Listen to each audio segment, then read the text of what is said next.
Uh-oh. Camera's not working. Sorry, hold on. What the heck? Hold on, I'm sorry. I have this all set up too. It's always something.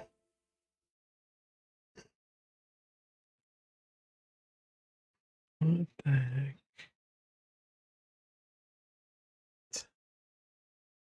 Okay, cool. That looks good.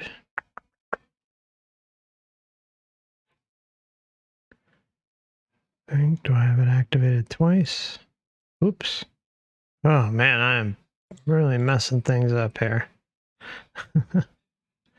Sorry guys, just bear with me. Yeah. That, where the heck is it? I apologize.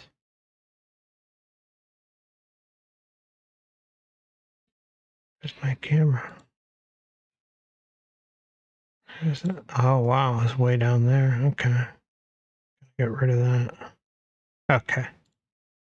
There we go. All right, my friends. Oh boy.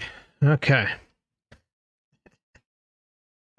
So, what time are we at? Just for the timestamp. Wow, 10 minutes. Okay. Welcome everybody to Forever Conscious Research Channel. I hope you find yourself doing well this weekend. We are going to dive into, I don't know how you pronounce her last name, Nicole Dron, I would assume, or Drone. So, yeah, we're gonna see some a great example of intention at play, you know, with creator being abilities, and it's just going to be boom, right up front and center. And she, you know, thoroughly gives an explanation of what she wished to do, and boom, it unfolded. Boom. All right. And then there's a bunch of other stuff too, but it starts off pretty hot. So let's jump into this. Oh my God, that's right. I forgot I restarted the computer. That's why my settings were a little off. So now even the video's not there. That won't be a problem. Just gotta mute the audio for 2 seconds while I get past the copyrighted music.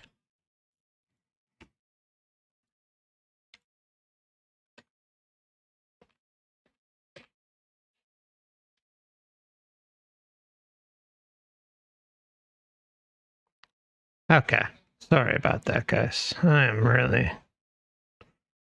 Okay, so here we go. Okay, so basically there's just a few seconds of audio cut off for the music, but basically says you had a near-death experience at, and then that's where we'll pick off. So it's only missing the first 10 seconds. In the most important part too. 1967, when you were 26 years old. Can you tell us about it and what happened? Thank you. Yes, I had this experience following the delivery of my second child. So 3 weeks after having given birth,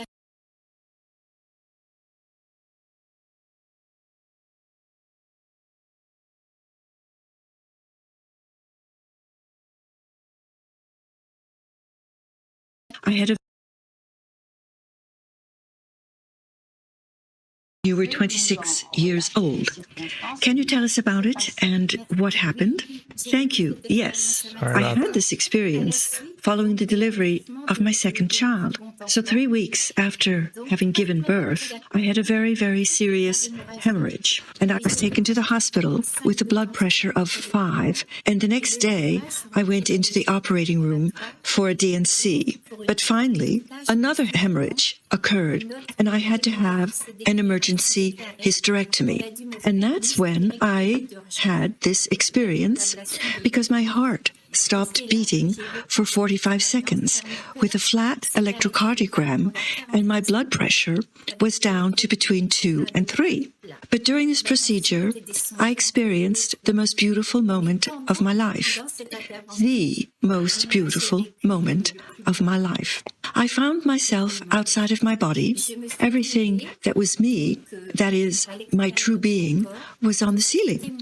And I had a 360-degree panoramic vision. I could see everywhere, on all sides at once. And most of all, I had this incredible feeling that I existed beyond my body. For the first time in my life, I understood that I was not only this body, I was the inhabitant of this body. Then I heard the doctor and the nursing staff bustling about. The surgeon was saying, "Quick, a bag of blood." A nurse ran to get a bag of blood. "Hurry, another one. Hurry, a third." I later found out that I had used up the hospital's blood bank. Okay, and I'm just saying hello really quick for copyright purposes. We're going to be going over this NDE. I hope you're doing well. We're getting into the beginning of it. Sorry for the pause, but it's necessary. And at one point, the surgeon said, "Oh, she's dying on me." Before that, I had time to look at myself. I was, of course, lying on the operating table with tubes everywhere. I wasn't pale. I was like a corpse. And I said to myself, "How ugly you are, girl." But it didn't matter, because that body was like the shell of a snail. It just wasn't me. I thought about my husband and my father-in-law, who had said to me as I was going from the bedroom to the operating room.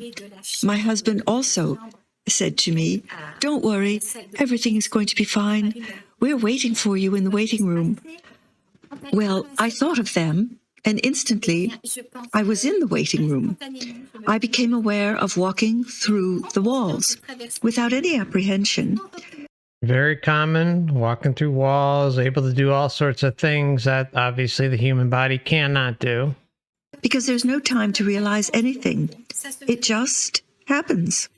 There's no time to realize anything. That's why it's so important that as soon as we're aware, and when our real time comes, to really be on the ball and just put our intention out there. And you're about to see her intention.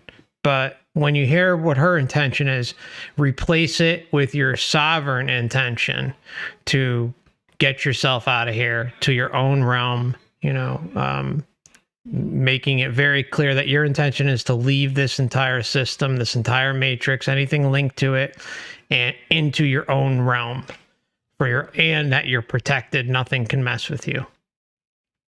Without any apprehension, because there's no time to realize anything. It just happens.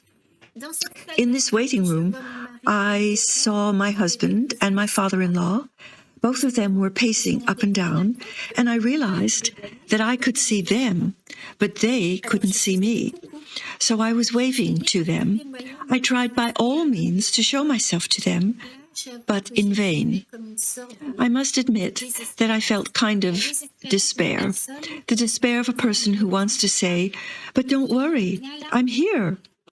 Not being able to be seen, understood, and later I thought, it's terrible for people who are truly dead and are more alive than ever to feel that those around them consider them dead. Obviously, I'm not here to convince anyone. I'm just here to share my experience. Love hearing that. Love hearing someone who just says that. That's just want to share my experience. I don't have any books to hawk or lectures to get you to or anything to sell. I'm just here to share my experience. These are the ones These are the ones. And later on, of course, I realized, how could anyone understand that I had passed through the walls? I had a simple academic education in school. You can't understand this. And one has to be interested in spirituality, in the spiritual anatomy of the human being, to be able to understand these experiences. And so, in this waiting room, believe it or not, there was no bench and no chair. My husband confirmed this to me later. I had this ability, while being me, to be the others too. I was, so to speak, in my husband's heart, not in his physical heart, but I knew everything he was thinking.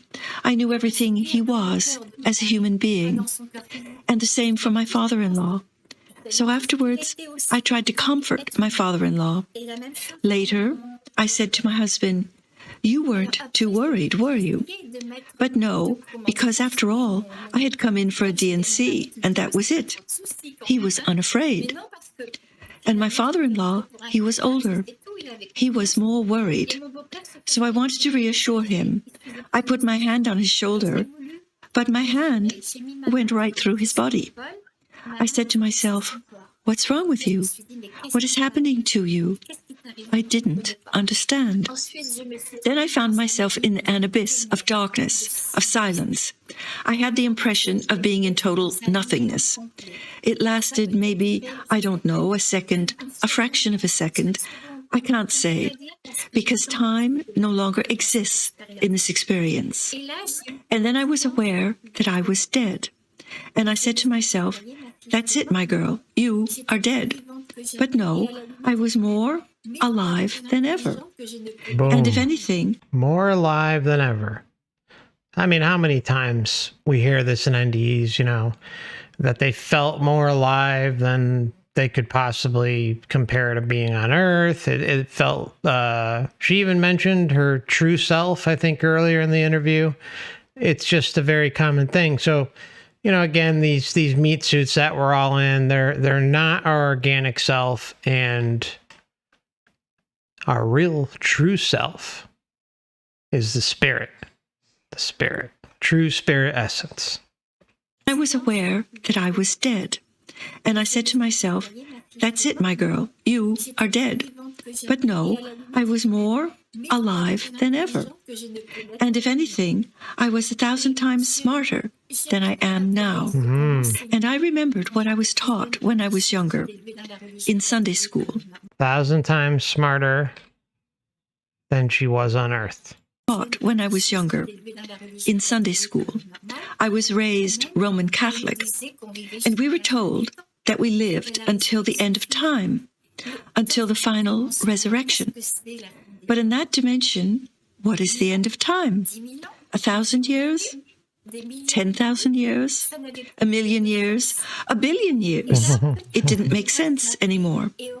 And then maybe I became anxious, and fortunately, in the distance, I saw a pinprick of light. And I always say, let's imagine ourselves in an inky black night. Dun, dun, dun. Imagine the black void with the pinprick of light. Not good, not good. I became anxious, and fortunately, in the distance, I saw a pinprick of light. And I always say, let's imagine ourselves in an inky black night, and suddenly a star appears. We're not alone in the world anymore. And I was sucked into that light at full speed. And I remember that I felt noises. Sucked into the light at full speed. She's directing her intention towards it, having thoughts, and boom, it starts to suck her in. That's right there is where she needs to say, whoa, whoa, whoa, Mo, let me fire my intention out there. I'm not doing this crap. So if you ever find yourself in the tunnel, barreling towards the light, you got to put on the brakes. Don't let it get to the point where the love bomb hits you. Just, you can't. You can't. I think it's so powerful that you got to be so careful. But that doesn't mean, you know, you're rendered, I was going to say one word, rendered an idiot. But the problem is they're giving that love bomb all up in you, and you've got to be able to fight that thing with your intention too, which you can do, I'm sure, but you don't want to be in that position. You don't. You want to cut that out before it even happens. Just so if you ever find yourself heading barreling down that tunnel, get out. Use everything in your might and intention to evacuate. An inky black night, and suddenly a star appears. We're not alone in the world anymore. And I was sucked into that light at full speed. And I remember that I felt noises, buzzing. I could see lights that were still quite bright. Everything faded away afterwards. I felt some presence around me. I couldn't see the faces, but I could see them. And this light became the whole horizon. And I went into that light. I can assure you. The light became the whole horizon, and I went into that light. Oh, Nicole, don't do it when you leave us, sister, please. I couldn't see the faces, but I could see them. And this light became the whole horizon. And I went into that light. I can assure you, this was the most beautiful moment of my life. The most beautiful moment of my life. The most beautiful moment of her life, because this is when the love bomb kicks in. This is when, like we were just talking about, it's a very inopportune time to try and assert yourself. Not saying that you can't, but you'll see. And I went into that light. I can assure you, this was the most beautiful moment of my life. The most beautiful moment of my life. That's for sure. Because it wasn't just light, it was love that we have no idea of on earth. A love that fills you, your soul, that restores you, your soul. This light was not blinding. I was returning home. I was in my homeland. I was love.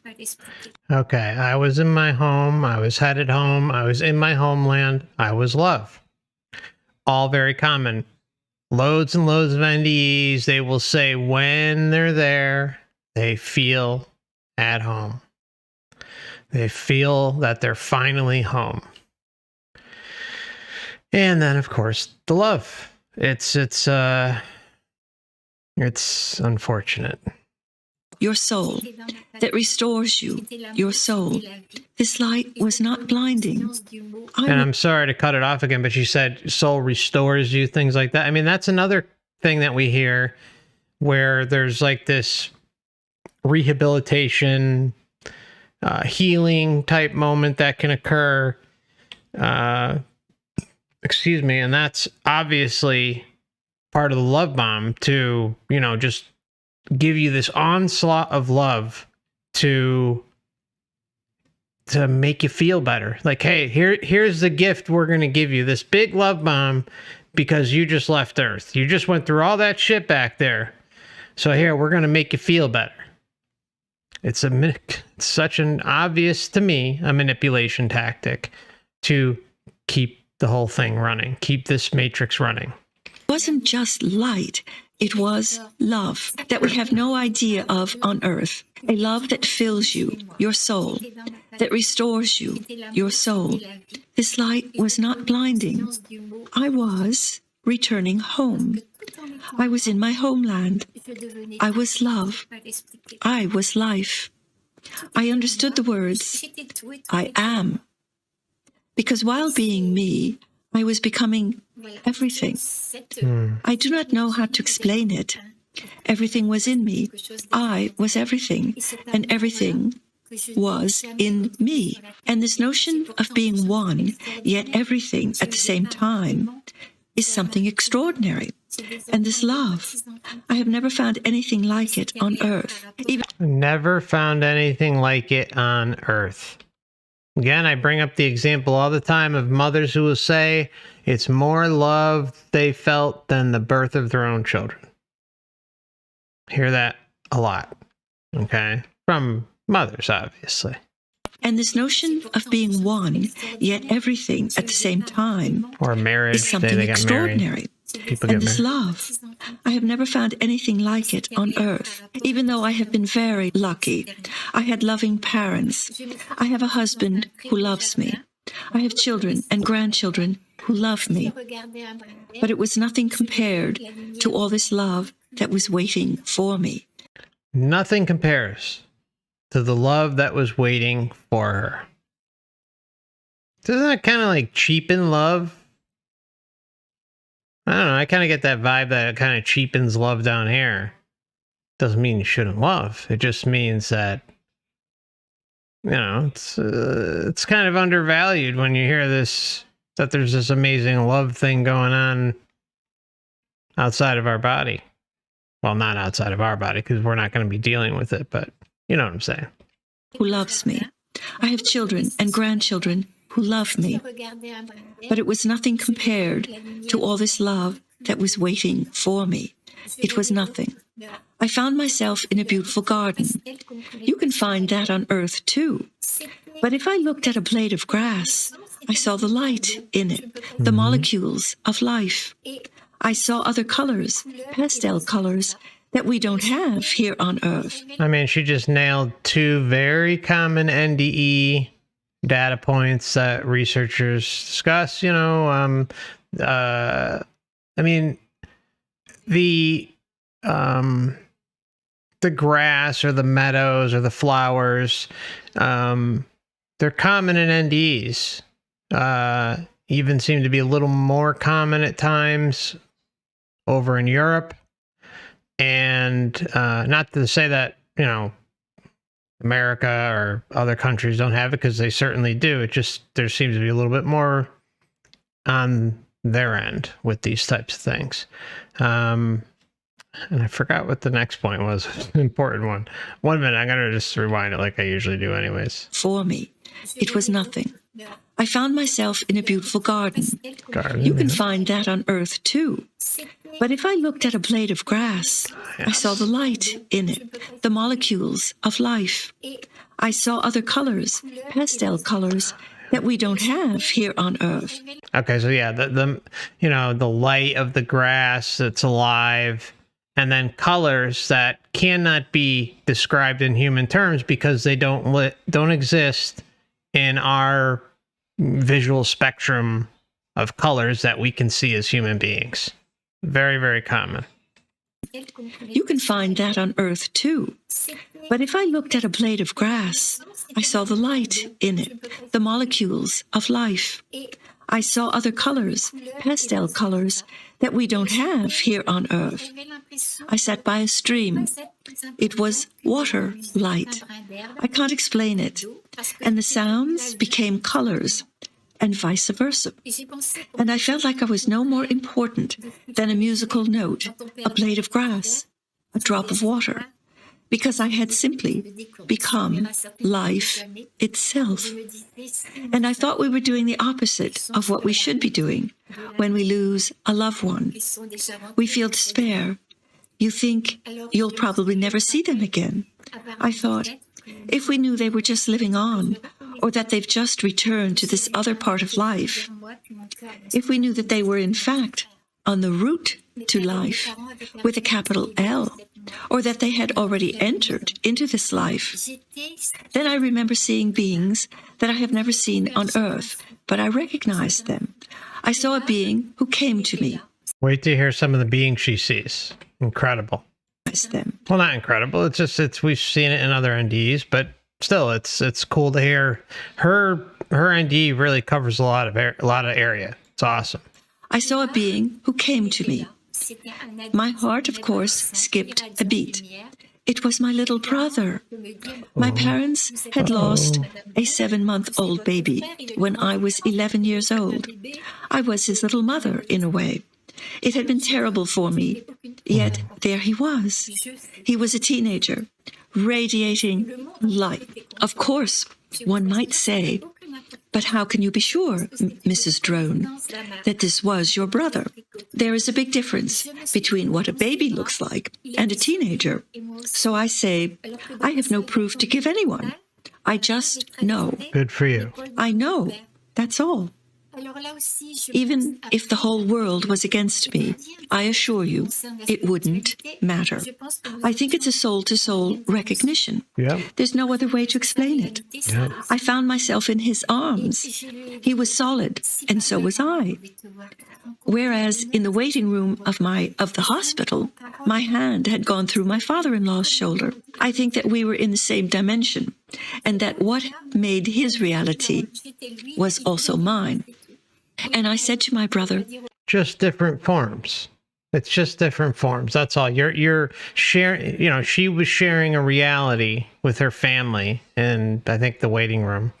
And she puts her arm through them, but she's a different form of being. She's obviously not fully physical. You know, she's etheric, you know. His reality was also mine. And I said to my brother, if only Mom and Dad could see you, can you imagine how happy they would be? And it's not even in words. It's a direct communion. It's beyond words. I was him. He was me. That's all. He told me, I can't say otherwise, of course. He told me that he had always guided us, always loved us. And I was really extremely moved. Okay, I just want to say he's always guided us, always helped us. I mean, I'm not doubting her that she heard this from him, but we hear a lot of claims made by these entities. In this case, it's her deceased very younger brother, okay? And, you know, oh, we're looking out for you, we're guiding you, we're doing this. You know, it makes people feel good, makes them feel like there's a little bit of purpose there, that there's, you know, a reason behind things, and that someone's got my back. It's a matrix hook. It's a matrix hook. I don't want to demean her as a person or her experience, because again, the only reason we go over these is because, you know, there's a lot going on behind the scenes that is way more important and pertinent and can't be taken at face value. None of this stuff can. It's not the experience. We believe in the experiencer, but the methods in which are being used is something entirely different. And the purpose that they serve is sinister. He told me, I can't say otherwise, of course. He told me that he had always guided us, always loved us. And I was really extremely moved, because I understood that his love was far beyond human love. He loved us for who we were. That was all. I saw my husband's brother, too. My husband, at 14 years old, had lost a 25-year-old brother.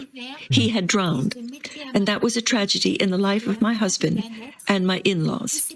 And he was there, too. He was waiting for me. I can't tell you as I would like to, but I saw a being. I felt like it was the whole universe coming to me in the form of a being who didn't identify himself or herself. Didn't identify himself or herself. It was the whole universe coming to me, though. Let's see where this goes. Universe coming to me in the form of a being who didn't identify himself or herself, but our heart knows who it is. He asked me, how do you love? What have you done for others? And at the same time, Guilt, shame, what have you done for others? What have you done? he asked me, how do you love? What have you done for others? And at the same time, I saw thousands of hands turned, raised to the sky, pleading, I knew it was humanity, all of humanity suffering. What had I done for them? Obviously, I wasn't unkind, but I hadn't given my full potential. Guilt and shame. See it a lot. Seems like a sweet woman to me. Not like I know her, but seems very sweet. But, you know, again, if you have some sort of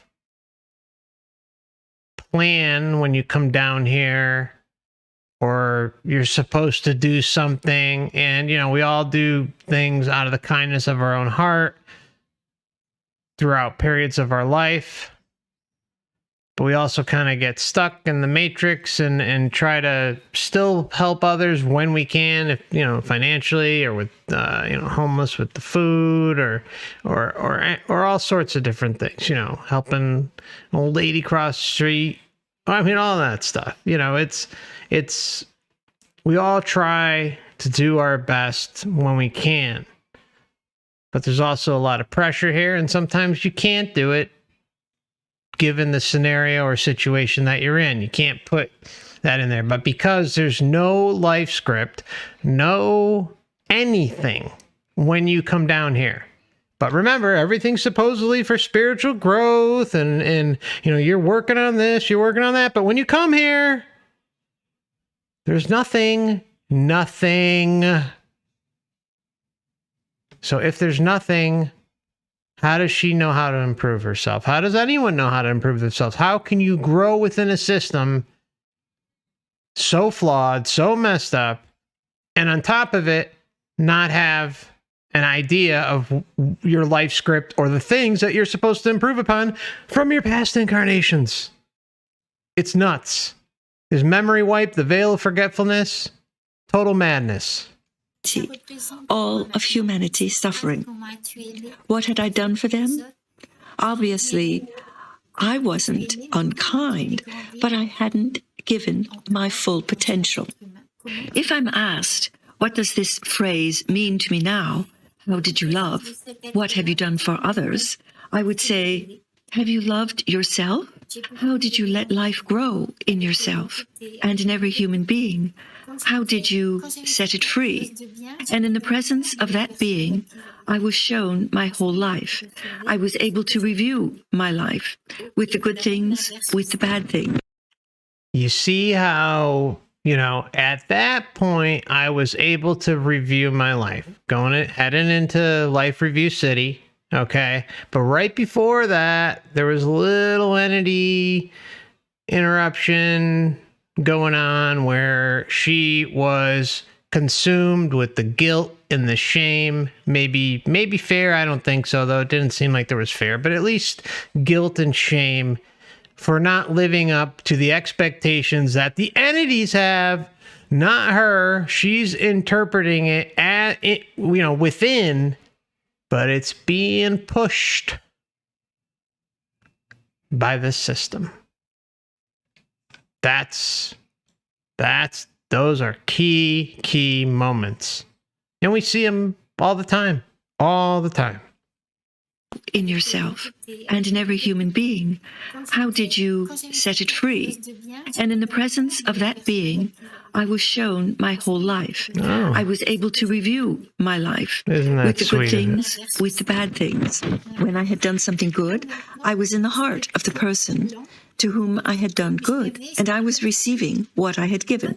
And of course, the other way around, the reverse too. And at the same time, what is surprising, it was as if another part of me, one could say, the soul, the self, the conscious, whatever, this other part of me was able not to judge, but to evaluate my life in relation to what it should have been if I had always been loving and wise. What it should have been if I was always loving, if I was wise. But again, lack of guidebook, lack of direction, parasitical system up the ass, around the realm, every which way you look, that sets everyone up for failure. sets everyone for the maximum amount of just survival instincts and everything. I mean, it's set up so perfectly for failure across the board. And if, you go to this light and you buy into this bullshit, you're coming back. That's the bottom line. This is how this thing is set up. It's set to lure you in, guilt trip you, shame you, throw your life review at you, zone in on on some good moments, zone in on some of those bad ones where you have to relive the experience through the person you might have hurt, la da da da da. Then you're supposed to meet at the end and they say, okay, well, let me get the Matrix checklist here. So, miss, all right, yeah, you, even though you're a very sweet old lady, you did not cut the cake this time. You're gonna have to go back. Okay? Sorry. It's insane. Totally insane. Nobody questions it. Nobody fucking questions it. Except a few of us here. Dan, Wayne. Nobody questions it. Everything makes sense. Everything's for spiritual progression. Everything is on the up and up. No. Just because this little fucking light out there in the tunnel and all that stuff, is saying one thing completely contradictory to what the hell is going on here. No, it's right. It's right. Everything's right. It's cool. All right. I'm sorry. Just had to go off there for a minute. Other part of me was able not to judge, but to evaluate my life in relation to what it should have been if I had always been loving and wise. And I understood there that love means rectitude and also justice, at least some rightness. That it is not something punitive. It's not punitive at all. It's to help us be who we really are. It's to help us. Well, there was... Oh, it's always to help us. Praise the Lord. Let us pray. Father, Son, and Holy Spirit. Boom, boom, boom. Help me, God, help me. And also justice. At least some rightness. That it is not something punitive. It's not punitive at all. It's to help us be who we really are. And, well, I also saw the future. I could see my children growing up. I was very proud of them. And at one point, I was shown the future of my life. I saw my in-laws and my grandmother, who were about the same age, 3 years apart. And I could see that all three of them would die in a very short period of time, 3 weeks apart. Two of the 3 weeks apart, and much later, on January 27th of 1981, my father-in-law passed away. Then, 3 weeks later, on the same day, the same Tuesday, my grandmother died. And at the end of the year, it was my mother-in-law. And then I saw, but when I say and then, I can't help but use the words in a row, because everything is there at once. But here it is. Words are powerless to explain it. And I saw the evolution of the earth. I saw giants that walked. Okay. All right. Hold on. Okay. She's going to drop a little truth bomb coming soon, but it's interesting. We have these NDEs where they say that they, saw the evolution of the earth. They saw creation, the full history of the earth. In this case, she's even going further and saying giants. We've seen some of those too. I don't know if I think it's been a while since that's popped up, but well, actually not. No, there's a lot of giant entities looking down on people. I think we saw a giant Jesus not that long ago, like a 16-foot tall Jesus looking down, and a tall God-like being, all that stuff. It's just, Nephilim, yeah. Everything is there at once. But here it is. Words are powerless to explain it. And I saw the evolution of the earth. I saw giants that walked the earth. I had a whole lot of information about Atlantis. But this information, it's gone. This information, it's gone. Funny how she's allowed to remember bits and pieces of the NDE.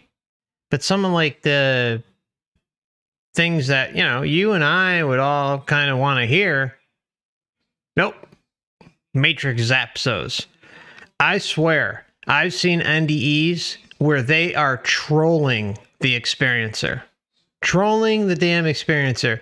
Where they'll say, okay, everything you just learned, we're going to have to, you know, we're going to have to erase it, because if you go back down there with this information, it's going to interrupt with your free will. It's going to interrupt with this. It's you know, it's not good. It's not good. You need to go down. But yet they're able to bring all this other stuff. They're able to bring down this massive marketing campaign from the ether down to earth. And then those stories and experiences are shared across the internet, across the world, in books, through researchers.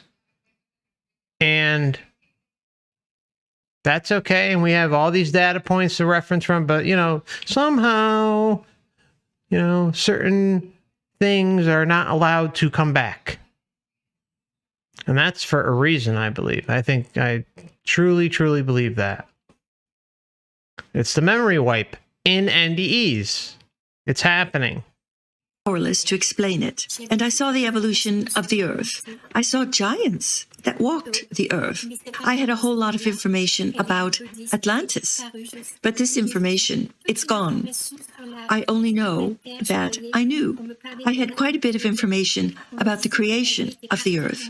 I was told about Atlantis. I was told that life was everywhere in the universe. I was told that our earth was not a sacred planet. I didn't understand what that meant. I understood it in that dimension. But afterwards, I had to rediscover that in my life, let's say, and that it was in the process of becoming a sacred planet. I was told that it was in the process. Oh, here we go with the little ball and chain, or the carrot. Here, see the carrot, guys? Chase the carrot. New Earth is coming. We're rising up and ascending. Everything is going to be amazing soon. Just wait. It's coming. I promise. Just like Jesus, he's coming too. Just wait. Don't take out the garbage, because Jesus might come tonight. Earth's going to change. Just wait a little bit longer. How long we've been fucking waiting for Jesus to come? Huh? Eh? Come on. Let's go. Enough of this horse shit.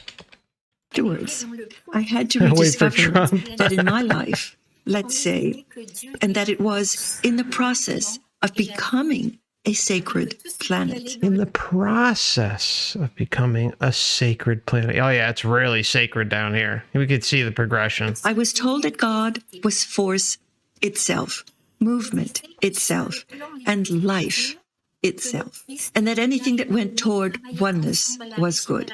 I was told that on the most subtle planes, that Christ, Buddha, and Muhammad were working together to regenerate the earth. Yeah, Christ, Jesus, and Buddha, the trifecta, the Holy Trinity, bringing up sacred earth. Let's go. Yeah, come on. Subtle planes that Christ, Buddha, and Muhammad were working together to regenerate the earth on the most subtle planes. And when I die, well, they won't ask me what race, what religion. Most subtle. Did you hear that one sneaking? Most subtle.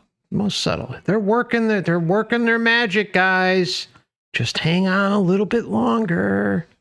It's coming. Christ, Buddha, and Muhammad or whoever are at the switch, but they're working very subtly, so subtle that it's non-existent. We're working together to regenerate the earth on the most subtle planes. And when I die, well, they won't ask me what race, what religion, what tradition I belonged to. It is only the quality of being of an individual that is important. Then I was shown the future of humanity. I was told that in 1968, we had great technology, but that unfortunately, brotherhood, consciousness had not accompanied this technology. So what could we say now, today?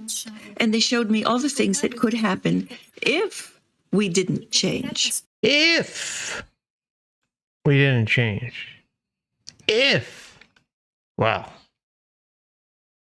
Where was the news flash for, that, that popped up around the world saying, oh, okay, attention, Earthrealm residents. If we're going to change the Earth, let's start by doing this, and all this stuff has to be done by whatever year. And then we can all be happy and wonderful, and, this realm will be a utopia. Come on. We got enough documented history, no matter how fake it is, that some crazy stuff has been going on here for a very, very long time. And then let's not even, push aside the history that we don't even know. All the history that's been lost, all the ancient cultures, all the different things that have happened here. We do have one thing that we see a lot: violence, murder, genocide, plagues, slavery, on and on and on. We see all that. We see, and what's one of the most common things we see? Okay, say it with me.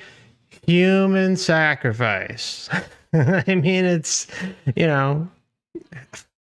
it's all over the place. What the hell?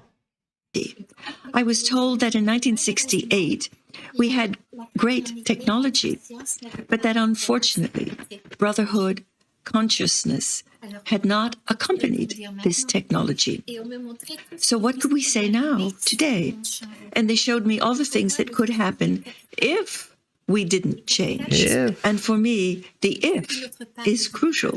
It's crucial because it is our part of freedom, in a way. Our part of freedom, in a way. Okay.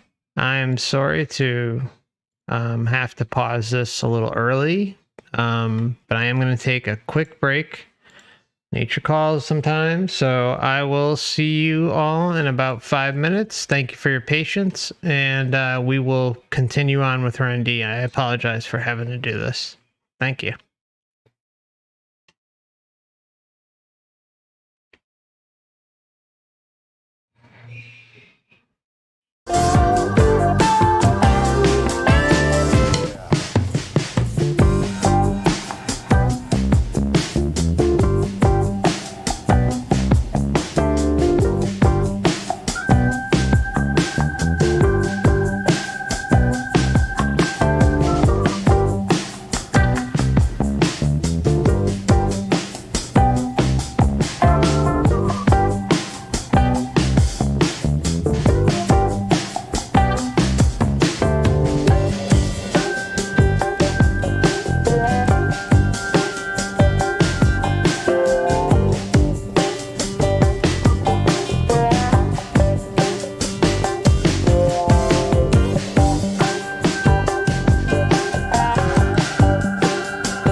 few more seconds, my friends. Thank you.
Okay.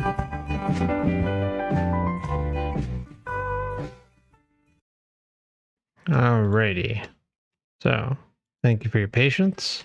And let's jump right back into Nicole's NDE. Told me all the things that could happen if we didn't change. And for me, the if is crucial. It's crucial because it is our part of freedom in a way. It's not something that has to happen. But if we don't change, these things can happen. So in 1968... And who is the decider of that? If we don't change, if we don't go along with parasitical agendas, you know, remember, my main video, like if you first come to the channel, I think they call it the trailer or something. I talk about how, feel free to check that video out if you haven't seen it. It's, I think the video is like, what's the point of all this or something like that. Anyways, I talk about how, you know, we're born into this system with a system that offers us a dumpster fire of options, and then they guilt trip us because of the dumpster fire of options that they gave us. How can we possibly uproot and change this system if we're dealing with the options given to us? Okay, this system is all by design. It's running exactly as it's supposed to run. And sure, yeah, I mean, I guess if everyone rose up and had a sudden overnight change of their, you know, in their consciousness and came to this huge realization overnight, I am talking flat out everybody, then maybe, just maybe, things could turn for the better here if the collective was in on it. But short of that, you cannot change this system. You can't. It's running the way it's supposed to run. And if it feels threatened, and that's the other thing, like even if we did have this sudden collective change of things, then I mean, again, think of yourself as the person at the switch in this matrix. What would you do? You have a lot of options, you know. I mean, she's telling you that, you know, if things don't change, then, you know, things could head in a certain direction, which she talks about, which is obviously not good. And then it just happens, okay? Well, first off, who is the decider of that? And second off, if you are trying to help things, okay, and change things, remember, put yourself in the eyes of controlling this place. What would you do? I'd hit the little boop reset button, boom, okay, everyone goes to the light, everyone goes to the tunnel. You know, might be backed up a little bit for a while, but you know, the processing will, you know, we'll process everyone through and everything will be cool. And yeah, then they'll just, you know, change the scenery a little bit, put in different leaders, different parasites, and then send everybody back down. Yeah, yep. You can't win. You can't fight this system. It's a system you cannot beat. The only way you can beat it is within. Within, and hopefully, if you're lucky enough, maybe a few around you in your personal life, you know, friends, family, those who may be open. Okay. The other way you can do it is by, you know, talking to people in comment sections on Reddit or in Discord or wherever. And just, you know, if you feel that maybe you can connect with someone and share this information with them, that's great. You may help someone else liberate themselves. But it all comes down to the individual. All comes down to the individual. In a way, it's not something that has to happen. But if we don't change, these things can happen. So in 1968, everything was flourishing. I was shown unemployment that would spread all over the world. I was told about a plague, too, that would ravage the whole world. Of course, some people said to me, but Nicole, already for some time, don't you think it's AIDS? And now they say, rereading your first book, because you said the same thing in that book. Do you think it's COVID? There was no name. I'm not going to make it up. I don't know anything about it, but they told me that. And so I saw tsunamis, earthquakes.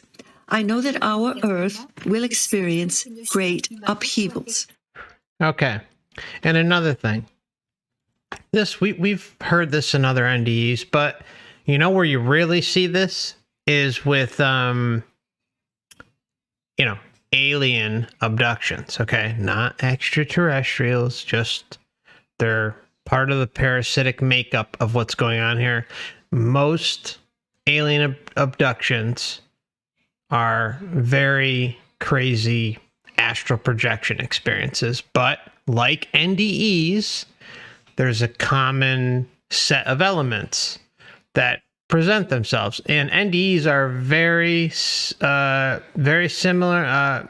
There's many similar traits that alien abductions have, as well as DMT breakthrough experiences, where someone talks about basically being, going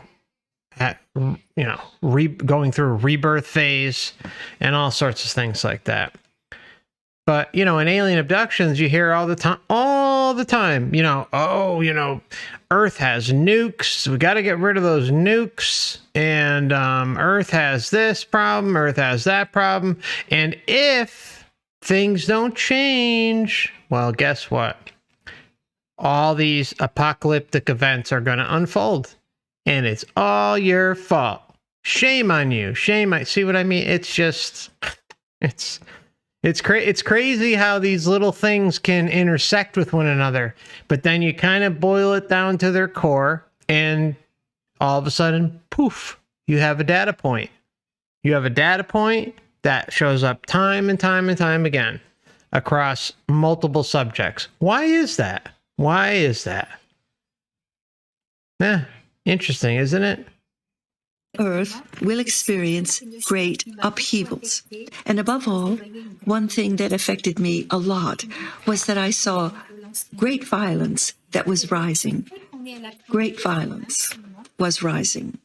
And so I know that we are at crossroads at this moment, and that finally all these calamities, one could say, could be avoided or perhaps mitigated if we ourselves work on love within us.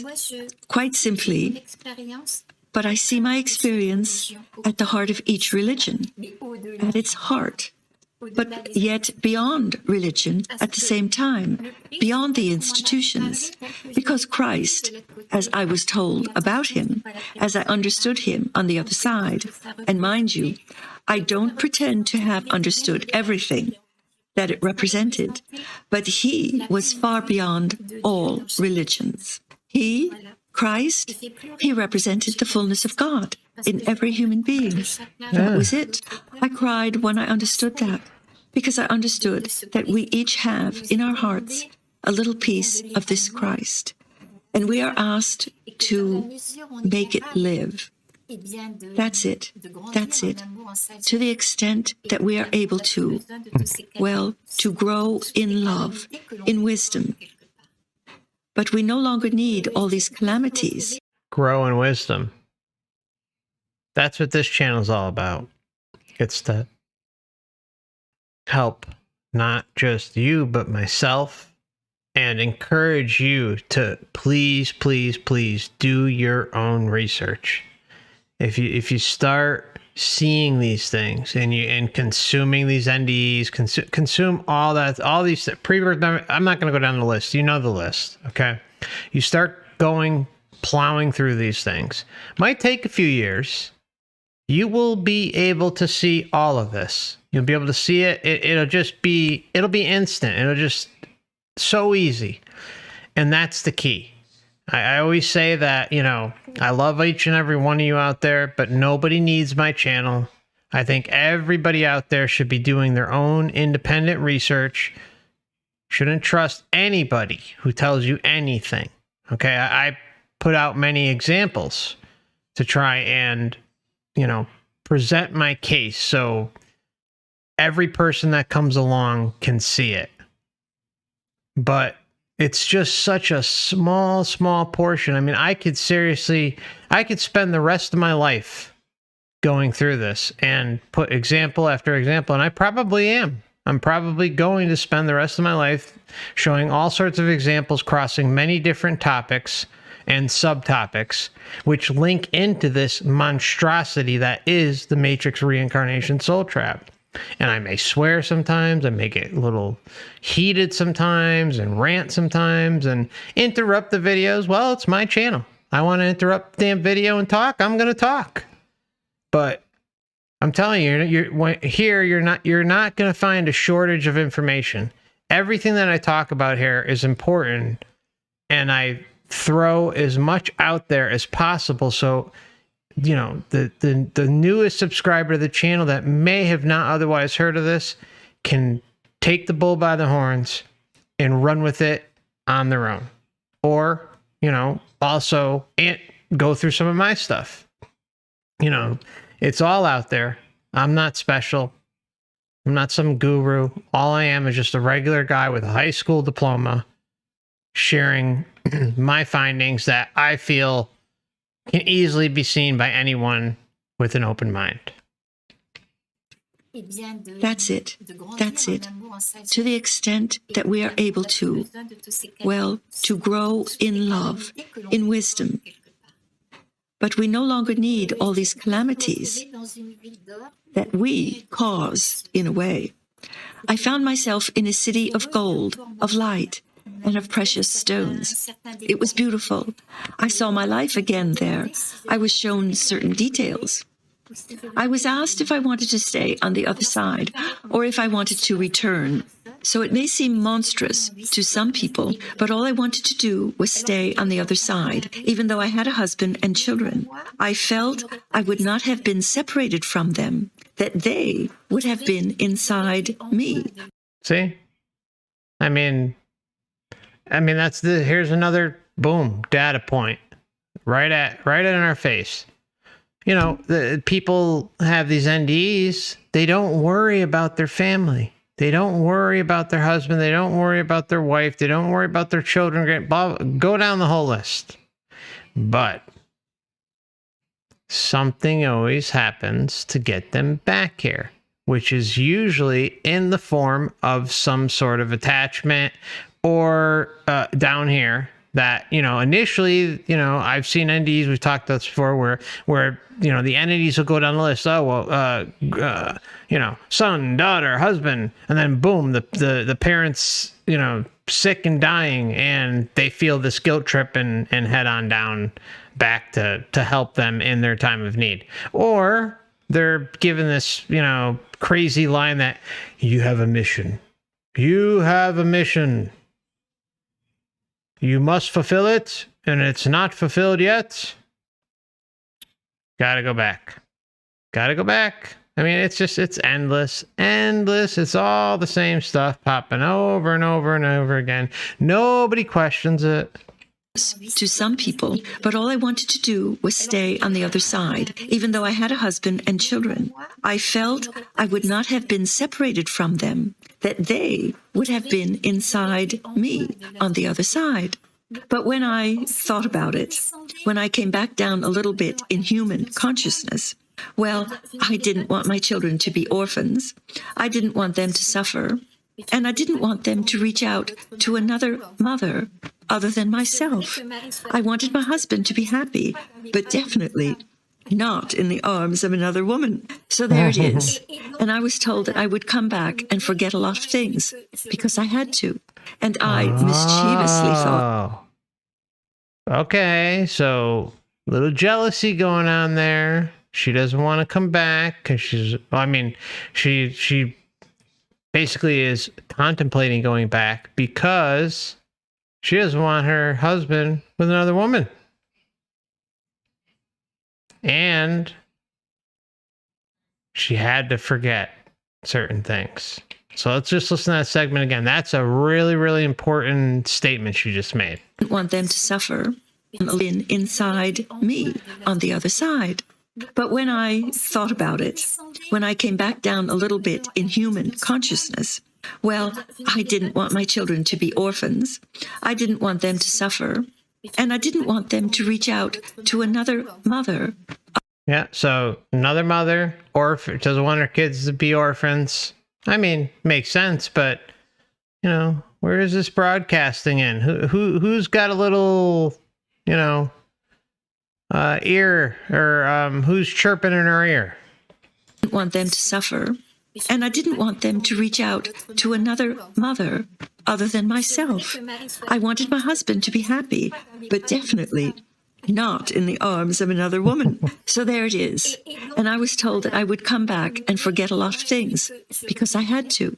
And I mischievously thought, they want me to forget a lot of things. They want me to forget a lot of things. You bet they do. I seriously think almost all NDEs have a memory wipe component. I'm really starting to think that. The problem is you don't hear this said constantly. I mean, it's said, but it's interesting. Because if you're listening to NDE, sometimes you get this feeling that there's like a gap there, there's something missing, and the person won't say that, I had to forget this or this, that. Sometimes they'll say, I know something was here, but I forgot it, or I know something happened, but I forgot it. But then, you have people like her and some other ones that we've talked on the channel where they just openly admit that, they had to forget. They basically weren't allowed to remember certain things, which, we can say are important things, pretty damn crucial information, which we are being deprived of. I wanted my husband to be happy, but definitely not in the arms of another woman. So there it is. And I was told that I would come back and forget a lot of things because I had to. And I mischievously thought, they want me to forget a lot of things, but I'm sure to remember. And yet when I woke up, They want me to forget a lot of things. They? Who is they? I mischievously thought, they want me to forget a lot of things. Mischievous, I mean, what is that? I mean, she's feeling guilty about these parasites that want her to forget? Really? She's she's on the right track. But, as always, we know the outcome. She's back. I mischievously thought, aha, they want me to forget a lot of things, but I'm sure to remember. And yet when I woke up, I only brought back bits and pieces. I was shown a wall of gems, and I was invited to be a stone in that wall. Obviously, I know that this is symbolic. It is inviting a whole inner transformation. I also saw a being coming to me. As far as I saw it, I wanted to melt into it. I don't even know if it was a man or a woman. He seemed to give off both energies. Wanted me to melt into it. Isn't that what she said? I think that's what I put on the thumbnail. That this is symbolic. It is inviting a whole inner transformation. I also saw a being coming to me. As far as I saw it, I wanted to melt into it. She wanted to melt into it. Like, what ends up transpiring is interesting. I don't even know if it was a man or a woman. He seemed to give off both energies at the same time. And yet, at the same time, I understood that this being was me. But me, at the end of time, me realized. And I wanted to... Interesting, isn't it? I realized that being was me. And we've talked about here on the channel before how it seems like there is, of course, entity interruption and some sort of twisted mechanisms that go on, some, programs that go on during all of this. But it seems like I get this feeling that a lot of this stuff is because we have the belief-based system driven experience and narratives across the board, and the top researchers in the NDE field all agree on this. Because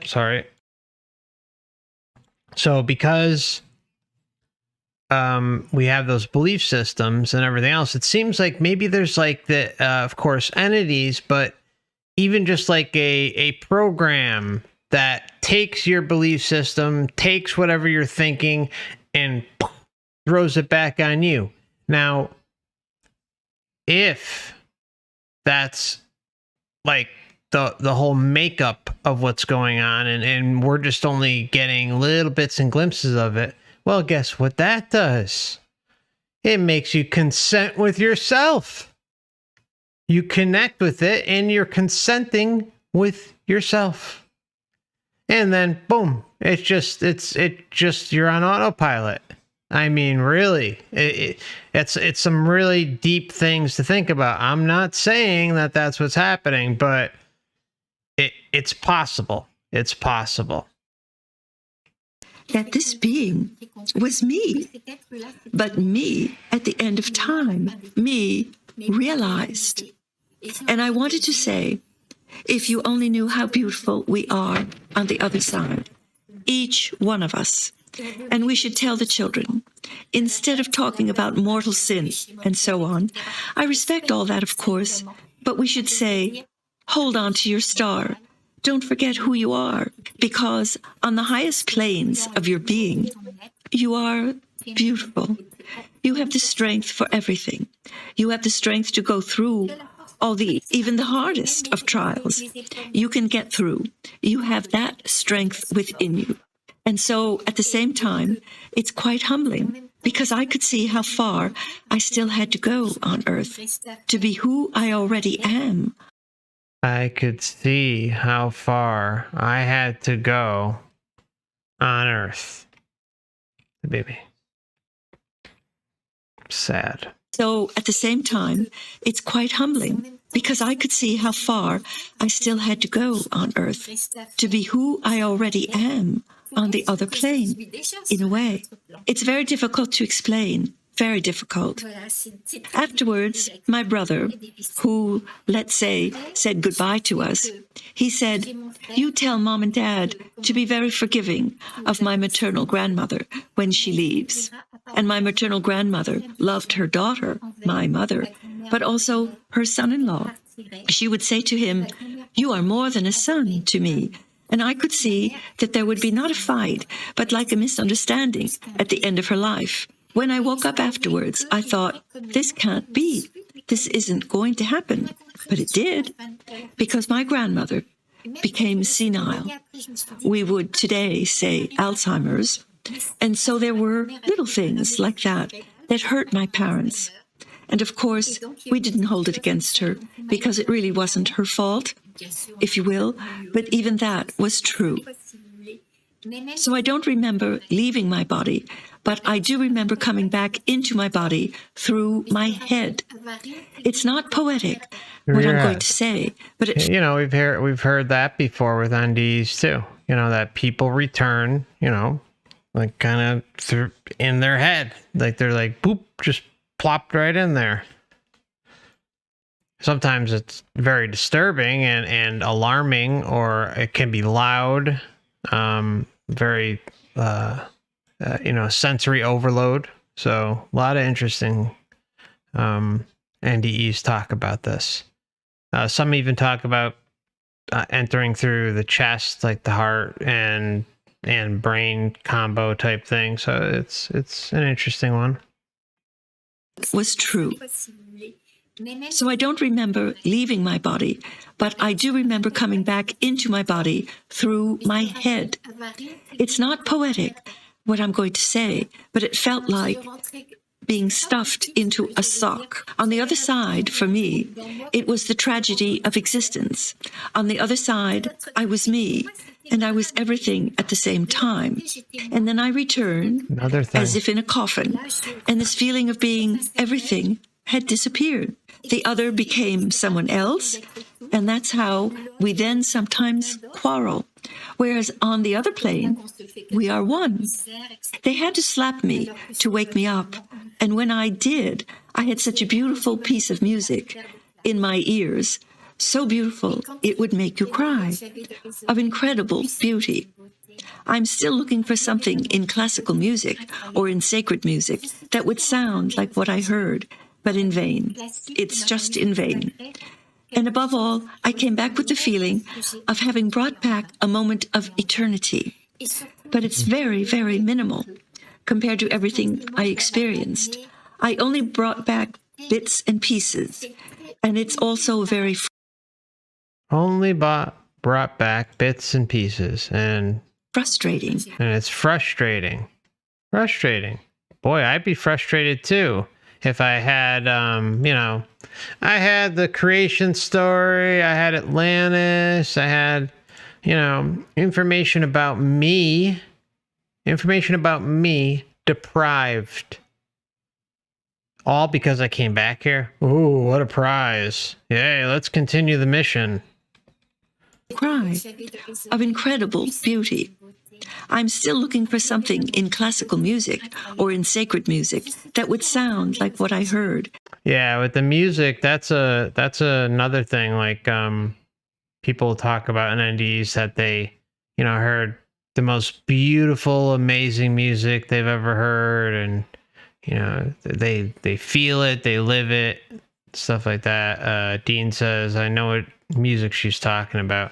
Yeah, it's NDEers discuss this, so it's one of those elements out there. Cry of incredible beauty. I'm still looking for something in classical music or in sacred music that would sound like what I heard, but in vain. It's just in vain. And above all, I came back with the feeling of having brought back a moment of eternity. But it's very, very minimal compared to everything I experienced.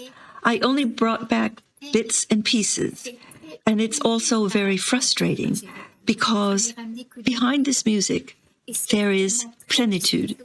There was this feeling of being one with life, with the universe. But I say thank you to life with a capital L that allowed me to live this experience, because everything has changed since. What would you say was the main impact your experience had on your life afterwards? If we can sum it up in 2 words, I would say having and being. Before, without really knowing it, I was like everyone else. I was into having. That is to say, well, I'm not a very materialistic person, no, but I have always, I think, been open to spirituality, even when I was younger. But I didn't know, I had never had this experience. So being in the having, for me, it's, well, who said that? It was a German psychotherapist named Karlfried Durkheim. I have written it because having is the ego at work. It is the intelligence and the will when they are distorted by desires, passions, emotions. It is what in us wants to be acknowledged all the time. And it's an illusion given by life. An illusion given by life.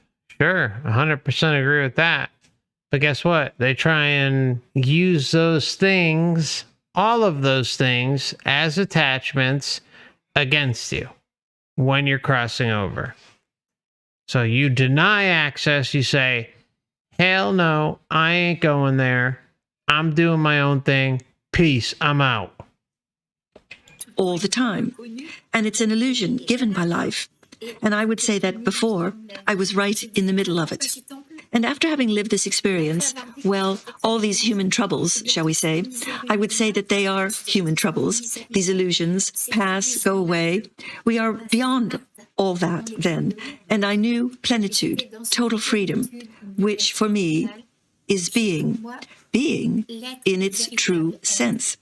And so this experience gave me the deep desire to seek the truth, to seek justice, truth, which leads to plenitude.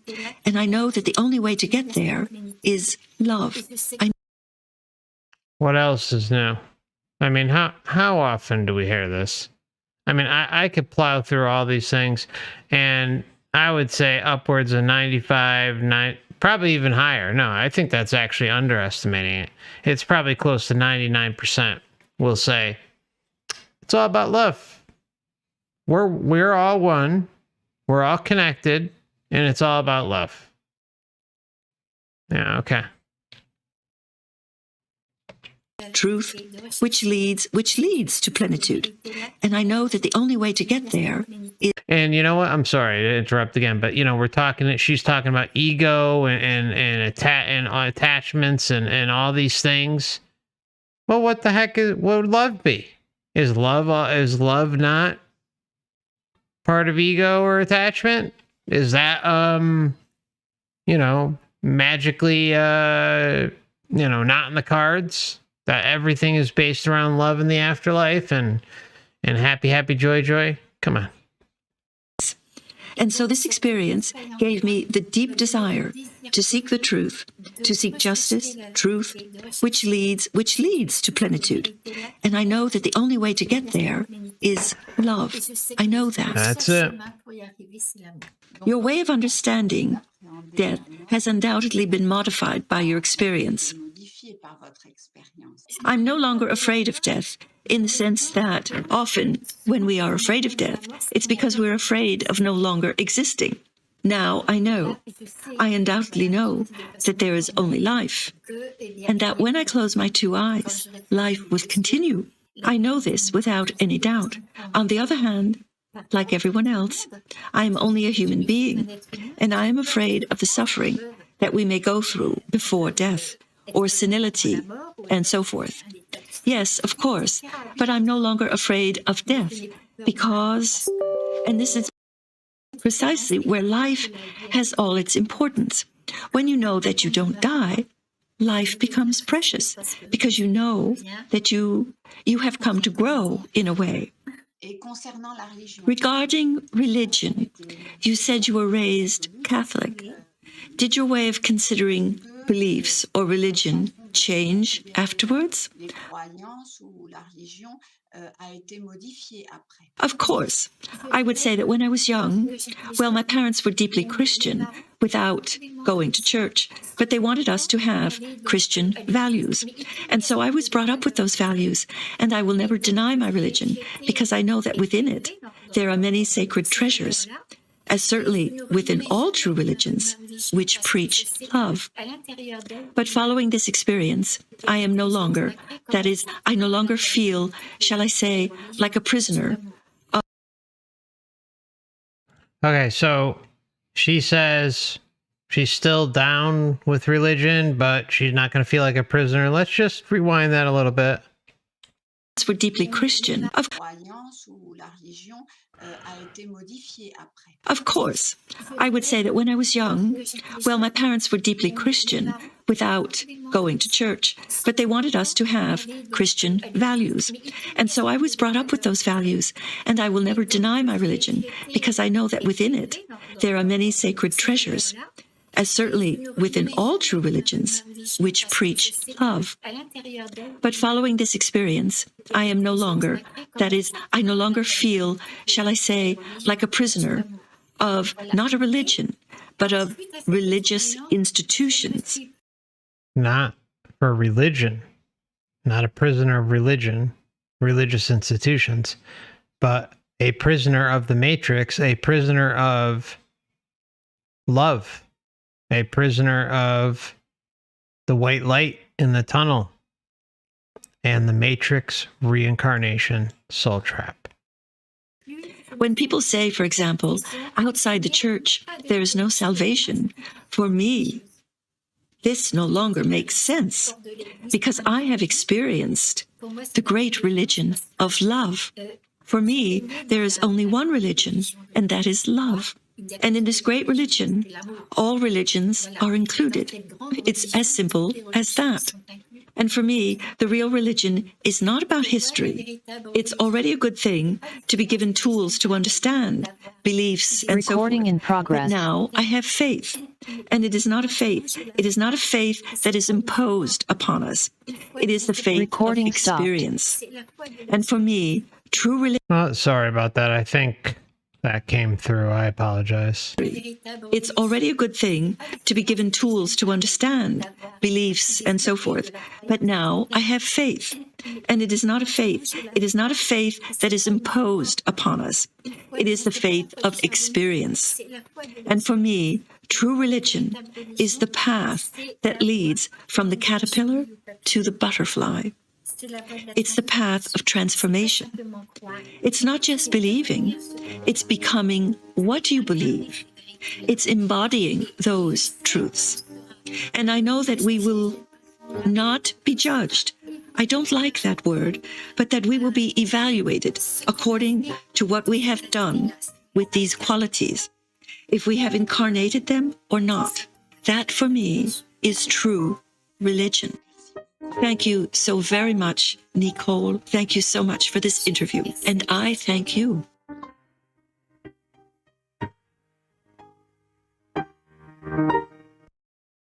Alrighty. So that is going to wrap up the NDE commentary period of the show. And now we will... I just kind of decided to do this last minute, so I don't know if anyone's going to join, but I opened up the Zoom meeting. If it's pinned in the comments, so if anyone wants to join and has any questions, comments, concerns, things they want to get off their chest about tonight's commentary and Nicole's NDE, or even something else, feel free to join the Zoom meeting. You know what I'll do? I will go on a quick break to give people time to call in. So I'll be stepping away for a couple minutes and put on the be right back screen. And if anyone joins, just hang in there. As soon as I get back to the computer, I'll let you in. And if nobody joins, then we'll call it a night. And I'll also there's a couple things from the live chat I have set aside as well. So I'll see you back here in a minute. And if anyone wants to call in through Zoom, just check the pinned comment there and we'll talk. Thank you so much.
All right. We are back. Got a few people. Okay, let me just...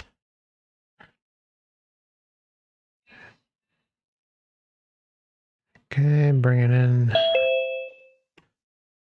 All right, welcome. Oops. Just be sorry, I'm screwing up my screens here.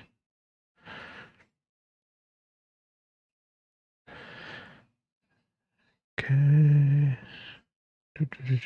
Where the hell's the Zoom screen? Ay. Okay. My apologies. There we go. Wow, it looks horrible. Oh well, it is what it is. Okay, so all right, so we got a nice little crowd here, and welcome to there we go. I'll get my camera up there. Okay, we are good. Okay, I just want to say a quick hello to Lindley out there. It's great to see you, brother. Hope you're doing well tonight. Always good to see you. Abraxas. Anne, welcome. Always great to see you as well. Beaming Love. Seeking Truth 1984. Misty. And some name I can't pronounce that was spamming. All right. So, and everyone else out there. And now we're going to head over to the Zoom call. And who would like to pop up first. Adrienne, we haven't heard from you before, I don't think. Welcome to the show.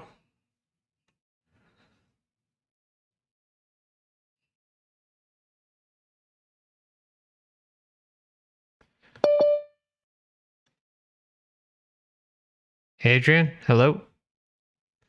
Okay, she's probably away from the keyboard at the moment.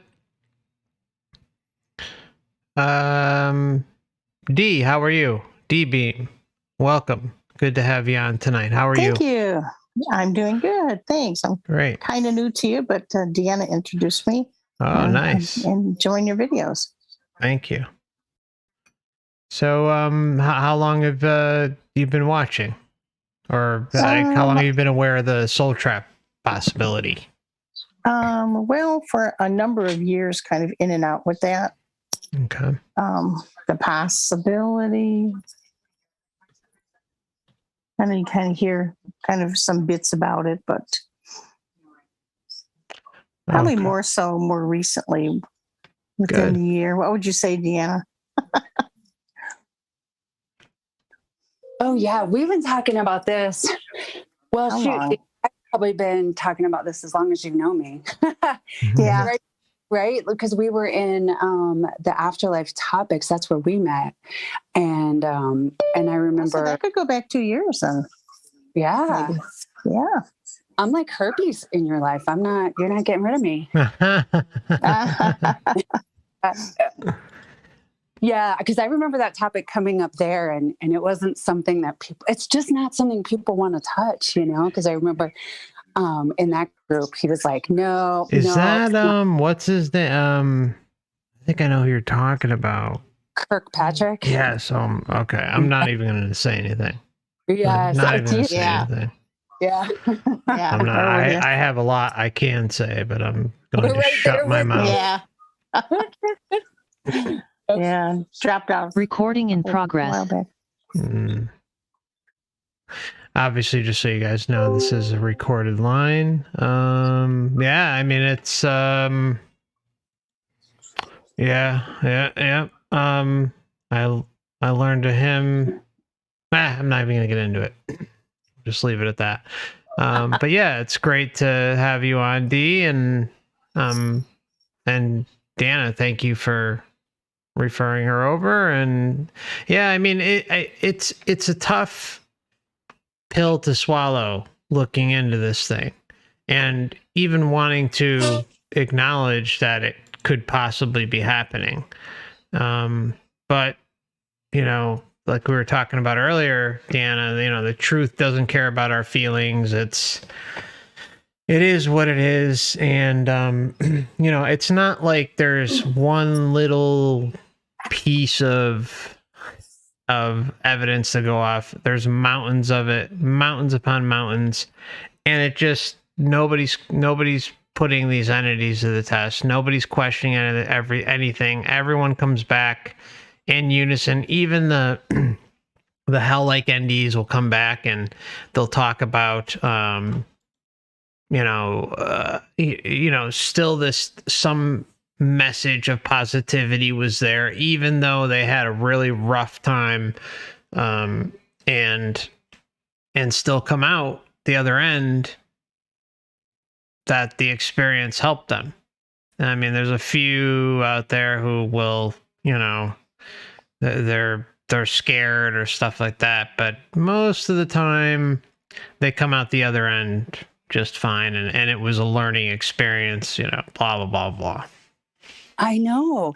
It's like, on one hand, they can say, I got out of my body and I had access to everything, and yet still buy in the same experience that they're here to learn love, or whatever dumb thing that they had in spades once they were out of the body. There was a near-death experience I listened to, because when I was waking up, I did the same thing. I went back. I was like, let me get back and listen to them NDEs. I used to like, and let me hear what they're saying from this perspective. There was a story about somebody who had committed suicide and had been suicidal his whole life, and finally had made a number of unsuccessful attempts, and then this one was successful. And he was out of his body. So tell me if you've heard this one, Mark. He was out of his body and he was staring at there was somebody right behind him who I don't think he saw, but he was looking in two windows. And of course, one window is what happens if he were to die. And it shows the scenes of his distraught family and, poverty-stricken child and girlfriend and everything. And then the other side is the happy scene if he goes back. So he's not interested in living, obviously. He'd done this by his own hand. And he asks the being, why does my life have to be so hard? Why do I have to do this? And the being says, because you can. And then he's back in his body. That's it. Just because you can. Yeah, I don't know if I've heard of kind of like, door number 1, door number 2, or window number 1, window number 2, and kind of these, so-called choices being present, but I don't think I remember that one. Interesting though. I can find it. It's an interesting one. Yeah, please. Yeah, I love hearing I actually look for those specific NDEs quite often. And I have a whole compilation coming soon with how like NDEs, or I've covered some try not to say the word, but people who want to leave this place on their own, and yeah, they're usually some of the more revealing ones, but in the grand scheme of things, they all kind of funnel, the good ones and the bad ones all still funnel into the same thing. I mean, it's just, a little nastier instead of it being all loving, What is the play? Because I have a hard time finding dark ones. What do you think the play is when it's dark? What would cause them to... My opinion on this is usually it's usually has something to do with, like everything else, there's a belief system there. Right. And, or a subconscious belief system that even they may not be fully aware of, but it's in the back of their head. So most of them, in my opinion, know they've done some nasty shit. Oh, sure. And it's eating them, okay? Maybe it's one thing, maybe it's multiple things, maybe it's their personality, and they know that, they're just not a good person and haven't done anything to really change that. Now, I've interviewed a person who had a hell-like NDE, and I still have not put it out. I spoke to him last year. I've got over 3.5, 4 hours of talk with him, but and I'll put it out eventually. I just have to do editing, and I hate editing. But I know in his case, he was a Marine sniper. Okay. And I'm not going to make assumptions on anything, but, just knowing that can't sit well necessarily with someone who's looking for God or redemption or something like that. So when the time comes for this near-death experience, it's may not play out, all love and light like. So I really think it has to do with the core of the person and what they did in their life, or it could even be just something recent that really is it, and the timing may be off. Maybe they just happen to have their near-death experience in a moment where they just did something bad, and so in turn they get that. I mean, so there could be a few things involved, but mostly I truly feel that it's something within the person when they go through that's kind of eating away at them, and boom, the NDE kind of rolls itself out in a negative fashion. I think once you wake up to this stuff, then the work really becomes, you can really see how important the work of rooting out anything you feel, shame, guilt, or what's the other major fear, anything that's not up, you got to root it out, because everything, and your beliefs, anything you believe can and will be used against you. Yeah. Yeah. I mean, that's like the whole ball game right there. I mean, it is the fear, guilt, shame matrix. That's what we're in. That's what they use against us when we leave here. They use the attachments, you know. I mean, so it doesn't have to be the fear, guilt, shame. It could be something very common with many of us, you know, family connections, girlfriend, boyfriend, husband, wife, you know, children, pets. I mean, it's endless. So they are coming at all different angles, and whatever keeps you here, you know, they'll use it. Whatever you're attached to, whatever you're hooked to, will get you, or will try to get you. But I think, you know, the most important thing is just to realize that, you know, a day will come, and you will likely have an idea when you're headed that way, or when things are about to come. You may even say things. So pay attention to, everyone should pay attention to what they're saying, what they're feeling. If you feel something really within you that maybe is leading on a path where you might die, or think you might die, or something, pay attention to it. It's so crucial to just keep that in the back of your mind. Don't obsess over it and make it the pinnacle of every minute of every day, because you still got to live here and enjoy yourself.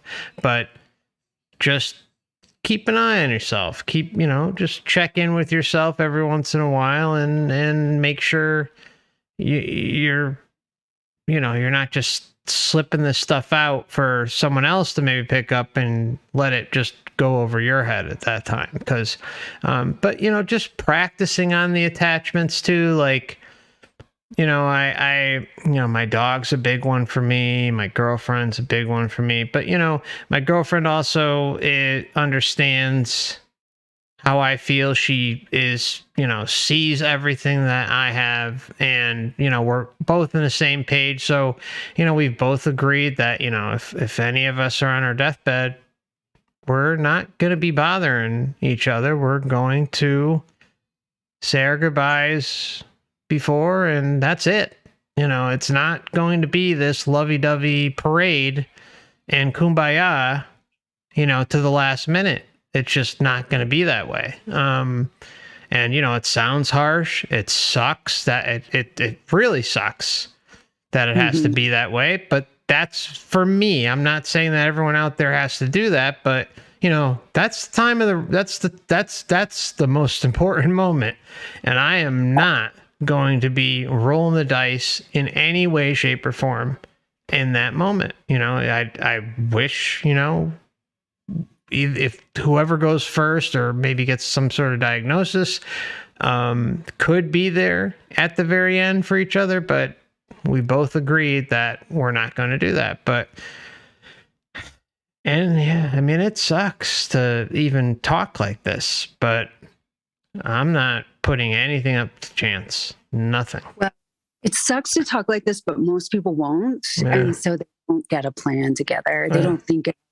Like I've said to my kids, listen, I love you so much that I'm not going to be there when you die, like on the other side. If God, you know, if God willing, I get to go first, like I should, not you, you know, then you need to know that I'm not going to, it's not me. It's never going to be me there. And so you find me, I'm going to be somewhere else, you know, but it won't be at the door. And then, they like just having those conversations. If you get a chance, like, listen, little children, I love you. And if you get, you know, if you cross over, get in an accident or something happens, if you get a chance to go, don't come back for me. Don't come back. None of us. So we talk about it. Like, that's our pact. We're not coming back for each other. We will find each other over there somewhere better. Yeah. And I truly feel that, you know, I mean, the other thing we all have to realize is when, you know, if you're still in the matrix and crossing over and seeing deceased loved ones, you're dealing with family members, friends, pets, whoever, who are still in the matrix. They're still lost. Why should you suffer? Why should your existence be hindered? Because of them. That's not your fault. That's not your, and I'm sorry, because we'll be real harsh about it and say it's not your problem. But I think everyone at some point, I think we talked about this not that long ago, everyone at some point is kind of given that nudge or given that push, and it's probably after many lifetimes where they just know something's wrong here and they take it upon themselves to truly try and figure it out.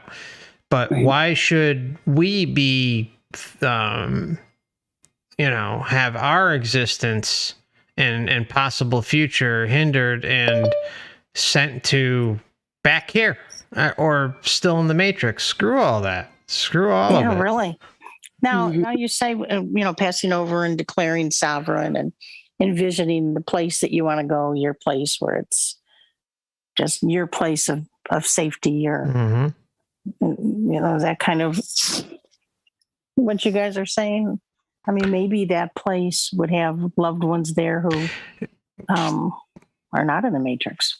Yeah. Right? I mean, think about, we talk about this a lot where, we only have a reference really for just this lifetime. And, if you've done some past life regression, you might tap into some of your previous lifetimes here. Or you might have some connection with some of the quote unquote soul group members in the astral, but the astral is linked to here.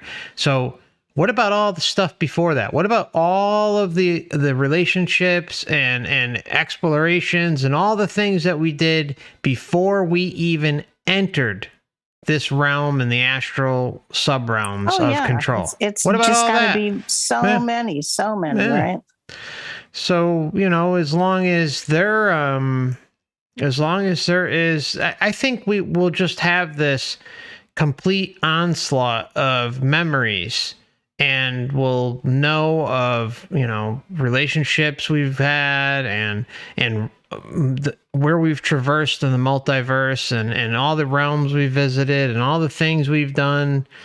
And, there's going to probably pop up a whole list of characters in our lives or our existence that we haven't seen forever.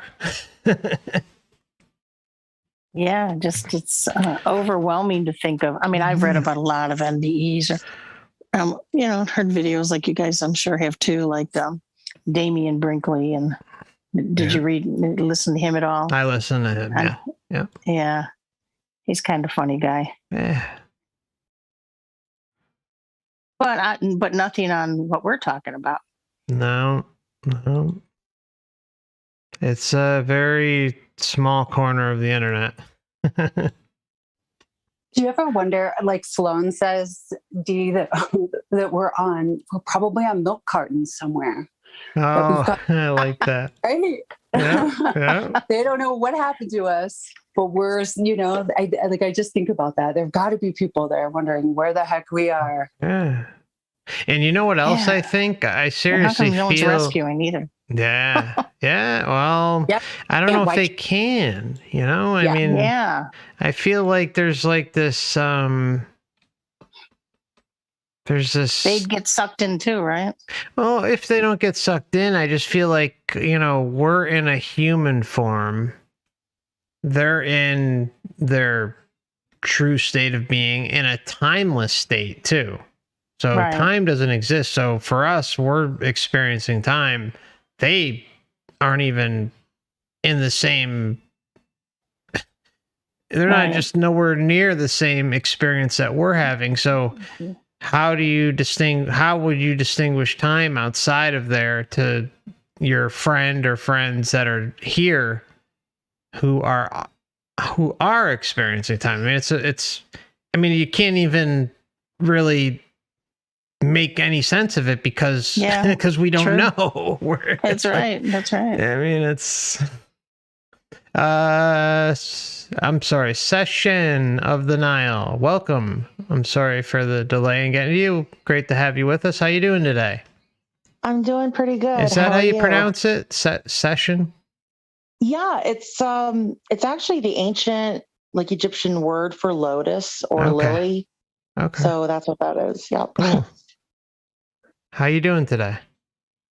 Doing really good. I just wanted to call in to introduce myself and let you know that I've been binging watching your videos and been loving every minute of it.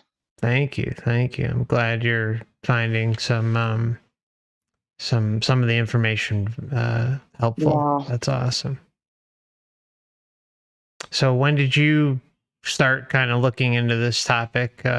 Did you kind of have any introduction to it before seeing the channel, or did you kind of, I mean, like for me, like I remember hearing little bits and pieces, like, I mean, not like I buy into Ike's stuff today, but back in the day, the Saturn Moon Matrix and all that stuff. And then it kind of just cascaded for me and kind of led me to Wayne Bush and Dan at the Overwatch channel. And then, so how did it kind of unfold for yourself? Well, I'll give a little background of my life. So thank you. I was raised in a very strict evangelical Christian home. Ooh. I reside in the Virginia area, and there's a lot of Baptist and Pentecostal. This is like part of that Bible Belt. And my whole family, I mean, going back to the 1600s, have been involved in the ministry. Wow. Going clear back to Elder John Crandall, who came over in the 1600s, who was a minister. And it's just been a part of our family. And growing up, I loved my family. I was always involved in the church, but something wasn't right when I logically started really questioning everything. And it kind of like, I've been doing this and looking into this stuff for years. I really started getting into the research after it started around 2010 when I really started looking into things. And I've gone down all the rabbit holes. I've gone down looking into Ike and his stuff. And then I look into things, and then I quickly realize a lot of it is purposeful misinformation. Mm-hmm. And then, but I still learn stuff. I still I know now, I know that now. But going back to what I know now, my gosh, I mean, I have read books and just done hours and hours of research. And, I guess where it's led me to at this point is you just can't really, I hate to say this, but you can't believe anything in this realm or this 100%. place because you can't, because everything is peppered with lies. Yep. It's always truth with lies. Truth, sorry. And sorry if you hear background noise. My daughter, I'm a single mom, so hi. How are you? Should be in bed right now. Is that your video? Ivory, go to bed. Go to bed. Sorry. That's all right. Don't worry about it. So she's little. She's 7, but she should be in bed. But yeah, I've just, from doing my own research, that's where it's led me. And I had to make that really painful decision to just completely walk away from religion, because I said, well, if I can't prove anything, then the best bet for me to just step back and just observe and not be a part of anything, if that makes sense. Yeah, 100%. I think both our paths are pretty similar. I mean, not like I didn't have to deal with the evangelical aspect, but it was just a slow process and weeding through, the truth and the lies, and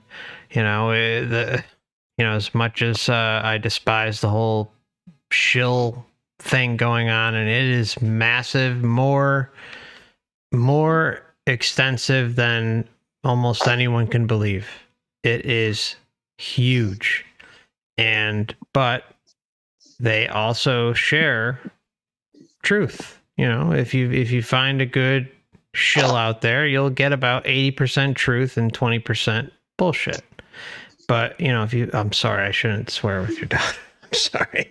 No, but if you get not in her realm, it's fine. Okay. But if you get the shill that's 50-50 and you're not using critical thinking, doing your own research, and just eating up what they say at face value, then you're going to get gobbled up and destroyed. It's a rough patch. And there are some people like Sasha's in the chat. He started watching at 16, and I've had a few 18-year-olds, some 20-year-olds, and it. Well, yeah. I mean, I think Sasha, you're now what, 18, man? But I mean, it's incredible how we all take this path in different ways. Some of us plow through all sorts of different things at a later age. Some of us come at it at a younger age. And, I used to have this thought that, the younger generation was screwed, but no, it's all about what's within the spirit, what's within inside. Like, if you think something's wrong, you're going to just put your foot down and say, no, I am going to stop all this crap and try and think for myself and not be fed information. And bless your heart for getting out of that and stand up for your own. How did your family take it? Dare I ask? Let's just put it this way. My family doesn't, how can I put it this way? My parents, okay, so it's a really tough situation. So I have two children, both are, my son's autistic, and my daughter, she has a chromosome disorder. So I have two children who I have to have my family involved with. So I basically share custody with my parents, and we just don't go there. So it's like I don't even talk about the stuff with them, and I just kind of keep this secret. And so like my family doesn't know that I like listen to shows like this or that I talk to anybody. They just know that I have some online friends. Sure. The rest of my family doesn't really have a clue, and I have a huge family. I just keep it light, keep it friendly. I think there's one cousin that I've talked to really deep about this stuff, and that's it. Like I just, no one has a clue what's going on in my life, and I have to keep it that way because financially it's just, I have to be on good terms with my family. Of course. So good for you. Stand up for yourself, make sure that your situation is optimal. So it's taking care of yourself. Yeah. Cause I have to, like, I'm going to be probably the end of this year moving actually back in with my parents. And so, but I'll have my own little place, but it's going to be joint property, that type of thing. So I probably won't be very vocal, obviously, about any of this stuff. And this is something that I could try, but it's not even worth wasting my breath to even tell my parents about this stuff, because they won't. And it'll just hurt our relationship and make it harder on me. And I've just had to let that go and just say, well, I hope that they find the truth, whatever that is. But I have to just look out for me. I know that's terrible to say, but no, that's not. It's not terrible, because you still have to exist here. The one thing I've told a few people who have like they've had parents or loved ones on their deathbed. I hate to say it, and but if you're dealing with something as high pressure as evangelicalism, you try and talk to them at the time of death. They're likely gonna see something like Jesus or deceased loved ones or pets, the whole ball game. Yeah. And you just tell them flat out then and there, and it may hurt them, but that is your moment. That's the moment to try. It's not gonna hurt you. There's nothing that can really, blow up in your face. But that's for you and everyone else to decide. You've got a situation in your life, and they could start talking to your relatives, say, oh, she's not believing in the book, and not sign under our values, and all of a sudden she sprung this on me at this moment. I mean, it's a really, really hard line to cross. So I respect whatever you do. My family has been very strict in the past. Like, I've been kicked out of my home before by my parents for not believing like them. So yeah, it's one of those situations where I have to walk on eggshells. Yeah, just forget it. Just do you. Yeah. Do you. Yeah. Yeah, that says it all. That says it all. You gotta take care of yourself and the young one there. Just out of curiosity, did your daughter, you said she's 7, did she ever start talking about things from a previous lifetime by any chance, around age 3, 2, or to 6, 7? Well, she said something one time that sent chills down my spine. So we were pulling into the parking lot because we live in an apartment complex. So we pulled into our parking space, and out of the blue, she says, Mom, she says, do you know that people watch us? And I said, well, Ivory, what do you mean? And she said, well, there's people that watch our lives. And when we go, I don't know why she said this, but she said, when we go poopy and pee-pee on the potty, they laugh at us.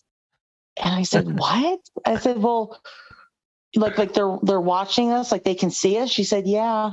She said, they watch us and they laugh at stuff that we do. And she says, yeah, there's people watching us right now, Mom.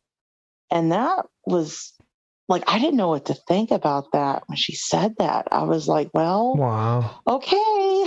And I let her go to bed, and I just went, my gosh, what was that? Old Truman Show, right? Oh my gosh, like, I didn't know what to think. I was like, but you know what? Like, little kids, they're so honest, and I have not shoved religion down her throat. She's been exposed a little bit from my parents, but why would she say that? Like it was so random. Probably because it's true. I would not doubt that one bit. There was me neither. There was a glitch story on Reddit, because I like my glitch and Matrix stories, and this guy, or a couple like this that I saw. This guy sitting in his living room, and I think there was a witness to it, so it wasn't just him. And out of nowhere, he hears somebody say something, and he's like, what? No, he was alone, I think, because he was like, what in the heck was that? and the voice that he heard said, oh, he heard us. Oh my gosh. That's so creepy. Yeah, I've heard stories like that before too, actually. It's even astral projectors. There's even NDEs kind of like that too, where they are crossing some kind of threshold and the person is thinking something, and they pick it up, the entities pick it up telepathically, and they're like, oh yeah, they heard us. Or, I mean, yeah, it's kind of weird how. Has anybody had? Oh, sorry. No, it's okay. I mean, the veil is thin, huh? Yeah, it is. It is. And the only thing I think I'll add is that we're, every single moment of every single day is recorded. and or filed away or however it works, because the life review proves that it proves it overwhelmingly that like a giant computer. Right? Yeah, something. And then you can watch the movie Soul. And there's a lot there. I don't know if all of you've seen that, but it's a must-see movie. Oh, it's a must-see movie. Soul by Disney Pixar. Disney Pixar. Okay. Yeah, but I mean, it is a must. You're probably. I would seriously say that everyone here should watch it at least 3-4 times, because there's so much there that it'll be overwhelming. Your first watch, it's just words can't describe it. And defending your life is another one. Yeah, I've seen that. Yeah, I want to see that. I haven't seen that. Should watch it again. I should. Here's what I want to know, you guys, is that I mean, look at us. Most of us have some sort of vice that it takes to get through the tedium of this life. What being is interested in watching this banal, awful, tax-paying? I mean, really? My dinner gave me gas, and who wants to know that? Who wants to see this? You know what I'm saying? Like, it's boring in here. I got to get up and go to make the donuts. Like, who's watching? What does it say about them that this is their entertainment? Somebody with no life. Really? Oh, because really, I'm like, this is lame. I don't even know what we're doing. The Matrix wardens, who have nothing else better to do. Just really quickly want to thank John Doe for his $5 super chat. Thank you so much. That's very kind of you. John asks, do you recommend a video series I could send to my parents to help them wake up? They know nothing about this. I do suggest to everyone who is trying to get family, friends to see some of this stuff, the most important starting point is obviously reincarnation. Because if you can't get someone to see that reincarnation is happening and that it's been proven, it's not, just because the mainstream isn't screaming about it doesn't mean it's not happening. I would highly suggest starting there. That's the base level, and then you would move on to something like NDEs,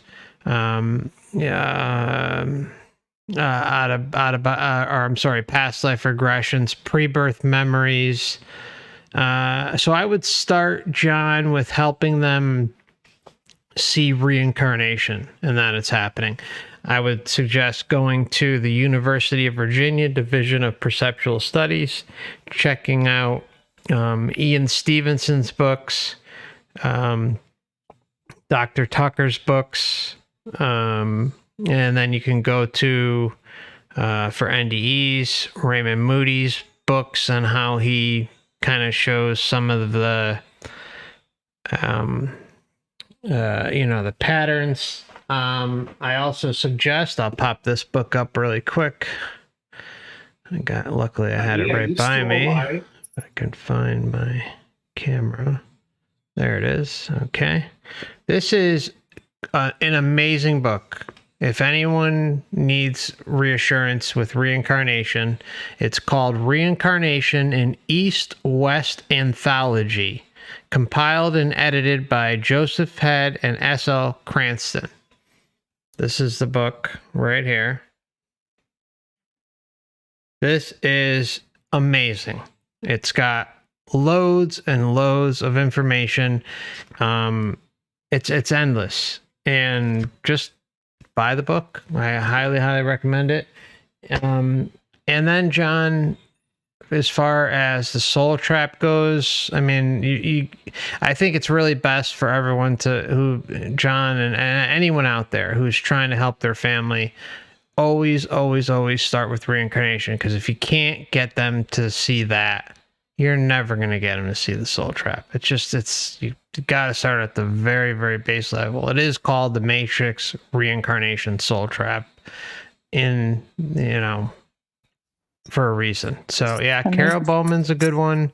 But again, the problem is too, John, is the interpretation that we're dealing with too. So when someone looks into this stuff, at least the way it happened for me is I started to buy into the NDEs. I started to buy into, the past life regressions and the pre-birth memories, and that, everything happens for a reason. We plan this, and, we have life scripts and plans, and, it's all for the greater good, yada, yada, yada, all that stuff. So that's where a big roadblock presents itself, because if someone's listening to this stuff, it really can suck them in, because it sounds good. It sounds nice. It's a way for us to reconcile with the big picture, John. So, I'll gladly help you further, but give me a little idea as to where they, are they already aware of reincarnation? Do they know that it's happening? I would suggest everyone and anyone check out Wayne Bush's site, trickedbythelight.com, which I'll put a little shameless plug in there that Wayne Bush is coming back on February 12th, February 19th, February 26th, and March 5th. We've got Saturdays booked for the next 4 weeks. So that's the 12th, 19th, 26th, and the 5th. The shows are scheduled, I believe, for 4 or 4:30. Those should appear relatively soon on the homepage of the channel. Probably by Wednesday, I should have a few of them up, at least for the next couple weeks. Cool. Yeah. And then I've got Dan from Overwatch channel coming. I believe we scheduled for the 13th, which is Sunday. So we've got some good stuff coming. But yeah, John, just start with the reincarnation. I would send everyone and anyone to Wayne's page. A person who is serious about this will go through Wayne's page and see everything that he's talking about, or not everything, but a good chunk of it, and start to see it. And then obviously my channel, Dan's channel, really, really good starting points. Thanks, Ann, for putting that up. Okay, so we'll continue. Thanks again, John, for your kind donation. Thank you. I think I found the movie Soul. Is it an animated? Yeah. With Jamie Foxx? Yep. Okay, there That's it is. I see must see. Says it's a comedy. Yeah, it's more like a tragedy, but yeah. But it is funny. It's a good movie. It's a good movie. Cool. Thanks for sharing about that. Yeah, sure. We've also been watching what was it? Oh my god. This one you have to see too. It's a TV show. Oh my god, I'm having a mind fart. Forgive me. It'll come to me in a minute, but it's Truth Bomb City. The Good Place. The Good Place. Have any of you seen The Good Place? My partner loved watching it every week. I never got into it, but revisit it if you get the chance. Is it on Netflix or Amazon? Because I haven't Netflix. Yeah, it's on Netflix. I think all the seasons are there.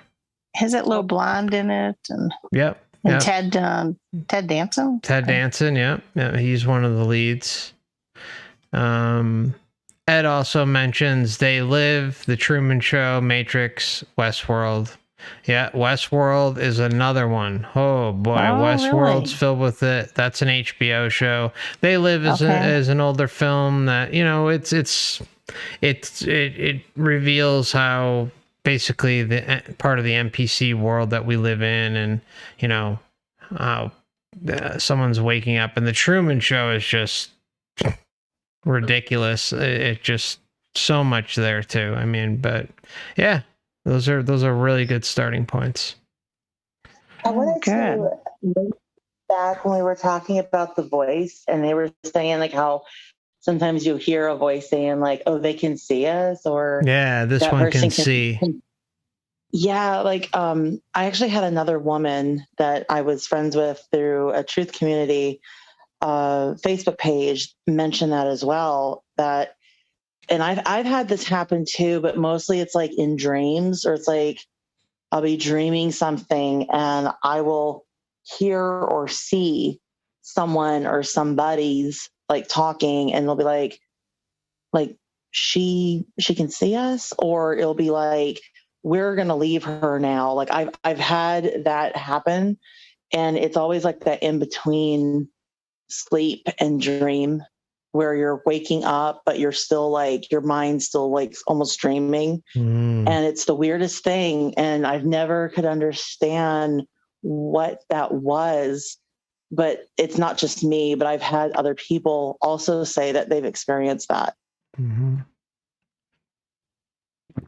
Yeah, we I think when we're in our dream state that we're more, I mean, even though we're kind of blocked off from, you know, we wake up and we have the memory for a little bit of time, and if we don't write it down or don't record it, it disappears. So there's like a memory wipe mechanism going on in dreams, but I feel that we kind of travel off into our more authentic true selves every night. It's just a matter of if we remember them or not. And it's more often than not that we seem to all, you know, not remember. I think that's so true, because I have really vivid dreams. And then I wake Nice. up and it's like swoosh. I'm like, oh, I'm still trying to remember that part. Like, it makes me so mad. I mean, you know, it's as real or more real. Yeah. I mean, do you think it's possible that maybe our real consciousness is maybe asleep somewhere? Oh, that's and 100%. Some game mechanism that we're in, and maybe the voices we're hearing are like the other people from the other side. Like, you think that could be a possibility? Yeah, I think just the makeup of the human experience, the human body. I've mentioned on the channel quite a few times how I feel that our true spirit essence is kind of, you know, out in the middle of somewhere, and, you know, it can't be fully contained, but it can be, you know, pretty well contained when we're going through this experience. And in the astral, to some extent, like when you cross over the astral, it's not as easy from all things we can look at, but yeah, when you're human, it's tough. There was a guy that I did a commentary on who had a DMT trip, and he said it's deceptive as fuck becoming human and you forget. I mean, that's exactly what he said while on DMT. Man. And if you want to look for that video, it wasn't that long ago, a few months back. Yeah, it's really interesting that he's doing DMT and just spits that out randomly. Wow. Yeah. So Ed says, FC, I don't think most people are NPCs. They just haven't woke up. What do you think? I believe the NPCs are the top cherries of the cake. Yeah, that's Ed. I'm on board with that too. I've had a total transformation on my thoughts about NPCs. Completely. You know, I used to think that, yeah, they're everywhere, this and that. But now, like, you know, when you start to see how, you know, early childhood development plays such an important role in this, and then on top of it, it's intergenerational indoctrination. So you're learning, we're all learning from our parents, and our parents learn from our parents' parents, and it just goes on and on and on. And then you throw in something like the education system, religion, you know, family, friends who all have their little belief systems, and you're hearing them, you're soaking them in, because from birth to age 7 or age 6, you're essentially just a sponge. You're intaking your surroundings, your everything around you, and that's what kind of molds you later on in life. You go from living in this alpha and what the heck's the other state? I'm having a brain fart here again. Alpha state and one other one that I can't recall off the top of my head. And then all of a sudden at around age 6 or 7, you switch to, the state that we're in today.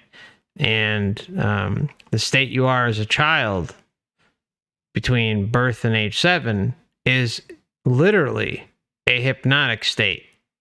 So you can imagine how, if you go and you get a hypnosis session, then that's the state that a child is in from birth to age 7 most of the time.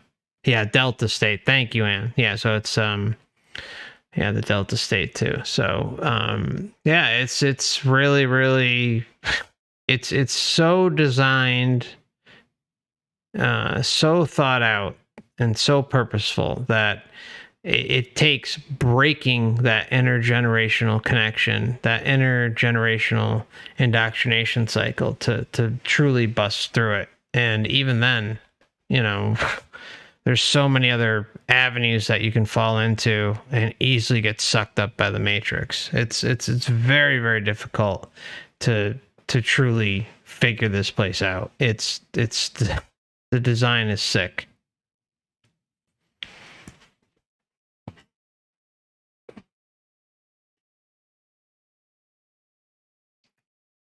It's kind of it's really a miracle that anybody manages to wake up ever. Yep. Really? Right. When it kind of started for me, I didn't know what the process began. It was very kind of cool how it happened. I had so this was in the winter of 2018, the end. And one day I just thought, if I have to do another 40 years of this, I don't have it, And I had been very New Age indoctrinated up until this point. And I just stopped, and I just wanted to die more than I'd ever wanted anything in my life. And it was very strange. It felt like this was coming from outside of me. It was like a program began running. And I was like, what in the world is this? So this went on for about 3 weeks. It was like an ideation. It wasn't strong enough to do anything. It came out of nowhere. And I'd never thought like that before. And one day, my little guy, who was 5 at the time, he just turned 6. It was late one night and I was working, and I didn't talk to anybody about this. I still went about my business. It's not like I was, I still had a lot to do, but I was feeling this pretty much running all the time. And then my son looked at me and he goes, Mom, it was like 10 or 11 o'clock one night. He goes, Mom, I'm so sorry to have to tell you this. But your heart is losing its life. Wow. And he said, when adults don't play, or when people don't play, their hearts lose their life, and your heart is losing its life. I'm pretty sure it was. Whoa. He's remembering. I think it was like whenever you kiss someone, you give love to them. Whenever you hug someone, you give love to them. Well, you had said at the time, your heart, or you said when people don't play, their hearts lose their life. And I just kind of stopped and I said, well, I'm either going to do it or not, but I can't live like this. And then boom, I came back to I just turned the car around and went back to life and was like, well, what am I going to do about this? And that's when I said, what am I believing?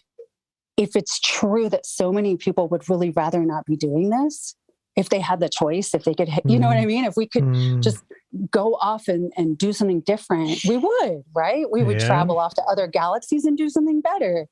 So we're so limited here. Exactly. That made me think about it. That was what started it.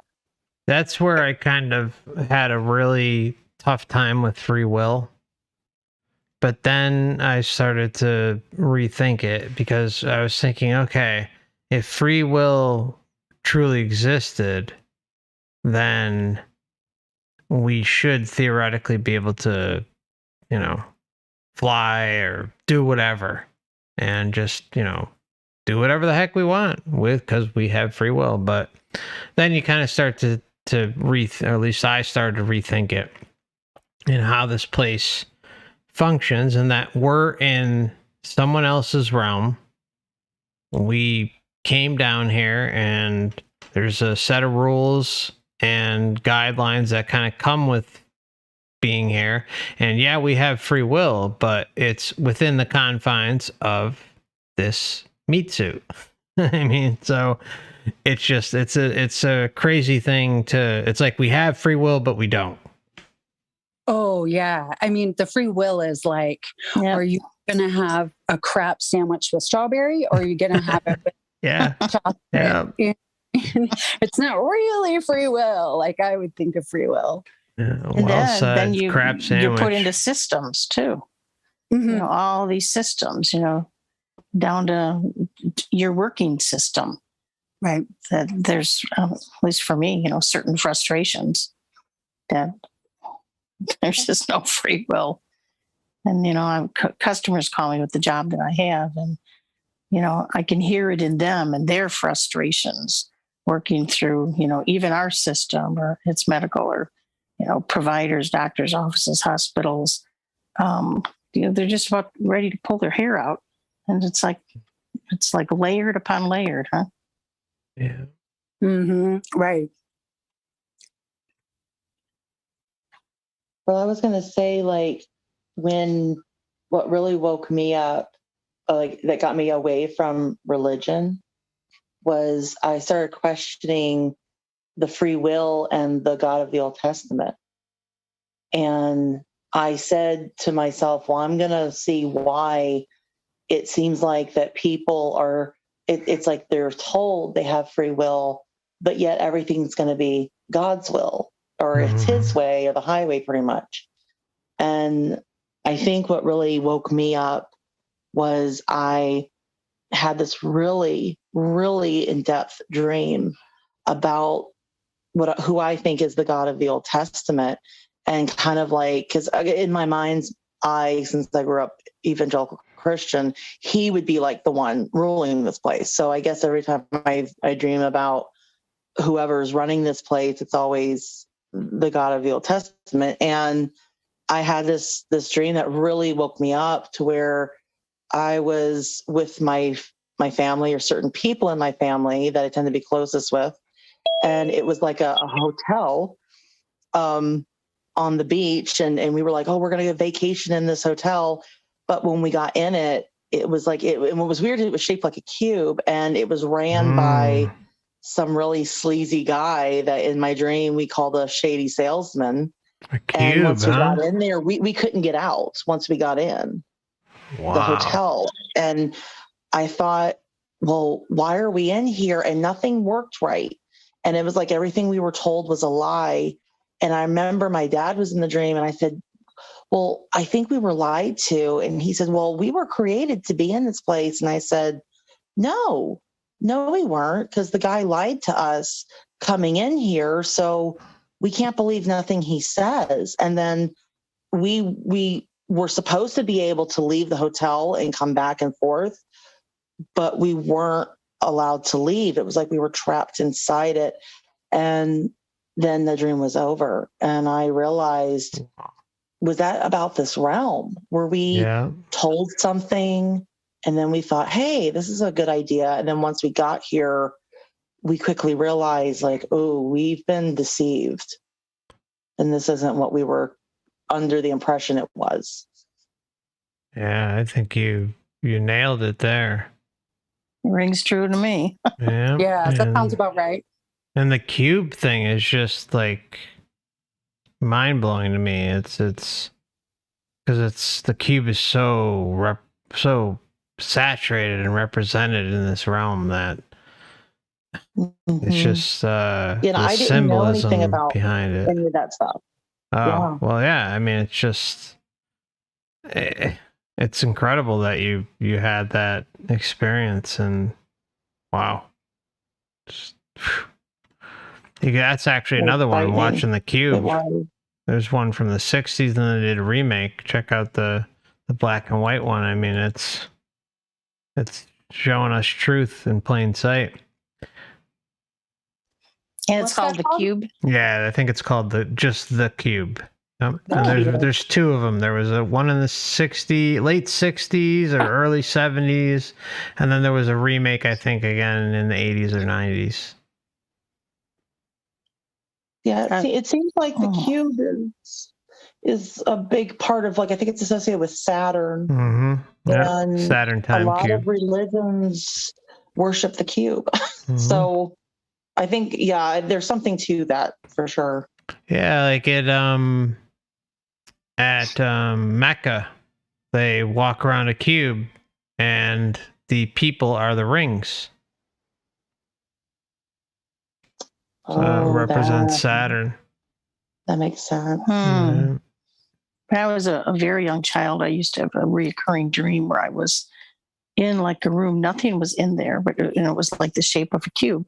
And I kept trying to get out, and I'd make it up to the top, and it would be like a witch or something just pushing me back down. And I kept trying and never got out.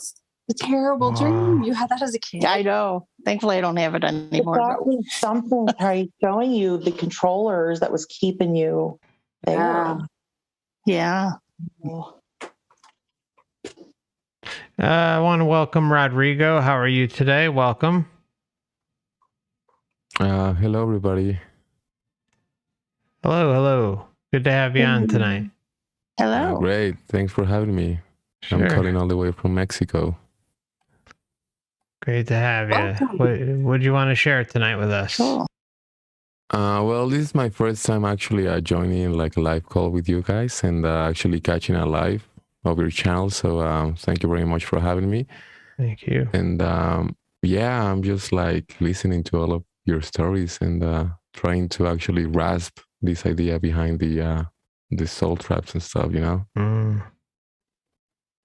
Yeah, it's tough in the beginning because I remember just kind of fighting it, and I fought it for a few years until eventually I just said, okay, it's undeniable, because I didn't want it to be true. So just hang in there, keep looking into it, do your own research too, and I think eventually you'll come around to it and see it. And at the same time, just everyone has to make sure that they're trying to keep as centered as possible and living their day-to-day life. Don't let it consume you, but don't ignore it either. Yeah, I think I embrace it now, you know? Yeah. Like it all makes sense once you actually see the whole picture. And like all the evidence, I mean, it's really right there, right? It's undeniable. I mean, in my opinion, there's I mean, it's just it's overwhelming. And it's like subtle too, right? Now that you said that you were watching the Good Place, actually I used to watch that show too. And just recently I just started rewatching it, right? And I came to the episode, I don't know if everybody has seen it, right? But I don't want to spoil it maybe, but yeah, go for it. What season? I think it's just like in the first season, right? Okay. When the girl, she realizes she's actually in hell. That scenario, I mean, that scene in itself is really revealing, right?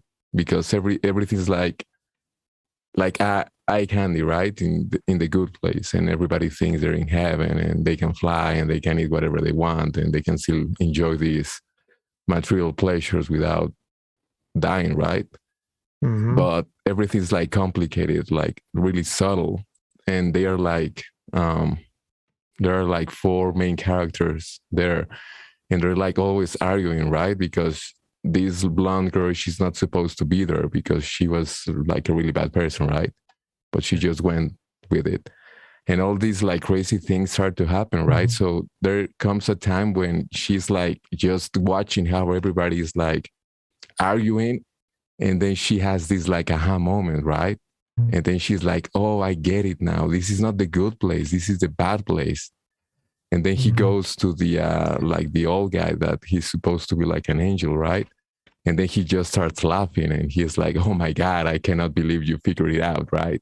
And I think Yeah, and I think it's really subtle with this place, right? Because it can be really awesome when you're having a great time. I mean, it can be beautiful, right?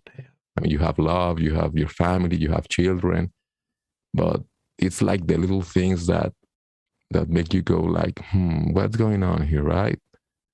Like everything in this place needs to basically parasite other life to basically survive, right? I mean, you see animals, and it's like just like a huge animal food chain, right? Yeah, everything feeds off something. Yeah, exactly. And we never come to realize that maybe something's feeding off of us, right? Yep. Mhm. And what's interesting about the Good Place is that they, when early on in the show, when the scam is starting to be figured out, what do? They wipe everyone's memories and refresh it, restart it all. Yeah. And it just goes on and on and on until eventually the wheels come off and they can't do it anymore. And then they suck them in a different way. They're just laughing at us, aren't Yeah. they? Yeah, Putting your pretty much. Yeah, that pisses me off. I mean, I'm laughing right here myself, right? Why wouldn't they? Right. They're like, look, we tell them all the time what's going on. Yeah. Every time. In our faces. Yeah, and I think they put it out there. Yeah, not just I mean, there's so few that see it that, it's like, oh, we could put out a show like The Good Place that is just like a huge, neon sign, and you know what? Barely anyone's gonna know what the hell it is. They're just gonna laugh, ha ha ha. It's another comedy, no big deal. Or we're gonna put out something like The Matrix or Soul or Defending Your Life, and it's just barely anyone's gonna know the true meaning of what's behind it. Yeah, they just take it like another story, right? Oh, funny, huh? Yeah. Well, it makes you wonder when we've gone through this, because we don't know how many times this has happened to us. Somehow our souls are so resilient that we're not completely insane, but there's a lot of insanity. So it makes you wonder, this much fracturing, especially if there's other, if there's quantum immortality, if there are other timelines, like when does it break down where you just don't have a sane consciousness in a time stream? You know what I mean? Like, the stuff will make you crazy, I would think, to keep doing and doing to one consciousness. Sure. And it can lead to the easy realization of how we can get lost there. At least for me, but I agree with that. Yeah, I agree. People can get sucked into this place. I almost wonder if that's a part of the trickery of this place, is to convince people that they belong here so much that they never leave. Is creepy. It's almost like a fun house where you're looking for the exit, but each exit way is like just a mirror, or it leads to nowhere. And it's like, it does that purposely so that you can't get out. It seems like whoever's in charge of this place is almost doing it for like their own amusement. Like it's kind of fun to them. And it's a very sick and twisted, I think, individual that would do that. But if it's everything that we see, it seems like that really is what's going on. It's ran by a madman or a mad person, So it's like the ultimate Hotel California, right? Like your dream. Yeah, that would make sense. I think even in that song, what did they say? It was like, you can check in anytime you like, but you can never leave. And so that scares me. Like, I don't like that. Like, I want to leave, We'll be fine. Yeah, those lyrics kind of creepy. Someone told me about a line in the show Lucifer, which I never watched, but I bet there's a lot of good stuff in there. And Lucifer says something like, I'm going to butcher it, but it was something like, you're free. Everyone's free to go anytime, but no one ever will. Yeah. I remember you sharing that. Yeah. Yeah. Yeah. I mean, I think, Hotel California, it's really speaking to, the bulk of people, because they're putting themselves in their own prison. They're not, most just go along with the show, and like we were just talking about, the mechanisms, just how deep this place goes and how hard someone has to work to really free themselves. It's mind-numbing. It really is. It's so massive. So with that, what I'm going to do right now is just take a quick break. It'll be 5 minutes, everyone on the panel and in the chat, and we will be right back. So hang in there. If everyone can mute their microphones during the break, that would be great. And we will meet up again in a few minutes. Thank you so much.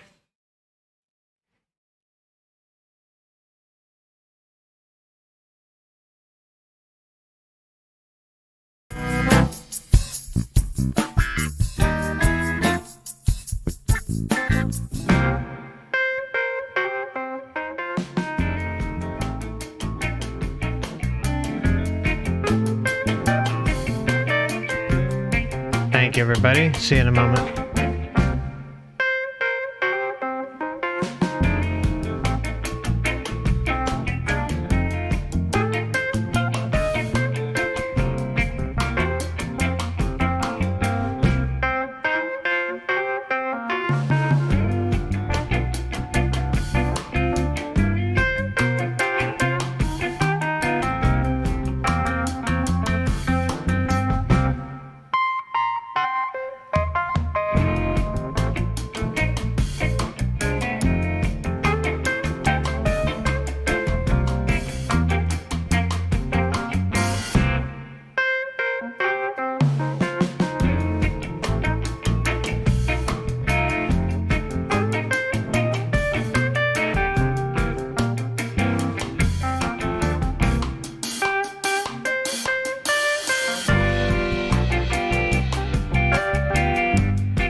All right. Thank you for your patience.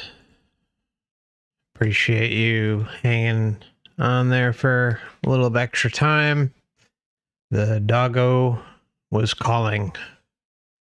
Gotta listen to her. So, all right. We are back. Want to welcome the panel back onto the show. So, we'll probably go about another 20 minutes. If anyone would like to jump in for or anything they want to share, feel free.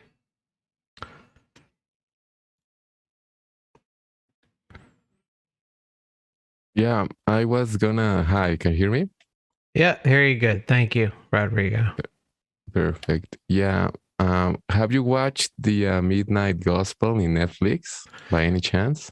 No, I don't believe I've seen that. No.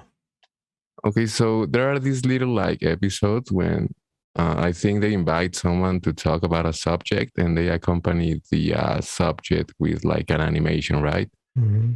So specifically the episode number 2, when they're talking about death and accepting death as a fact of your mortal life, the talking itself is really, really cool. And I will actually encourage anyone listening right now to watch episode 2 of the Midnight Gospel. But more specifically, the animation that goes with the talk they having. I mean, it's really creepy, right? Basically, it's this like time lapse where these creatures like die, right? But on the background, when they're dying, they're like being killed by these like clown creatures. So when they're having like this talk about death, like the host of the show and the guest, they're actually going towards that death, right? That inevitable death.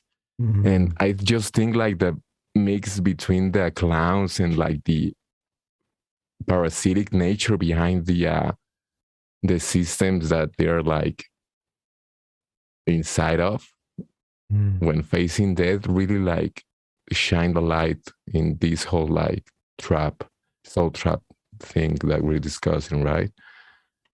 With the love bomb, because there's like a scene where they are getting injected with something that it's called like namastex, and it gets them high, right? So it gets them like all yeah, all loving and all going forward, right? Damn. And they never actually question the system they are in located, right?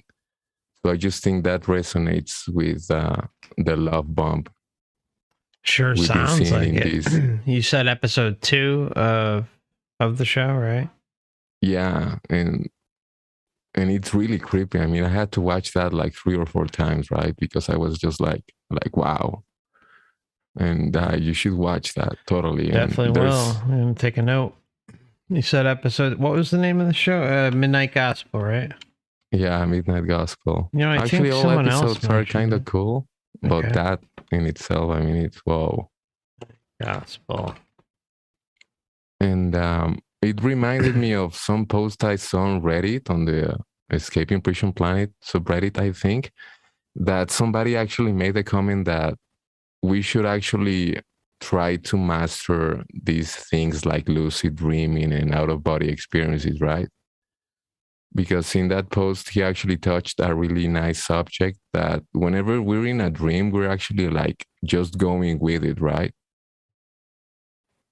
And I just think that's part of the scam we are being faced on the other side. I mean, it's like a dream, and unless we actually have control of our higher self in that state outside of our material bodies, I just think, I don't know, I've been giving that a lot of thought, right?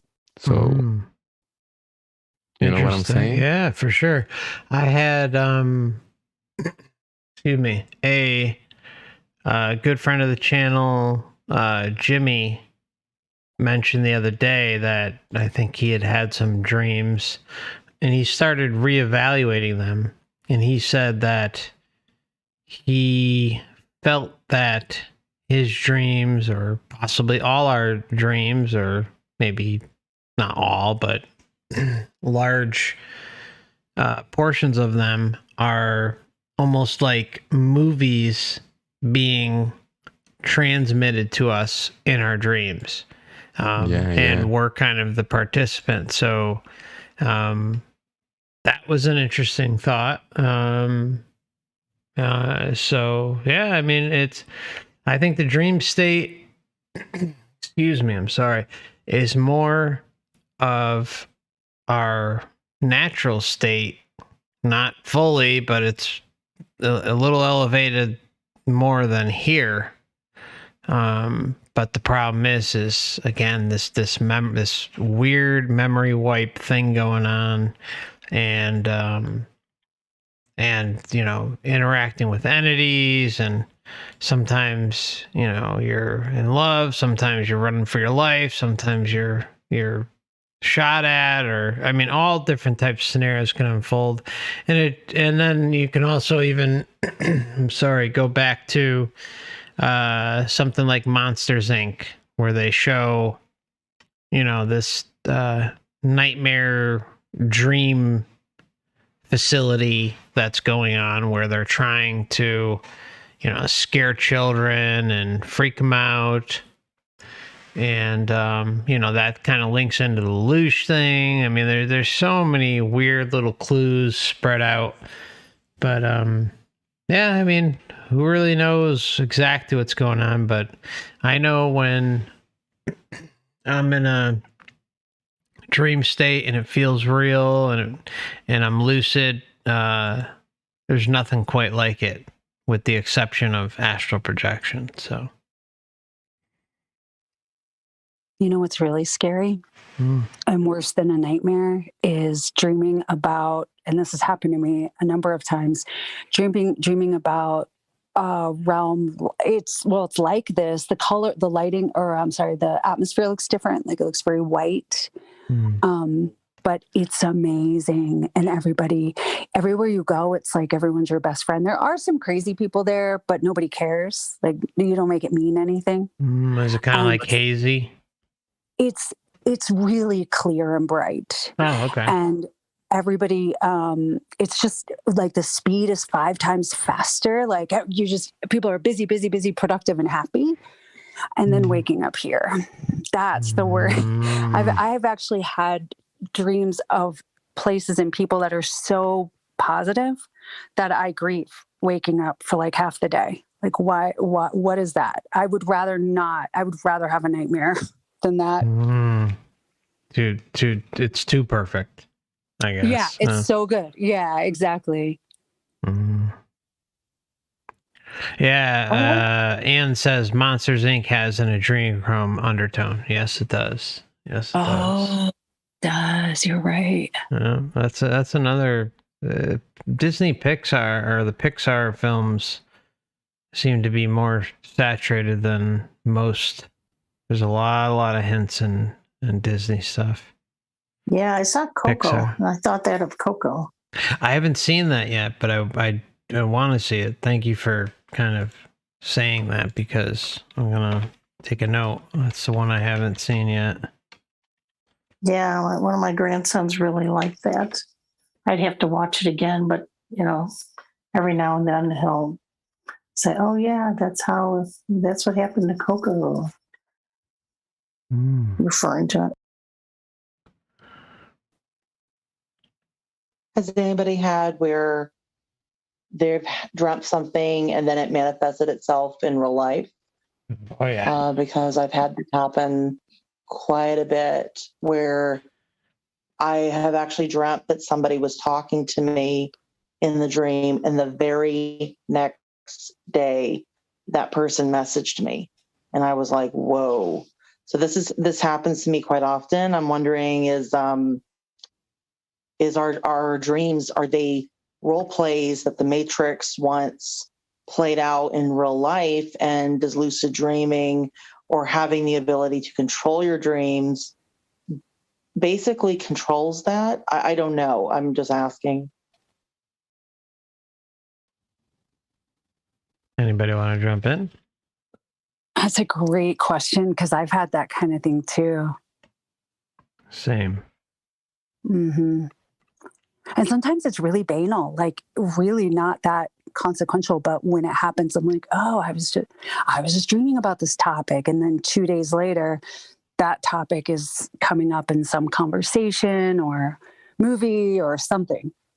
Yeah, it's crazy how that happens.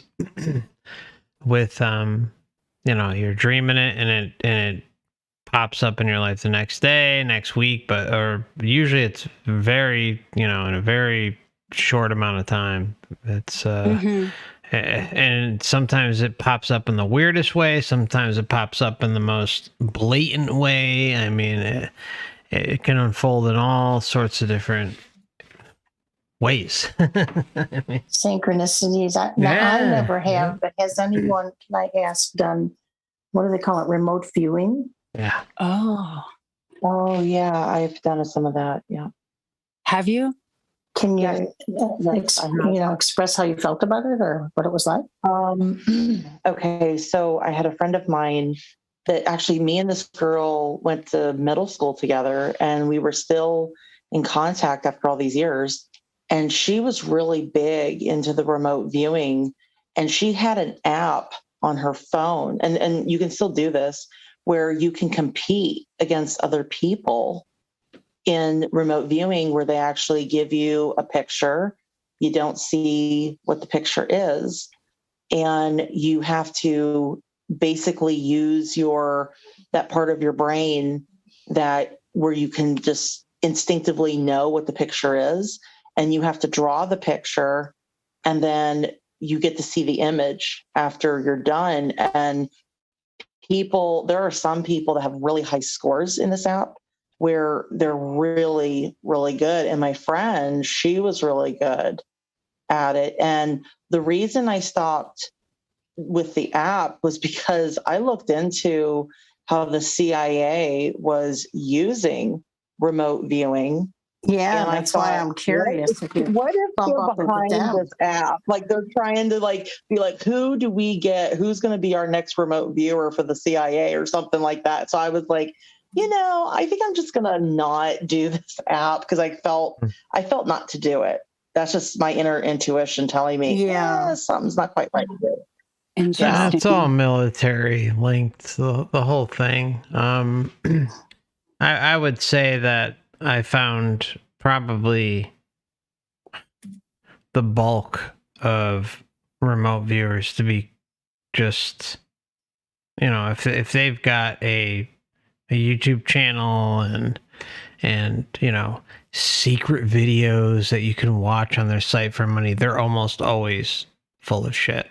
But it's a good scam, but it also does work. I mean, it's kind of that in between, like, where you're just like everything else. I mean, I guess it's no different, right? I mean, you're battling through the bullshit to try and find those juicy nuggets once in a while that can help you. I mean, it's real. I know that my friend, she was very good at these pictures. She was like, I could have really delved into that, but like I said, the only thing why I didn't do it was because I felt inside like just not to do it, and I always follow my gut instinct. So I don't know. I think that psychic powers and intuitions are real. I think I tend to have dreams that come true. So I definitely believe there's something there. Whether it's the Matrix or whether it's our higher self is something that I really wish I knew, because when I have dreams that reveal stuff to me, like that dream about the hotel, I'm like, where did that come from? Was that my higher self, or was that coming from within the Matrix, Yeah. Right. Well, I've heard people that have, a story where they remote viewed, but then they got into, a meeting, like a military meeting or something, and they should not have been there. And they were told, get out of here. And, they're kind of freaky. Yeah, and they'll say like, oh, I was, remote viewed Antarctica, I remote viewed this, all that stuff. Or some people say they remote viewed with aliens. I mean, it goes on and on and on. Yeah, Farsight Institute, we're not even going to talk about them. That's a clown show. But I want to welcome Mikey to the show. Mikey. Or Michael. How you doing today? Good to have you with us.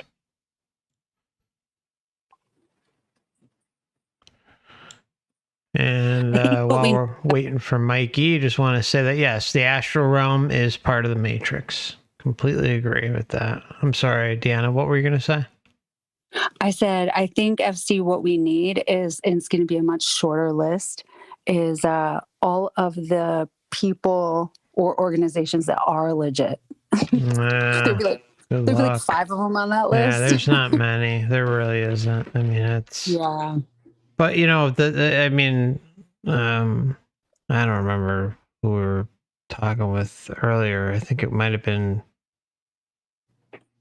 I don't know. I'm sorry, a brain fart. But you know, it's like I think everyone kind of has their different journeys. For me, I went through again all the crap. You know, I mean, I went through all of it to get here, and I don't think if I, you know, weaved in and out of the crap to find those little nuggets, I don't know if I'd be here today. I really don't. I want to think that I would be, but Yeah, I feel the same way. And you know, I went through the whole religion thing too for decades, and then totally burnt out on that, and totally walked away. yeah. All right, Mikey, you there? I am here. Can anyone hear me on this? Yeah, you sound good.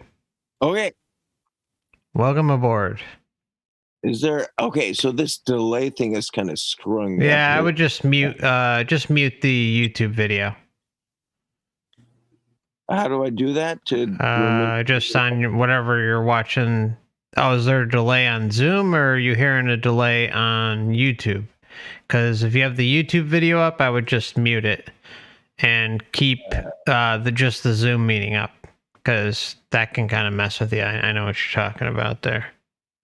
Okay. So just give me a second because I have no idea, but I have some stuff to say. But if I just mute this. Well, yeah, the YouTube video, not the Zoom, though. But yeah, we'll circle back to you whenever you're ready. Yeah, all you got to do is unmute yourself on Zoom, Mikey, when you're ready.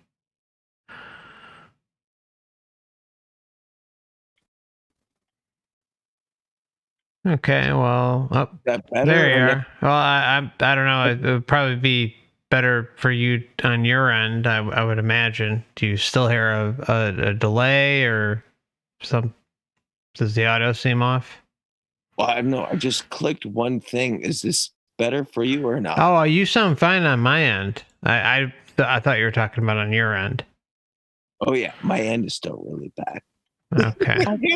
Tell me again what I have to do. You probably have okay, when you were watching the video today, the stream, you probably have I would imagine you probably have the volume still on. So you would want to mute the YouTube video, not Zoom, just the YouTube video.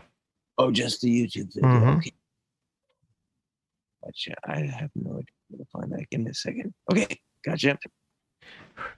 All right, how do things sound now? Gotcha. I have no idea. Okay, gotcha. All right. No, I'm just. It sounds like I'm talking. Yeah. Say. Oh, do you have? Okay. Now it sounds like we're getting feedback. Yeah. Do you have any headphones? Yes, I do. Yeah. Okay. I wouldn't use speakers because that's gonna screw things up too. I'm sorry. Give me a second. Yeah. I really apologize for. No, that's all right. What I'm gonna do is go to Ed while you do that, and we'll circle back to you in a few minutes. Yeah. Awesome. Yeah. Awesome. All Keep going. right. Sorry. Thank you. No worries. No worries. I apologize so much. It's cool. It's cool. It happens. Hey Ed, how you doing? Welcome to the show. Good to hear you. It's good to see you again. Hi everyone. How are you guys doing? Good. I'm fine. Yeah. Actually, today I wanted to share something that came across. Today I watched this movie. They Live. Yeah, I believe that's the name. They Live. They Live. Yeah. And one interesting scene is when both of the guys that actually managed to escape the Great Hunt down, when they were hunting down and they were trying to escape from the police and whoever was chasing them for figuring out what was really going on in their world. There's this scene where everyone is at some sort of gala room and they started.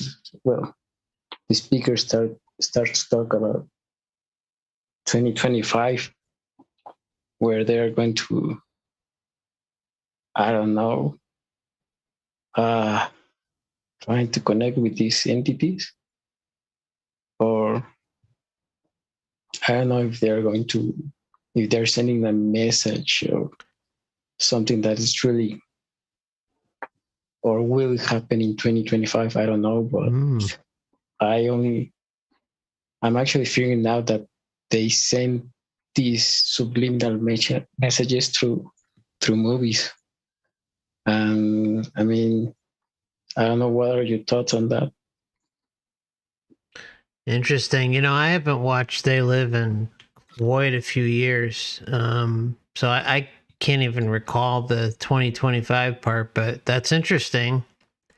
I think their goals are, part of certain goals they want done by 2025, and then 2030 they really want things clamped down for their whatever their agenda is going to be rolled out, which is, I would say, towards 2030 would be, like more full blown transhumanism, where we start to see some real crazy shit, and maybe less cars on the road, because there'll probably be some weird law about gas-powered cars, and I mean, who the hell knows where it's all headed. But it'd be interesting to revisit They Live to see. Do you recall anything about what they said in relation to the year, or does anyone in the chat or in the Zoom meeting here recall anything?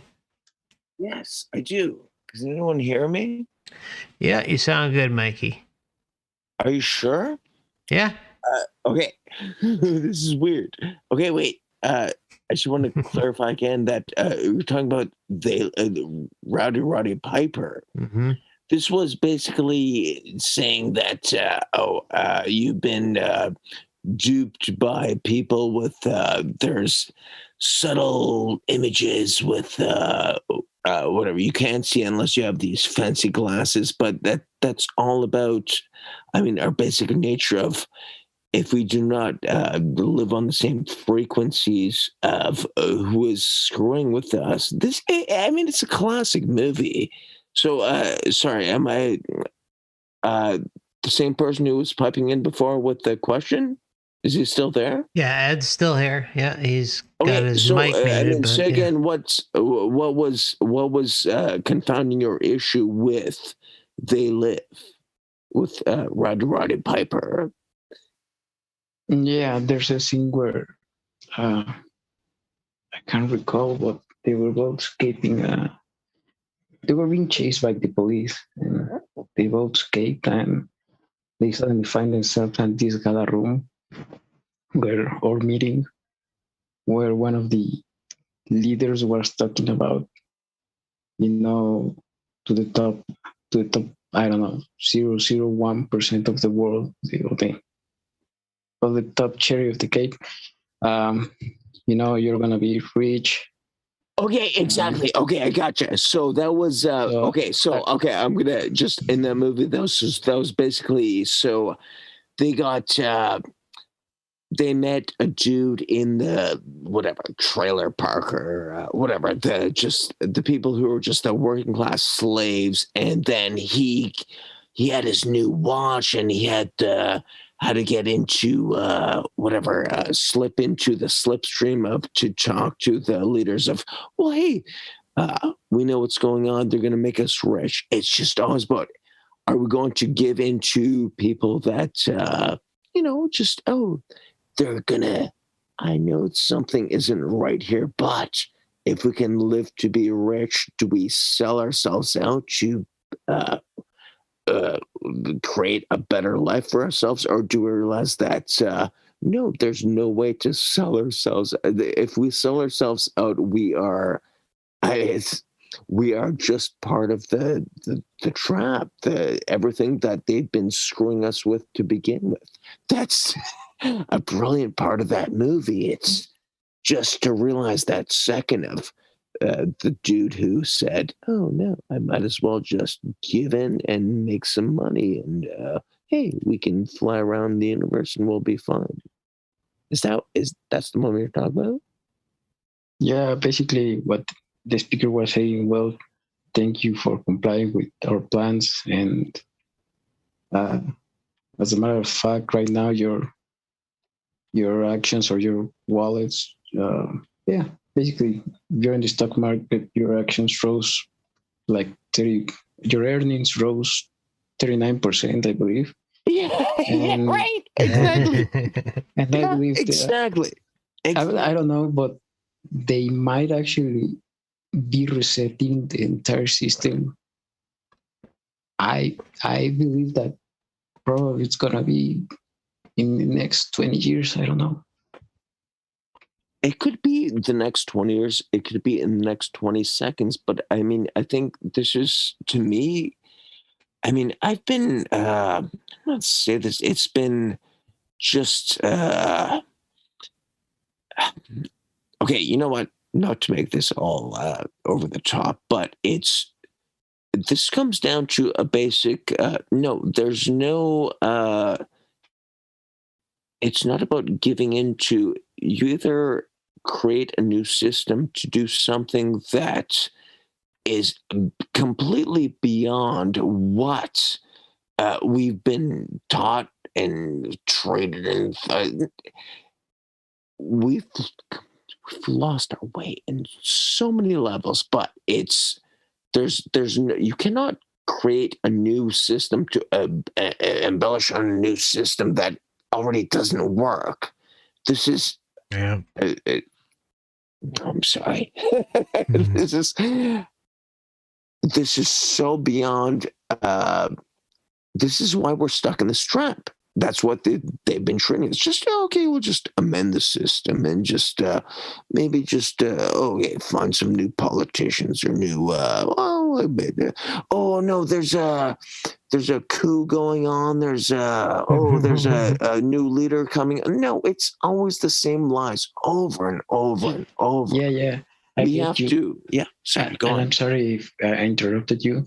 No, it's okay. You start analyzing how the hell are they pushing the meta agenda into our existence?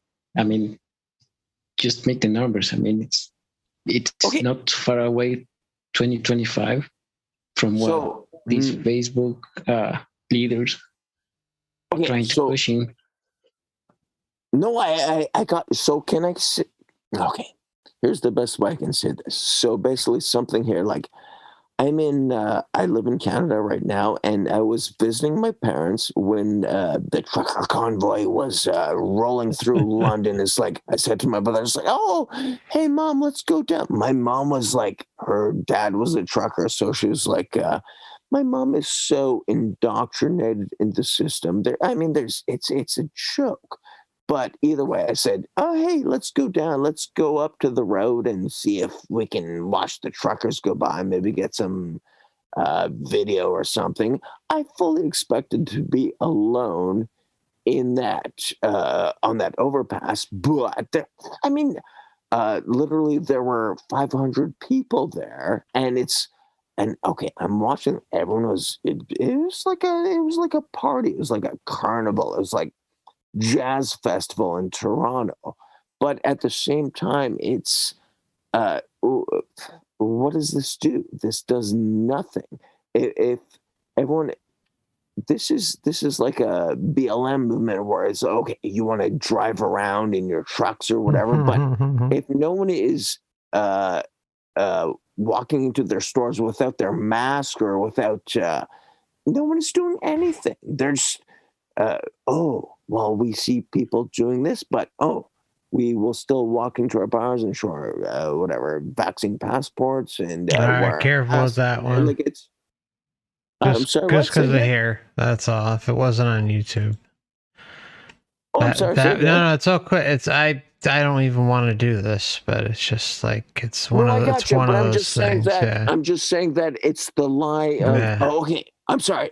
FC, don't get me wrong here. I'm just saying that the whole point is you're not making any change whatsoever if you're not actually making a change. All you're doing is following another protocol that what's the latest du jour of the day of what other people doing. It's no one's doing anything. It's really upsetting. It's really upsetting. And I'll okay. I want to say something too. I'm sorry, I'm talking too much, but I haven't had I'm a hardcore lucid dreamer, but I haven't the last 3 months. Well, maybe not that long, but either way, it's been bad. It's almost no matter what my intentions are to go to sleep and get into a whatever lucid dream or astral travel scenario. It's almost like there's some kind of astral control. Don't get me wrong. How do I say this properly? It's almost like there's a mind control issue going on, even just to get into a dream where I'm not mad at my dad, but why is my dad yelling at me in a dream? And I wake up, it's like, no, that makes no sense. Why is my dad yelling at me in a dream? It almost seems like there's a ramped up campaign of a dreaming emotion that is just screwing with us. I've never seen this before. I've talked to a lot of entities in lucid dreams, but I've never seen this before. Just in the past 3 weeks, where it seems weird. Something odd is ramping up. I don't know what to say. I'm just wondering if anyone's seen this or not. Anybody feel? I feel like things are ramping up, but yeah, step in session. Oh, I was going to say, just real quick, I think this is going to help people to understand so I study Vedic astrology just for fun. And I don't believe in a lot of but I believe by studying it, you see the control system at play, and everybody has what we call a natal chart. And in that natal chart are certain things that they say is your soul contract with this realm. So some people may have more anger. Some people may have more influence of this planet or that. And all in Vedic astrology, they say that all of the planets, which controls a lot of the stuff in our waking lives, is all ran by one creator being who flows through the energies of these planets. Now, I have noticed this, that when I am dreaming, that my higher self or my spirit will say, no, I will not act a certain way. But yet it's like part of the program, part of the matrix will say, no, your birth chart, something in your chart says you should be this particular way. And I have actually had dreams like that where I'm doing stuff that is so outside of what I would do, or be in situations that I'm like, ew, I would never do that.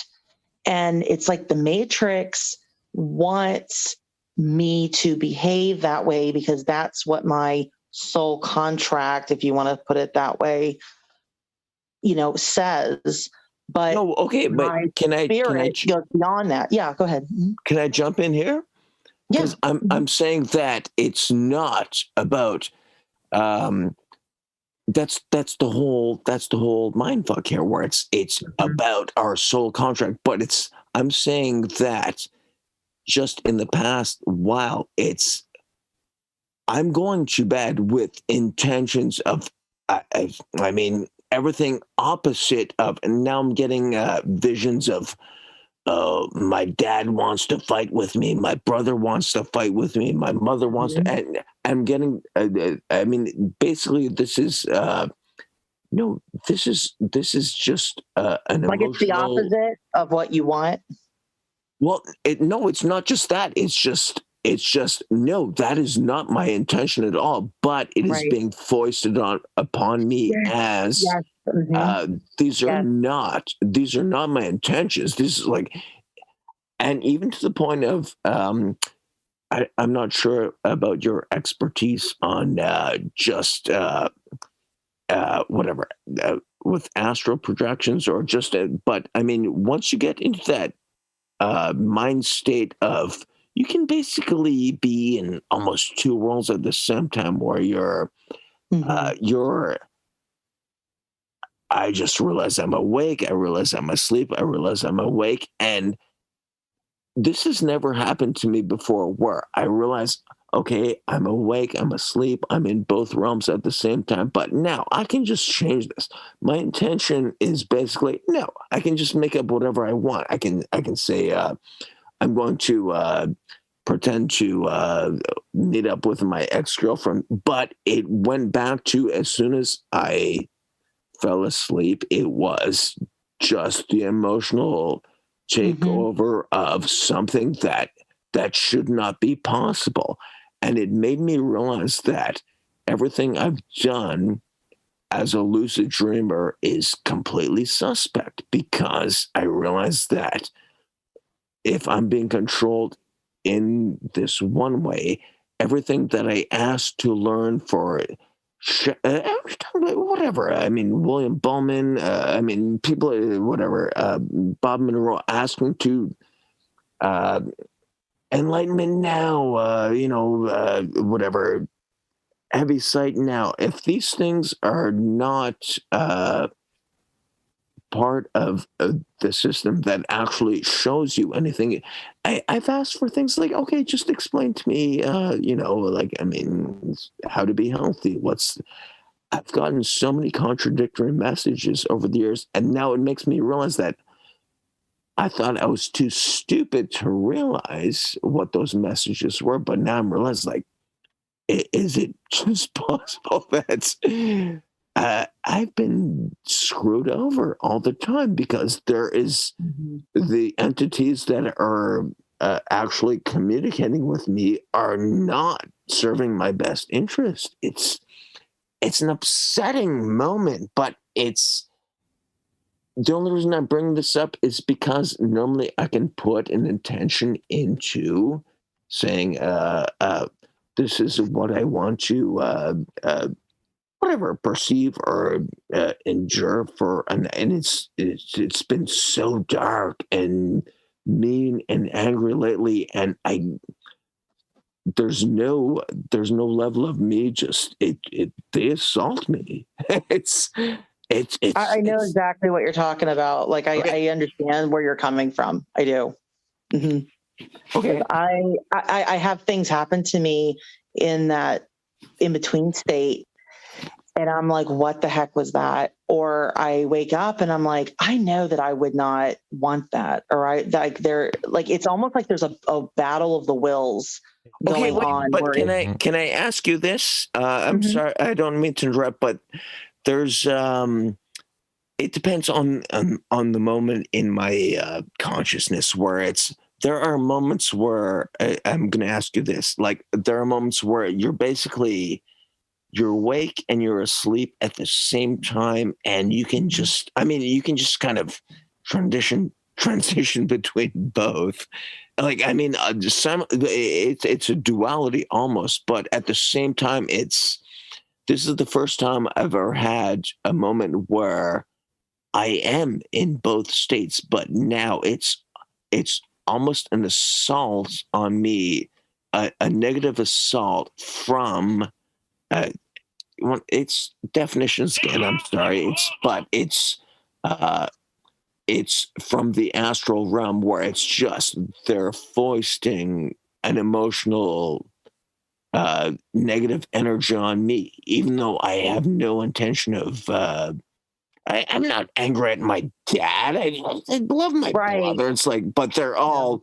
They're almost like aliens attacking me, like with a guise of, you're my family. Oh my gosh, it's like, right? My cousin has out of body experiences all the time, and he says that the astral realm is like the Wild West. You don't know what you're going to come across, and there are some nasty things out there. And I have experienced that too, where I'm in the in-between state, and I've actually can see things. Like I can actually see things like it's like there's a part of your brain that has to be still under that dream state in order to see these things before it completely wakes up.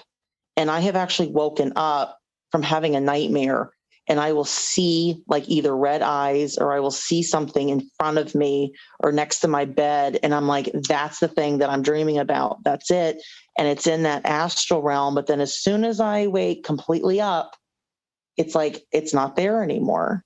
So, okay, but I think that's kind of part of the mind trap that we're suckered into here. Think about, okay, so physical Earth reality is okay. That's the real deal and shit. But I mean, again, this is about something like I mean, almost what you're suggesting. It's about fear. Like I remember on my bed, and there was this black entity that was like, it looked like a ball of moose ready to. It's like, but there was. I saw that, and at the same time, it's like, no, that did not affect me. But any other person, that could have ruined them for the rest of their lives. For it's like, oh, there's an evil demon entity ready to attack me, but there was no fear involved with me in that moment. But it makes me rethink everything I have to go through, all my stupid journals. I know exactly what you're going through. I trust me. I 100% know exactly what you're talking about. I have had those in between moments where I'm even chatting with something, and it's like it's like I'm aware of the conversation. I know what I'm talking about, but then when I fully wake up, I'm like, what the heck was that? Like almost like there's a double life that we're living on the astral realm or something. Okay, I don't know. And again, I don't know if that's part of the matrix or if that's really our real selves coming through. No, but that's the whole point, because you second guess everything now. So I go back to all my dream journals, and I read these stories where it's like, okay, I met this entity, and she laughed at me and forced me to wake up. And it's like, I was just in the perfect lucid dream, and she forced me to wake. It's like, okay, so I just assumed that could have been a spirit guide, or that could have been someone who was doing something for my best interest. And now I have to go back and revisit everything to realize that these people were, they were fucking me over. I don't know, right? I've also had this. And this is really creepy. Upsetting. I have been sleeping. Okay. And I don't know if this has happened to anybody else on the panel or in the chat. I have been sleeping, and I will literally have somebody yell my name to wake me up. Like I will be sleeping, and they'll go, wake up. And I'm like, what? I'm like, yeah, I know. Like it sounds literally like my brother or my dad or somebody comes in the room and say, hey, you need to wake up. And I respond to it. And I'm like, yeah, I know, I'm getting up. And then I fully wake up, and I'm like, well, who the heck was that? And why are they telling me to wake up? And this happens to me a lot. Okay. So this is exactly what I'm saying. So in the past, this is stupid Canada. So they locked me down for another month, and I couldn't go to my job. And it's like, I'm trying to find ways to, okay, dude, I'm cool. I can, things that make, but you know what? It's when I'm shutting down from, family and friends, and it's my job is crap, but it's contacts with people. And what I'm saying is that in the past a week and a half, it was just, I do not have animosity with my brother, my mother, my dad. It's like I just went down. It was my brother's birthday, it was gifts and cooking food, but my dreams, it doesn't matter what I'm I'm going to bed with intentions of I want to meet whatever entities that are beneficial to me, and the intentions that I'm putting into bed before I go to sleep are completely the opposite of what is. I'm getting angry energies of it. They basically look like aliens pretending to be my mom or my dad, trying to just screw with me. And it's like, this is. There's nothing right about this. This is like, Yeah. yeah. I haven't seen this before ever in my lucid.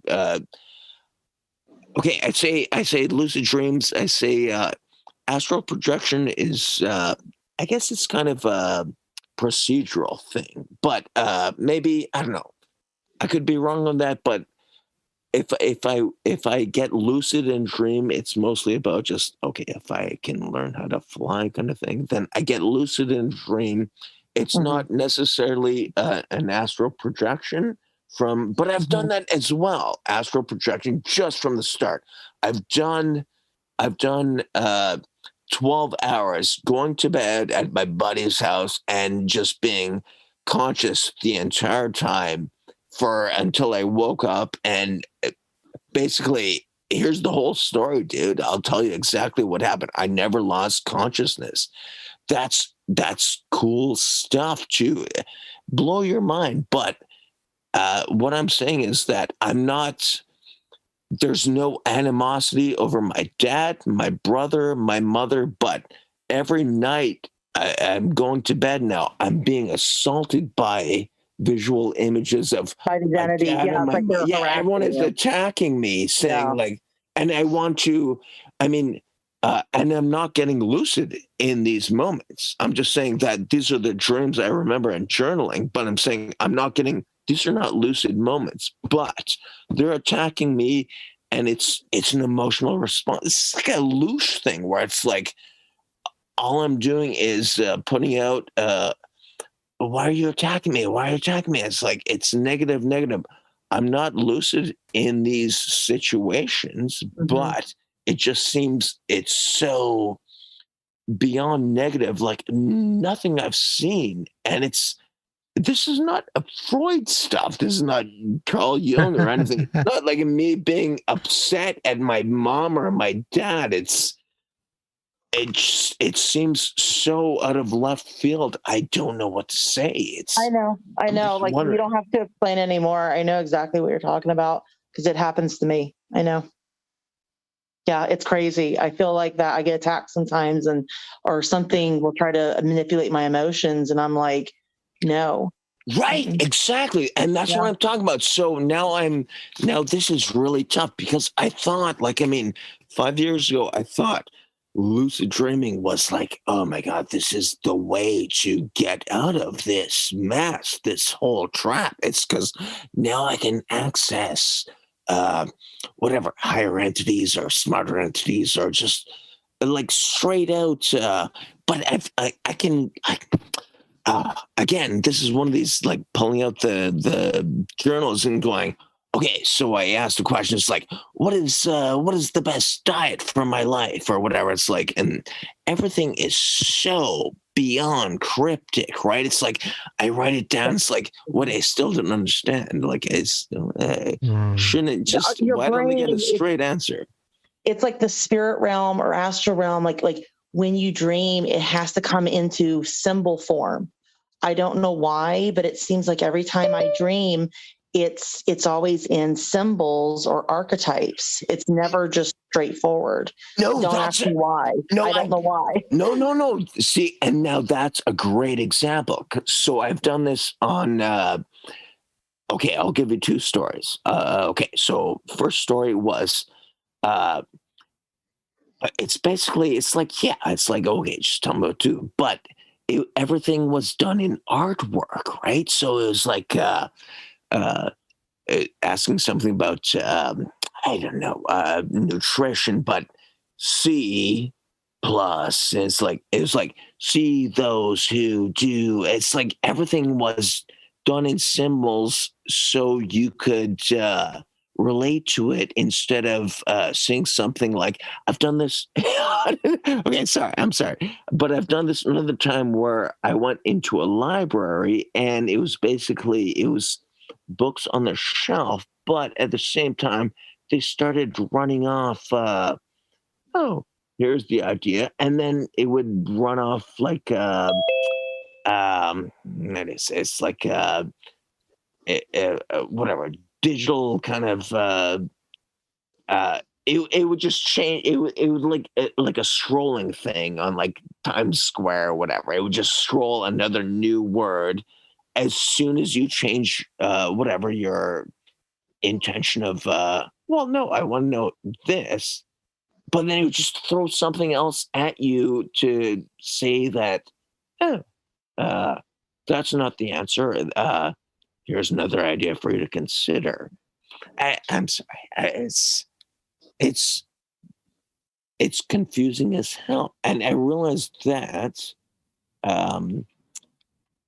Is it just possible that I'm just being fucked with by whatever another realm?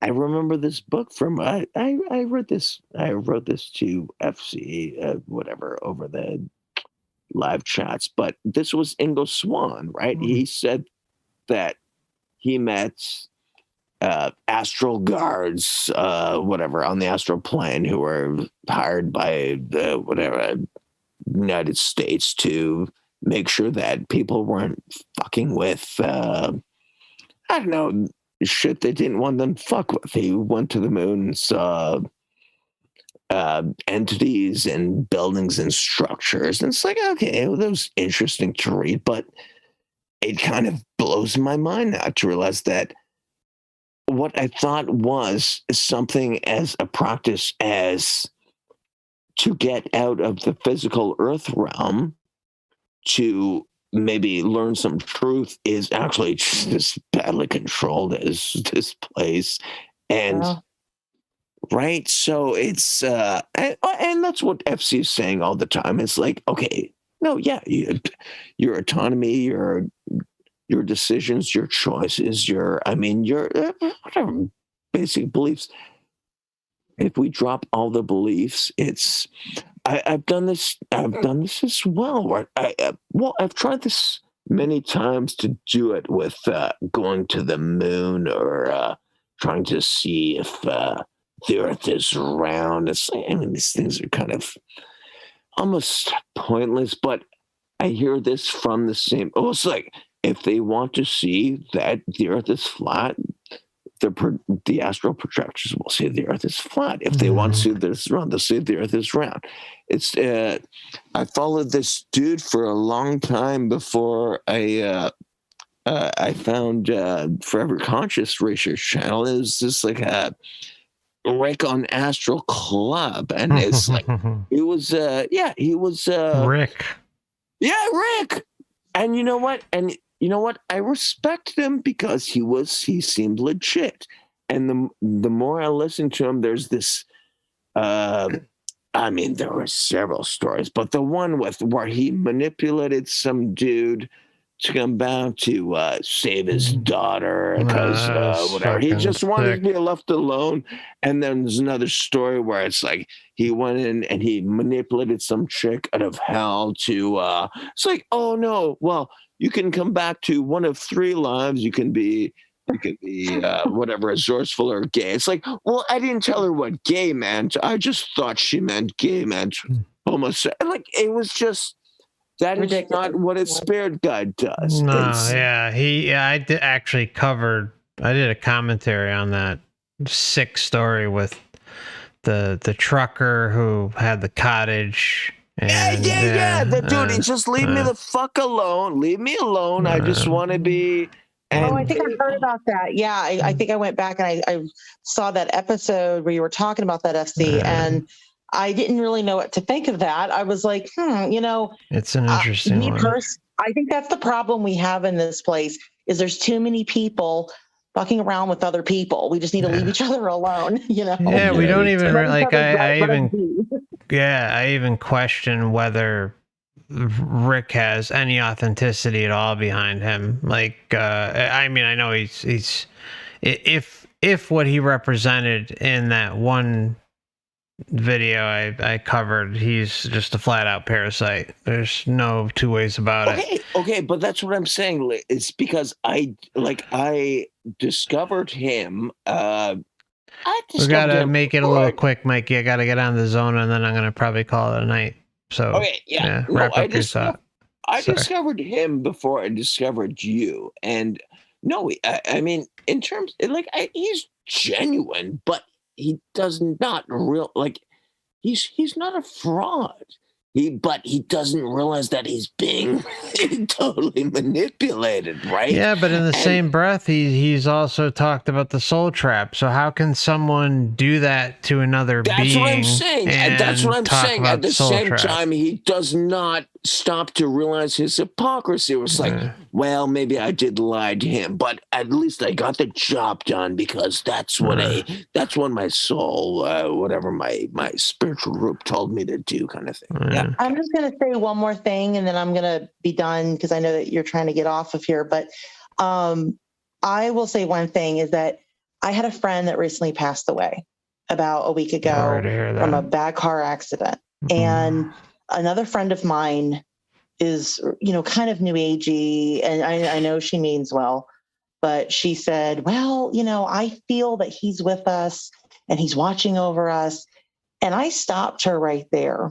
And I said, listen, if somebody's gone out of this realm, I would not want them wasting their time watching over my butt, watching me in my boring life, or being manipulated in any which way. I said, I want that person to be free, to be out of here. I wouldn't want my relatives seeing me on everyday life. I don't 100%, want that. And so exactly. I'm just going to say this, and I'm going to leave it at this for me, is I feel that is part of this control realm, is to make you think that everybody's spying on everybody else.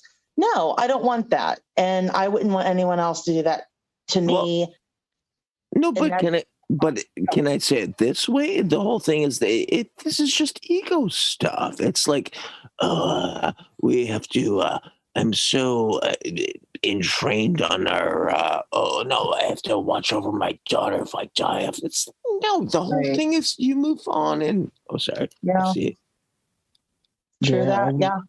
I also like to add something. Really quick, Ed, and then we got to go to Zona. Well, I'm gone. Thank you, guys. Thank you, Session. It was great having you on tonight. What does that mean? We can't talk anymore? Well, you guys can talk, but I'm going to shut down the stream. So you guys can talk on Zoom though if you want. How do you do that? I'll just leave the Zoom meeting up, and you guys can continue to talk. Is there some dude with a French accent talking quickly? Yeah, Ed's gonna say something real quick. Then we're gonna get to Zona, and then I'm gonna end the stream. And if you guys want to continue, you're more than welcome. Okay, wait. How do I do that though? You just stay on Zoom. That's all. Okay. You just stay where you are. I'll let you know when we close out though, and then you guys can just do whatever you guys want to do. FC, what is your real name, dude? I have no idea. Mark. It's Mark? Yeah. Cool. Nice to meet you, Mark. Nice to meet you, dude. Nice to meet you. Dude, there's so much stuff we should talk about, but I'm sorry if I seem like over the top sometimes. No, you're fine. It's just we've been going over 4 hours, so that's all. I got you. That's cool. Just remember, guys, that it's a fear-based control system, and you can actually, that's the main point of it, to lose your energy. That's it. Say again. For sure. Fear-based control system. Fear-based control system, yeah. Yeah, fear, guilt, shame matrix, for sure. No, I know, but we've already established this, but how do we move forward from this in this life? There's no, that's what I'm saying. Don't take it seriously.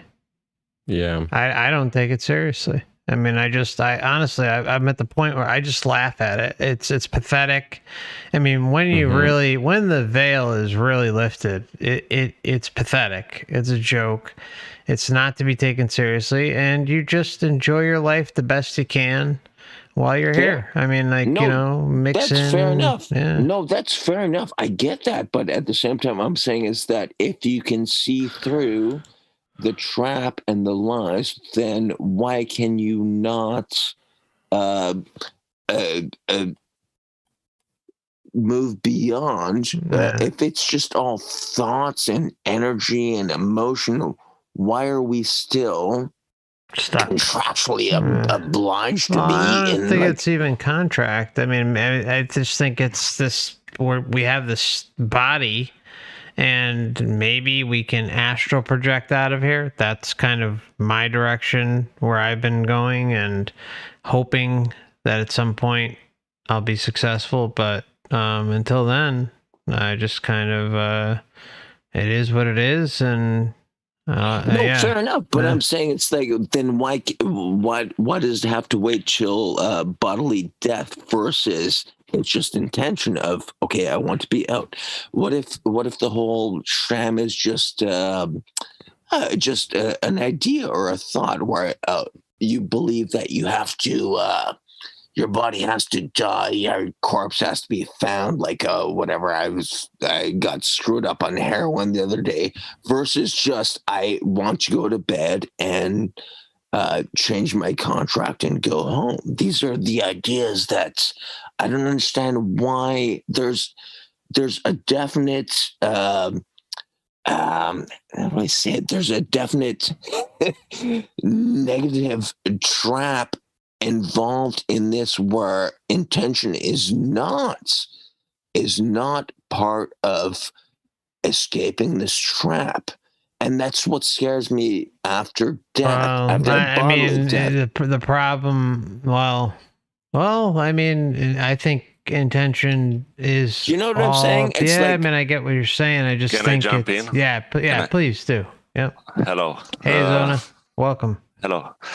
I will jump here and explain something, because Mikey says, why can we live like this realm or our body like instantly? And we have to wait, because it doesn't work that way. That's the problem with our spirit. You're Mikey now, and this is a new developed personality. You're not fully in control right now, because you're just starting to be the dominant personality over your spirit, because the spirit is like an actual octopus, let's say, okay? And it has a lot of tendrils, a lot of arms. Each arm is an experience taking place at the same time, different times, different periods, different existences. Now, maybe those experience, the other 100 that your spirit has, don't realize the matrix trap and all that stuff. And you do. When you do, you become the dominant personality. No, I know, but this is that makes a lot of sense. But I'm saying that I'm trying to teach you how to do that, if you want. But I'm saying that it makes no sense to say that I have a higher self, but I refuse to acknowledge my higher self, because my higher self doesn't want me to be successful. My higher self wants to be learn some new methods here. My higher self doesn't want me to win the lottery. It's no. If you acknowledge, if you make a connection that, oh wait, maybe this whole reality is just about thought, and it's not your higher self, yourself. So there should be no, if I make a connection that, no, I don't want to be here anymore, I should immediately end this stupid game, because it's but you can't do that. It's just go ahead, Zona. Go ahead, Zona. It's just a question of why. It's how you do that. No, I'm saying it's a question of why. That's let's hear what Zona has to say. Maybe he has something interesting to share. That's what I'm saying. Okay, I'm listening. Go ahead. So after you become the dominant personality, like you know what's going on, because when the spirit comes to a certain system, is like an infant. He doesn't know good or right, or the this dual system like we are now, and it's learning. So this energy that we are, it's learning through experiences. When an experience becomes dominant over the other, like you become now, because you realize the whole matrix sham, okay? Because if another experience realized that, you would die sooner, or you won't be Mikey, because you No, I want to die, but I'm saying to you, if I realize that, why can't I die? Why can't I leave? Because you're on a physical reality. Because you're in a physical reality, you need to follow certain steps, and certain steps require like a ritual, because it's a ritual-based reality, and rituals are like mathematic formulas. Like it's like science. We are just call them rituals because we don't know how to define them properly in a scientific way. So if you read let's say, I'll give you an example. If you read the tablets of thought, you will see on tablet 9 or 8, he's telling you how to leave your body permanently. No, it involves electromagnetic fields and a certain point and a certain meditation type. You can do that. If you look on Robert Monroe, he died in I think 95, but he died in his sleep. Okay, he died with full awareness, because he applied a certain technique that he did not describe in his books. And if you look which online, technique, probably Zona? you'll find. Can you? I'm sorry. Can you specify what specifically you're talking about? Which you said it was I don't know what Monroe used, but I know I can pinpoint to the method that Thoth, the Atlantean, had in his. Yes, but that's still all about thought. The tablet of Thoth you're talking about? I've read everything he specified like a portion of the method, but I'm not saying that's like a Bible. I'm just saying there are bits of information each and there, and you can find that exit strategy. No, I've read them all, but I'm saying you're talking about like just because you've read something that someone wrote 1,000 years ago, or 10,000 years ago, or 50 years ago. I've read Monroe. I've read tablets of. Yeah, I know. I wouldn't apply it. Down to, you need to test these techniques. So, but I have been testing the techniques, and there's something really wrong about them. Even just something as simple as, if I change my mindset to leave this place, I should be able to leave this place if I can see through the lie. But I'd have to agree with you on that, Mikey. I've done the same thing, and I've just kind of reached a breaking point with it all. But at the same time, I do feel that we theoretically could astral project the fuck out of here. My astral projection sessions are so few and far between that I'm not even given the damn opportunity, which drives me nuts. By the way, about astral projections. Go ahead, 1 second, Mikey. About astral projections, like I'm listening to you for like a few months now, and I want to like give you the simplest method that we achieved to astral project almost every time actually. In our team, we had like a colleague, a woman that's working for the Monroe Institute here in Romania. Okay. And we talked a lot, like 2 years now, about the astral projection and their methods. And I developed a simpler one, a simple method that doesn't involve so much concentration and, the perfect mood or anyway. So the method is goes like this. It's pretty simple. So let's say you work until 6 in the evening. You come home at 7 in the evening. You go to sleep 2 hours. Put your time on, your alarm. Get up. Stay for 1 hour awake. Don't drink water or anything like that, and go to sleep. Do not meditate. Do not do anything. Repeat that for a week. And you could succeed like in the first day, probably. Are you saying like the way? I'm not saying that I can't astral project. I'm saying like you're talking like wake, go back to bed method. Like no, that works. That works really well. But It depends on the time, and the evening time is the best. But I'm saying I don't have a problem astral projecting. It's I should have.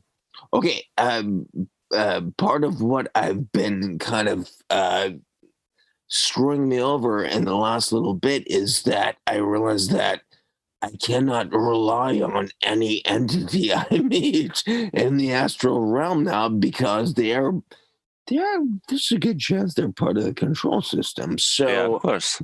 Right. So it for all the things that I thought I was being advanced towards whatever for astral projecting and whatever, and just talking to the universe or figuring stuff out, I realize everything is suspect now. So it's disturbing where you realize that. Well, it's not. Maybe it's not disturbing. It's like it actually makes a lot of sense. Where if this okay, so FC brought this out, I think, a bunch of times where I've never heard a near-death experience where someone says, oh, guess what? The government is lying to you. DDT is bad for you. Whatever, cigarettes or no one ever says that, right? It's always the same. No one ever comes back from a near-death experience with enlightenment saying, holy fuck, Donald Trump was a fucking liar, whatever, Bill Gates is a douchebag, and they're all Illuminati puppets, whatever. No one ever says that. Oh no, life is so wonderful, but we have to go back and, I have to, whatever, raise my daughter and blah, blah, blah. Okay. That's not what I'm trying to say here, but it's almost like reading the media. I was there with and here in Canada watching, people across the country in their truck convoys, and no, they're not. There's no swastikas or flags. They're not stealing food from the homeless. It's all mainstream media lies. But at the same time, the only reason the mainstream media lies are going on is because there's another agenda for their stupid lies. And everyone is. I watched 1,000 people. I just finally got back to work. Right? They say, oh, Mike, you can go back to work today. Okay, so Saturday, it's like there was a goofy convoy going on. Went on for an hour. Well, I mean, it's all classic horseshit. I mean, it's I know, but okay, but I'm saying classic. Yeah, but it's like, you know what actually make more sense? Instead of 1,000 of you people driving by the mainstream, it's like, how about you just take your stupid masks off and just walk into and live your lives freely? That is not going to happen in this. It's just another dupe lie. It's like, I don't get it. That's why it's not worth fighting for. It's just not. I mean, this is. We can say it's not the timeline to be fighting like a new age horse shit. It's just not our time, and I don't think it's not meant for this to happen in this realm in general. So it is what it is. But can I say this to UFC? It's like I've lived. Okay, so basically, I mean, I've worked so many shitty jobs in my life, but I also did I worked 15 years as a mural artist. I went back to school. I quit my third year in engineering at U of T in Toronto, and it's like, this sucks. I don't want to do it, but whatever. I got another degree in graphic design. I spent 15 years painting murals and stuff, and it's like, okay, how do I live free? I just made up some stupid shit. It's like, okay, It's the sea, it's the sea, it's the ocean. So the past 5 years, I've just been building a sailboat and just solar panels, and it's still all bullshit. It's still all bullshit at the end of the day. The only thing that actually matters is if I want to have some kind of artistic pursuit that not just for myself, but just to make other people happy, laughs and jokes, and I mean, there's almost. I don't want to sound like some kind of pathetic. No, I would. It's still an illusion of freedom, anyway. No, I'm at the point where I have no problem killing myself just to see what happens. We're not gonna. I know. I'm that sorry. here. I'm sorry. That's one area I will not go down. I know. I'm sorry, but I'm just saying, like, in terms of understanding reality, why is that so upsetting to people? It's because that's what we've been told to do. You can't do that. It's not upsetting to me. It's everyone has their own thing, but in this reality, there's still things like lawsuits. That's something that I have a problem with, and something that prevents me from talking about it, unfortunately. No, I know, but I'm saying the same thing. Then let's find another venue to talk about this where we can say what we need to say without lawsuits or people. Who are they to tell us what we can or cannot talk about? I don't know. All I know, I just have a feeling if something ever came back to me, I wouldn't have like this massive legal fund. So I think about it in terms of just protecting myself, and that's what's more important. At this moment, it has nothing to do with shutting down conversation. It's just that, if any of you saw the amount of comments I got, emails, and just even sometimes in a live chat about this topic, it's just something I cannot go. It's just an area I cannot go. But that's what's impressive. Yeah. So why don't we find an actual outlet or channel where we can actually talk about this without fear of you could give it a shot. Why don't you open up a channel, Mikey? I'd go on and talk with you. Yeah, bonafruit.com. Yeah. That's my website.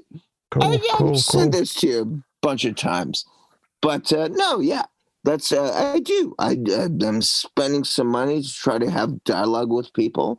And it's just about, I find it's more about laughing and having fun versus I have no idea what's going on. But if we can talk about the last book I put out is the first 300 pages were about suicide, but they were about. Okay, Mikey, we're gonna move on to Zona. Zona came on for the first time tonight as well, it's time for Zona to take the floor. All right, let's go. I'm sorry. Go ahead. Yeah, don't worry. I mean. Like for the past 2 years when this crap started with the pandemics, Zoom was like a good venue for people to gather around and share alternative information.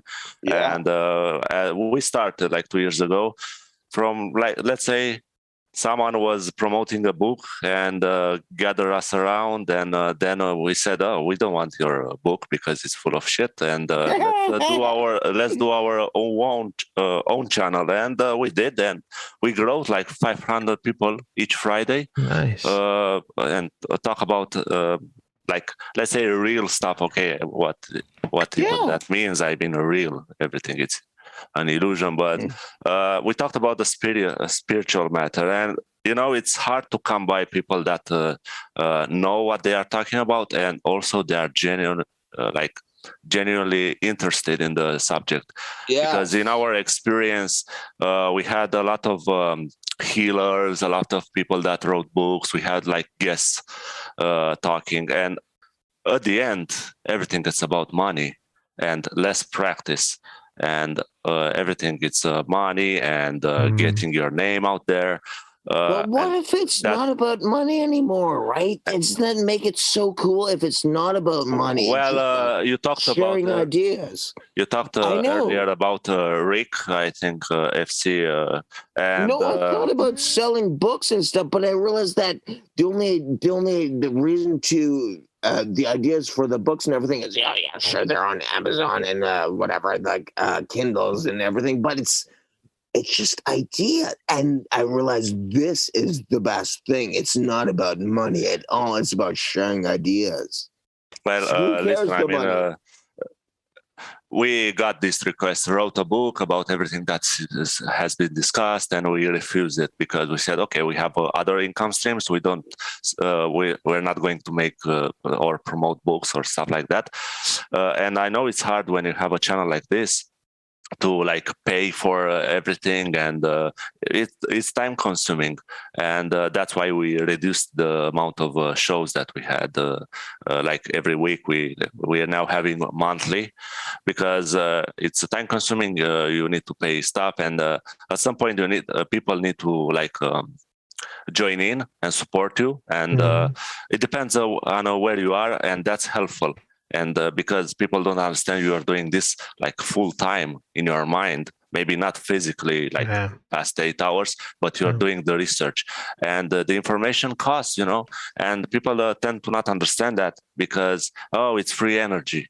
You know, FC is going, it's giving us information for free, but that's not how it works, because energy is energy, and you need to like shift it around. No, but what if that's how it exactly works? It's because FC is doing this because he needs to get the message out. You're doing this because you need to get the message out.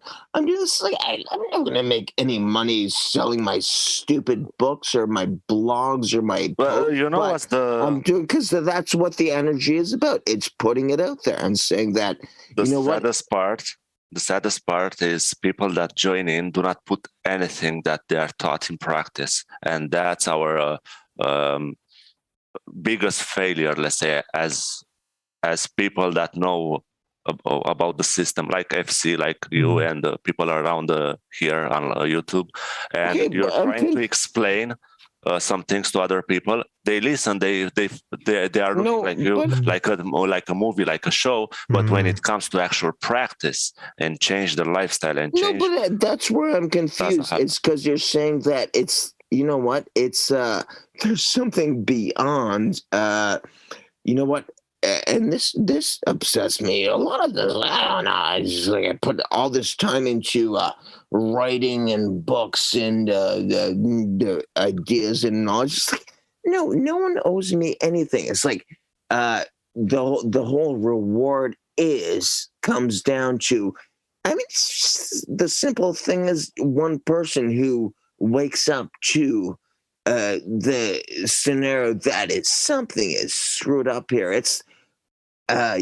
guess what? I still work in a kitchen. I've worked shitty jobs all my life, and I will still keep doing it to fund what I have to do to move on with my life. But it doesn't mean that I have to make a profit over waking people up.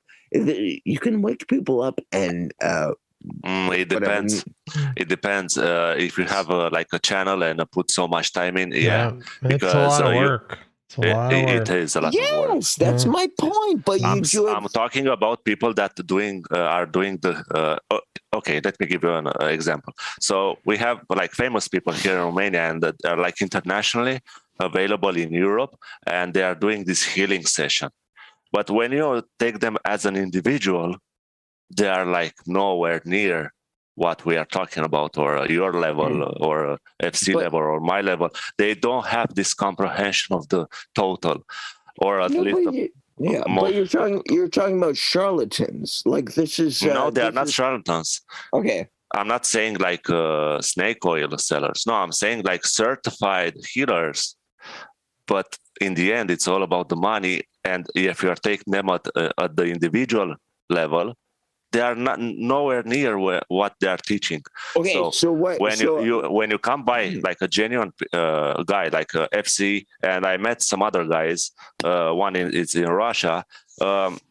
it's good to support them because the information No, I got has you. But so what? Okay, so base. so your point Thank is you, your point is exactly almost what it was. So if it's not about the money, then you're doing stuff just because you need to do this because it's the right thing to do. And if you need to make money, then you will find something else to make money doing. But if it's your whatever your whole something meaningful in your life to get this out and do this, then that it has nothing to do. It's like, no, I don't need a blog or to sell merchandise or to whatever. It's like donate button, PayPal. No, you do this because if people find you, cool, awesome, you're getting the message out. But you will still, if I'll go get a job at the stupid Chuck's Roadhouse. Well, you have to get the job. Yeah, You're but in you a know, I system mean, that requires that. Yeah. Go ahead, Zana. Sorry. I mean, Mikey, that's the problem. People, we are saying to ourselves, oh, we are a multi-dimensional being, and we in our pure state we can experience different realities in the same time.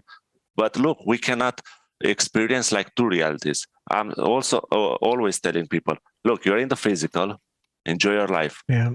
But you have the spiritual aspect, and that's another life that you are going toward. If we cannot manage two lives now, how can we manage like 1,000 ones at the same time? So, good point. You talked about suicide and stuff. That's horseshit. Sorry, I mean, it doesn't work like that. Enjoy your experience. Maybe this experience for you to realize what you are. Not suicide as because I'm so angry with my lot in life in this reality, but as in just to see what's in the next. Why rush it? I mean, I always say, why rush it? We are going. It's a certain direction. It's a certain ending at one point. What does it matter? When that and I think even compounding and adding more knowledge and preparing for the moment of all moments can't hurt. It's absolutely, and that's what I want to get it right. You get one shot. yeah. Like I think the idea is that it's just okay, and that's what I was saying to FC earlier. It was just. I've seen so much weird, negative. This is not my intention. This is almost like a mind control thing where it's like I'm getting these negative emotions in my dreams. 100% opposite of what I'm trying to, my intentions in my dreams. And I'm trying to, I haven't seen this before in a lot. I've never seen this before. But I've seen I had a lot of lucid dreams and out-of-body experiences, but I've never seen this before. So this is weird to me. But this is not the most negative existence, you know. We visited but I'm not negative. I'm saying to you that, dude, I'm not. I love this shit. I love this, but at the same time, it's most of it is the addictions I don't like. Well, you see, you just described the trap. You said I love this, but at the same time I don't, and that's the addiction. Yeah. And that's the problem because we like dangerous things, like in real life. And this system attracts you like this. Oh, it's dangerous, but it's not in the end because you're a third. And that's the trap. You could say this as a total ego thing, where it's like, oh, look at me. It's like, I'm so dangerous. Like, I'll go into the earth damage. Yeah, fuck it. I will rule it. I'll roll over it. It's like 4,000 lifetimes later trying to figure out jealousy. And it's like, oh yeah, you're screwed over, dude. You'll be here forever. I get that. I get that idea, but that's still an ego trap of, no, okay, so if we can drop our beliefs and egos and say, okay, well then fuck it. maybe I screwed up, I made a mistake, then still, why can we not just leave here on a whim and saying, oh, I screwed up, fuck it? Well, at the base is just an experience, so you cannot screw it up, or why not leave here? The sad thing when because you will eventually. The only thing to learn in this life is to avoid the splintering process. What if I've learned everything I want to learn in here? And no, you didn't. Trust me. You didn't. No, I know, but that's the guilt trip of the whole Matrix reincarnation sort of saying, oh no, you screwed up, Mike, you need to learn more, you need to go back. No, I'm just don't want to learn anymore. The actual method to live this place, FC like hinted and said, was got it right every time almost with the becoming sovereign and say I'm not going towards the light or towards another let's say a manifestation of photons. But why not do it now versus I think what Zona's been saying the whole time is that we're here. We agreed, however many lifetimes ago to get involved with this system. We got lost. Here we are. We're in their house, their rules, still in a human body. And there are ways out, but, they are what they are. The only thing I'll say, and I'm not going to expand on this at all, I'm just going to say that there are ways, and, I think astral projection may be one of them, but I think compounding that knowledge that we learn over time and we leave when the date arrives, whenever that date may be, it is what it is. And, trust me, I've tried this for a few years to try and leave through intention and this and that. It hasn't worked for me yet. Maybe it will someday. Again, but why? I don't know. I mean, maybe it's just part of the rules, man. I mean, it could just be part of the rules of this place. But this is what I'm saying to you, FC. It's like if it's part of the rules, if we change our intention and if we realize that we've been lied to and the so-called contracts that we've agreed to are wrong, why not? Because this is like I'm saying. Just give me a second. If it's like natural law or whatever, maritime law or things where you've agreed to something because you have capital letters on your birth certificate and you didn't realize you've agreed to it. No, if you choose to realize that, I was duped at that point, so now I no longer agree to it. So now why can I not move on? Because that's what I'm trying to say. I'm bound to my agreement from being lied to. No, that's not the case. It's not about intention. It's not about if you learn I'm a multidimensional being. It's not like you die instantly because you realize that doesn't work that way, because you're in a technological biological machine that keeps you here. It doesn't. You cannot will it from here. Why can I not leave it? Because your body it's a complex trap, and so why would suicide be immoral? Enough. No, I'm sorry, dude. FC, I didn't mean to say that again. Okay, no, I don't want to. It's not going to happen. I'm just going to put my foot down and say it's not going to happen. I'm sorry. I didn't mean to bring that up again. I still want to have this conversation. So. Why would? Because I'll just be honest, it's natural that it funnels that direction. But why would choice not be natural? Mike, if you buy a new car and suddenly you said, "Oh, I don't like it," do you crash it? No, you're going to keep it for a while and then maybe you'll change it. But nobody crashes a new car. But what if I don't want a car? Well, you have one car, so keep it. You made that decision already. How do you know that? Because the car is talking to me right now, right? You're talking to me through your car. So that's a bit of an analogy. But I'm saying that's an assumption.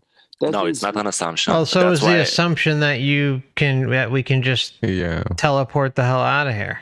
You know, No, like on a whim. When we know there's a memory wipe, we know that there's this whole system of insanity. We know that we're in someone else's creation, and that it's parasitic. So there's a lot of unknowns. So just because you have that burning question and I have had that burning question doesn't mean we're going to get the answer that we want. No, but that's what I'm saying. So if we can't do this based on thought and intention, then obviously something more is going on. Well, so you can when you leave. It seems like it's very obvious we can when we leave our body and are lucid, but you know, you know, that's when you can see it in action and know that it exists. In the human body, we're in this meat suit, we're limited, and that's really just the bottom line of how I look at it. That's not correct. Mikey, you're in a physical reality where energy is very condensed, so you apply the rules of this system.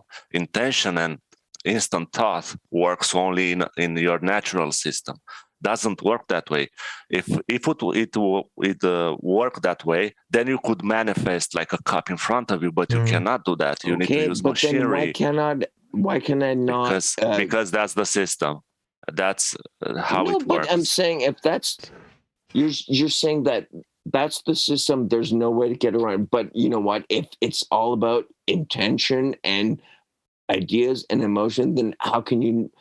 Skirting the system should be as instantaneous as making a cup. Did you ever wonder why we are like 8 billion people almost, and why is this population growth? Because if you pack jam like a lot of souls in one place, their common reality, the perception of reality, solid makes everything solid, makes everything more real. The individual. I can agree with you with that, but at the same time, I'm saying that you're saying reality is based on belief. Reality is projected. Right, but I'm saying that if your independent belief goes against 8 billion souls, you have no power, no energy whatsoever. You're just a dupe who has to die. No, you just can influence a poor, like in your surroundings. You have like you can affect an area, depends on your energetic capabilities, but to make major changes, no. Trust me, we tried that. Very low cannot level. be done. No, but you've seen this on like in terms of whatever, doing random generator numbers and stuff, where it's like, okay, we're gonna try to take crime down for in Washington for 3 weeks. If 14 of this is all about. Oh wait, so there's a magic number of if 10% of people meditate on taking crime down. These are whatever. So what's true, and what's not true. It's people will tell you this all the time. So if you can't do this, you need 10% of people to do that. Oh no, why can't you just do this yourself to change reality, even just for yourself? It doesn't work that way. It doesn't Why work not? that way. How do you know that though? Because it's pure mathematics. Think about it.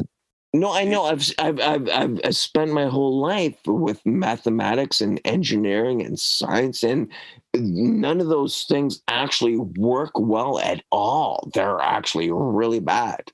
Well, they work. We are on Zoom now and use computers, so they work. No, I think I don't know how to explain it. Awesome. Why do you want to influence reality? I just think we're in a position where we're in a reality where we just are not privy to all the answers. Yeah, and just because we think one way doesn't necessarily mean that there is an answer that we'll find while we're here, unfortunately. And I think there's a lot of those. There's so many of them. Well, I mean, you see what we're doing. We're doing the ego stuff. We're debating the same stuff and avoiding the essentials, the important stuff. We're debating reality. I mean, absolutely. We're that. debating reality, but all I want in my whole search is truth. There has to be one fundamental truth that makes this all functional and possible. It's like, if the one functional truth is that your mind makes up everything, okay, cool. That's fine. I can work with that. But if you change your mind and you realize that, oh no, that change or whatever, then it should all break down. So what? I don't know. It what is the work truth? That way. Doesn't work. I that think way. it has to do with intention, but it's not that easy, right, Mikey? I mean, obviously, we've seen that with our intention, we see things as the placebo effect, the nocebo effect, things as manifestation and such. How is this possible? Okay, can I ask you this? How is this possible? How is this possible that we're even aware or alive? Or how does something come from nothing? How is this? So if consciousness is essentially should be impossible, how are we having this conversation? So, I mean, my question to you is, the only thing that actually truly seems to make any sense, and again, it's an assumption, but maybe it's consciousness. So if it's consciousness, then should we not be able to change our realities whenever we want to? That's where I think the not so easy part comes in, right? Obviously not easy. Yeah, I don't think it's that as easy as, you know what, I'm just gonna leave this place, or I'm gonna manifest whatever money or whatever material. Okay, but okay, hear me, my friend. Hear me, my friend. This is not about, I don't want $1 million. I don't want like a hot model girlfriend. I just want to know how this reality works. I want to know truth. I want to know exploration and freedom and just, I mean, new ideas. You do that by astral projecting while in the body. Right, but now I'm at this point where I realize astral projecting is just another level of control. And let me explain you why that's good, because it's like training wheels. Yeah. Remember, you forgot everything that you know, and from this perspective, and please let me finish so I can have a stream of thoughts. So when you come here, and if you're going to forget everything temporarily, okay, while in the body, and you'll get a new experience. And astral projection is good, like training wheels, because you don't have access to your memory yet, or you can access like bits of it in the astral form. When you die, and if you die suddenly, it's like getting back everything. It's overwhelming, and you don't know what to do with it, how to process it, because you forgot everything.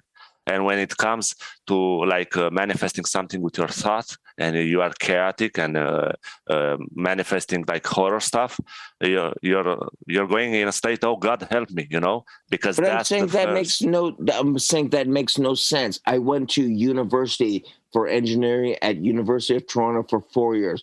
If I forgot everything I learned after the first year of university to go into the second year of university, that makes no sense. I want to remember everything I've ever done in my life, and that's what gives me. If I remembered everything I did in my life, I would never ever make the same mistakes ever again, because oh no, why would I be mean to that person or just yell at them? Or no, I remember doing that fucking last year in my. That's university. That's school. If this is a school system, why would you want to forget everything you learned from the last year in your school system? That makes no sense. To me, it's not a school system, because if it were a school system, then when the spirit goes in the matter, develops a personality, okay, and let's like get away the part that we receive the soul like a companion, like the energetic parasite. Let's get that out of the way. But if you come like as a soul and have an experience, and you develop this personality. Okay, like Dr. Tyler said, personality or consciousness is the result of spirit entering matter. Okay, so you're getting this new personality, Mikey. But when you leave this system, this physical world, you're living spirit plus Mikey. Mikey is the imprint of the spirit. I mean, Mikey has the control over the whole energy. But then you go to this light. It's a lens. It's a lensing device. Anyway, when you go to this light or whatever illusion it's manifested in front of you, that it's a splintering process happens, and Mike is taken away from the spirit. But you're talking about ego. Like, I mean, if you're not the ego. No, it's another construct. No, I got you. But if I say to you that I have absolutely no problem about going into complete void of non-existence instead of being in this ridiculous, angry, miserable world of people who treat each other like crap all the time. Oh yeah, maybe I can do my best to what is my mission in life? To enlighten people, to teach empathy, to treat people to how to not be assholes and douchebags and whatever, just worry about money and the possessions. No, if I want to go into complete void, does that make me a bad consciousness human being? No, but you didn't choose that, because if you chose that beforehand, you would be here. So you need to figure out, why did you make that decision? Maybe you made it so you can realize that maybe a part of your spirit knew that something is not right and said, okay, let me have another experience and see what's wrong. Why do I keep forgetting this? But can I say this as that's an assumption? That's saying that it's still not an here. Assumption. I'm talking about you're saying research that, Mike, you're still here, therefore you have a mission to. That's what near D. I didn't say that. Okay, I'm sorry. I assume maybe that was your spirit thought process. No, but if I want to, what if I just want to have the intention of just going back into the void and not existing again? Well, that's your like intention. But I can't do it. You can't, because as I said, you're in this machine. You have this locking system, the chakra system, which are locks, by the way. They're magnetic locks. 100%. And you cannot leave it. Free will has levels, and free will is it's in this physical box. No, but you're basically saying that I'm stuck in the machine. There's no free will. I have to follow through with. You have. How is it free will? I want my free will is I want to leave. I want to leave free. Let me try to explain, because my English is not native like yours. No, your English is excellent. It's excellent. It is. Believe me, it's excellent. Thanks. So free will, it has levels. When you're talking about free will, you're talking about absolutes, but it's not absolute. It's free will. It's within A and B. You can't say free will has levels. It has levels. It That's does. the illusion. It absolutely does have levels here. There's no doubt about it.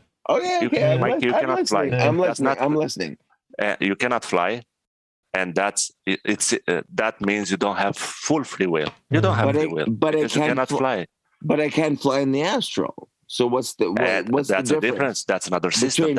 I'm saying you have levels of free will, like levels of existence and manifestations. So why can't I? That's what I'm saying. So why can't I change my level of existence to say I no longer want to be here? I want to be in the astral. Well, that's why it's a trap, and it's not like a summer camp. It's a prison system.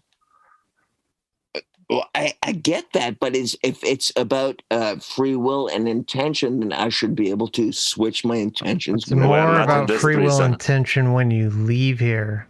I mean, you have some semblance of free will, but when you leave here, that's when the doors swing open if what you I'm take asking- advantage of that moment. No, well, what I'm asking is why can we not change our free will idea and our intentions while we're here and saying, okay, well, You can keep we've got- trying. I mean, that's what I do. Oh, yeah, but absolutely. you know, I mean, that's the I'm gonna- best thing I that's, will. yeah, Okay. that's No. It's like Mike is like joining a party where there are like 20 people there, and it's 8:00 in the evening, just started, and you're going, oh, I want this party to ended, and everybody asks why? Because I want to.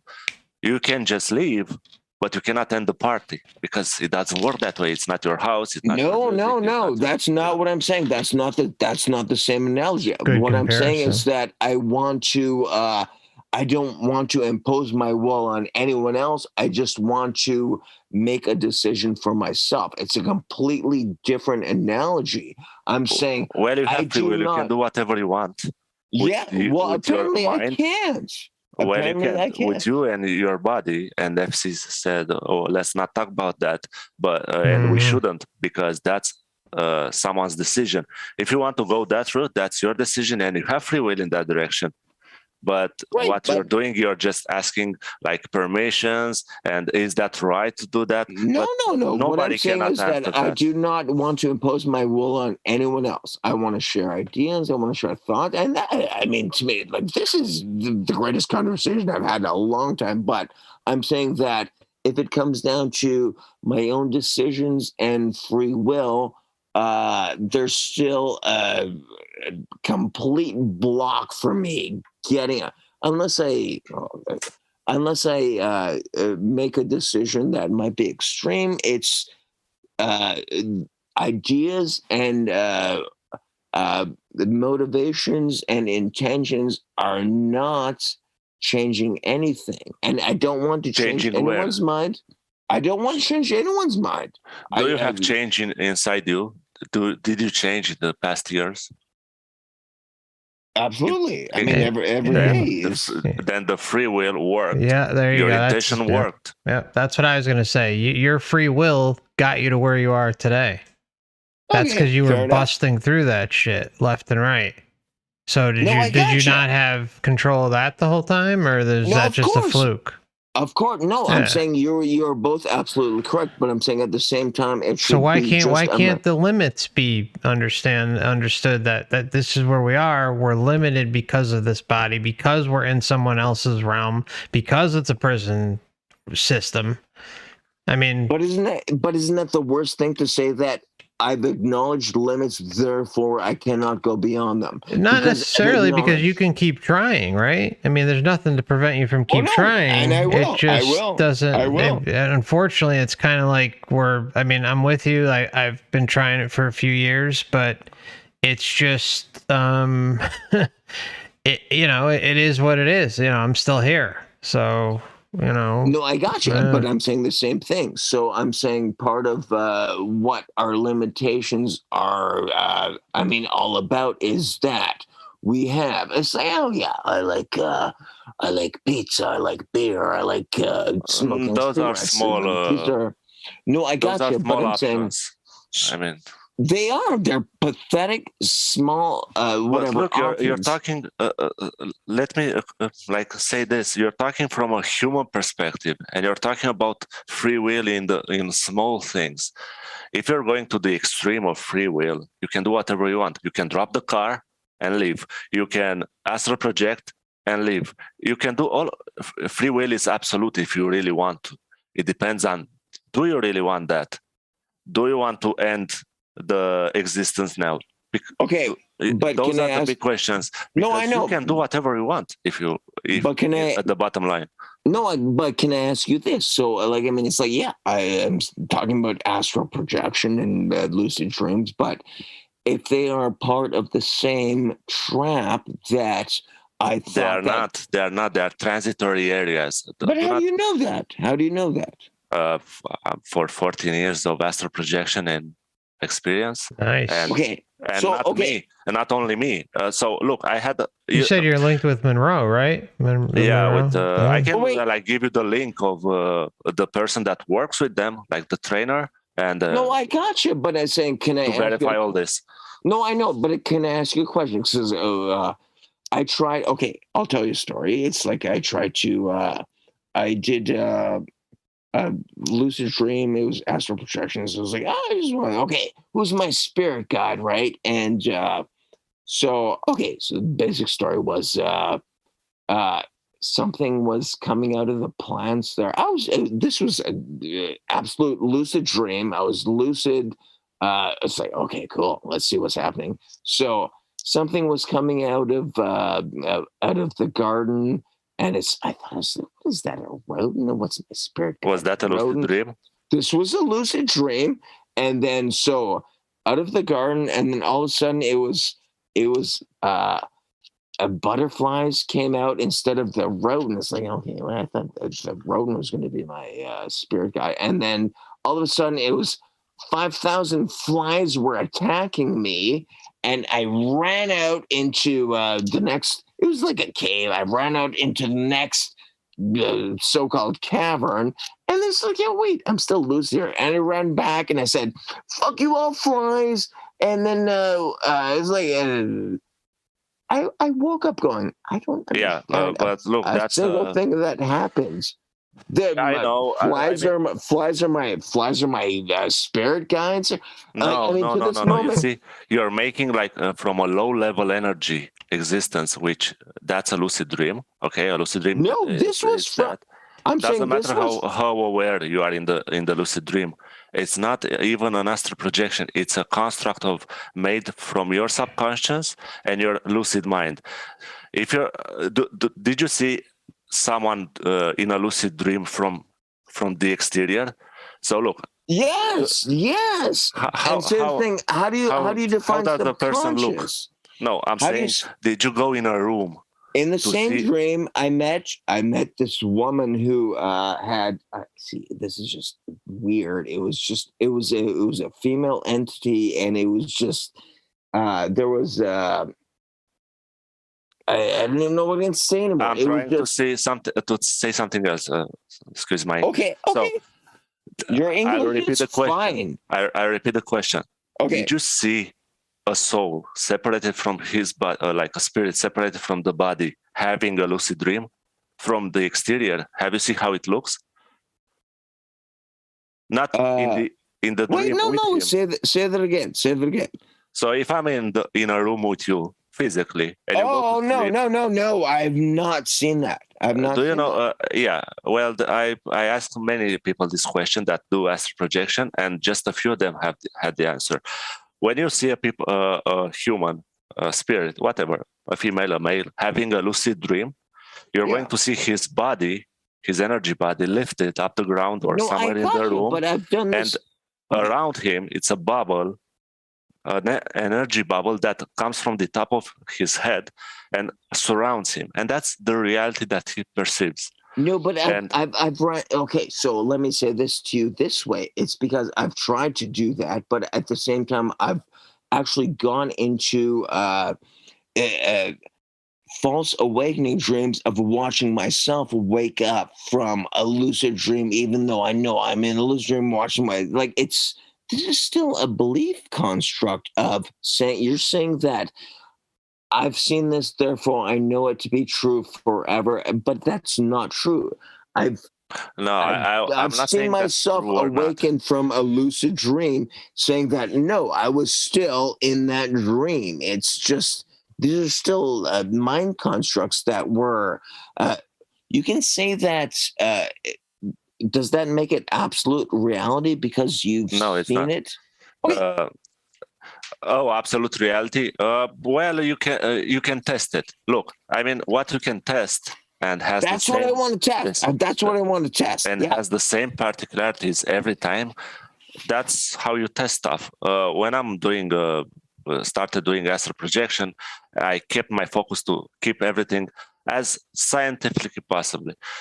When I'm saying, look, I'm seeing like a spirit, like an astral form, having a dream, okay, and that cocoon, okay, around it, like that energy cocoon. When you touch it, okay, and you're in astral form, and you touch it, you go in that person's dream.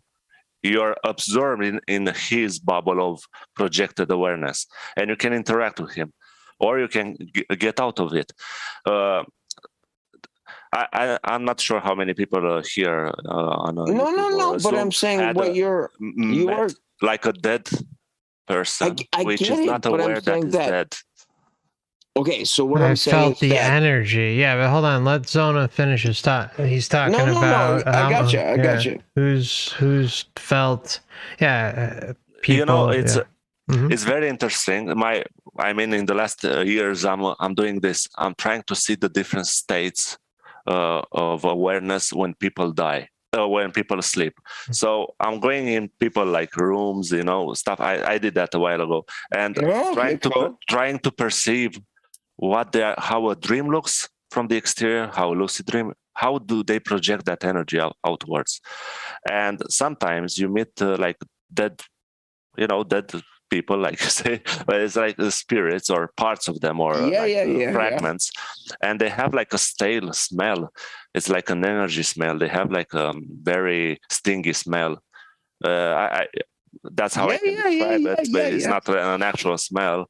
And also I met like and people when they sleep, most of them like their astral forms are looking at walls, like just no, I agree 100%, absolutely. One time I projected in the next block, like 2014, and there was I think an old woman lived there, and I sensed the idea that she will die, something like that, and I gravitated towards the door, and when I got close to the door, there was like a white-skinned reptilian, something like that. It was very tall. She was a female.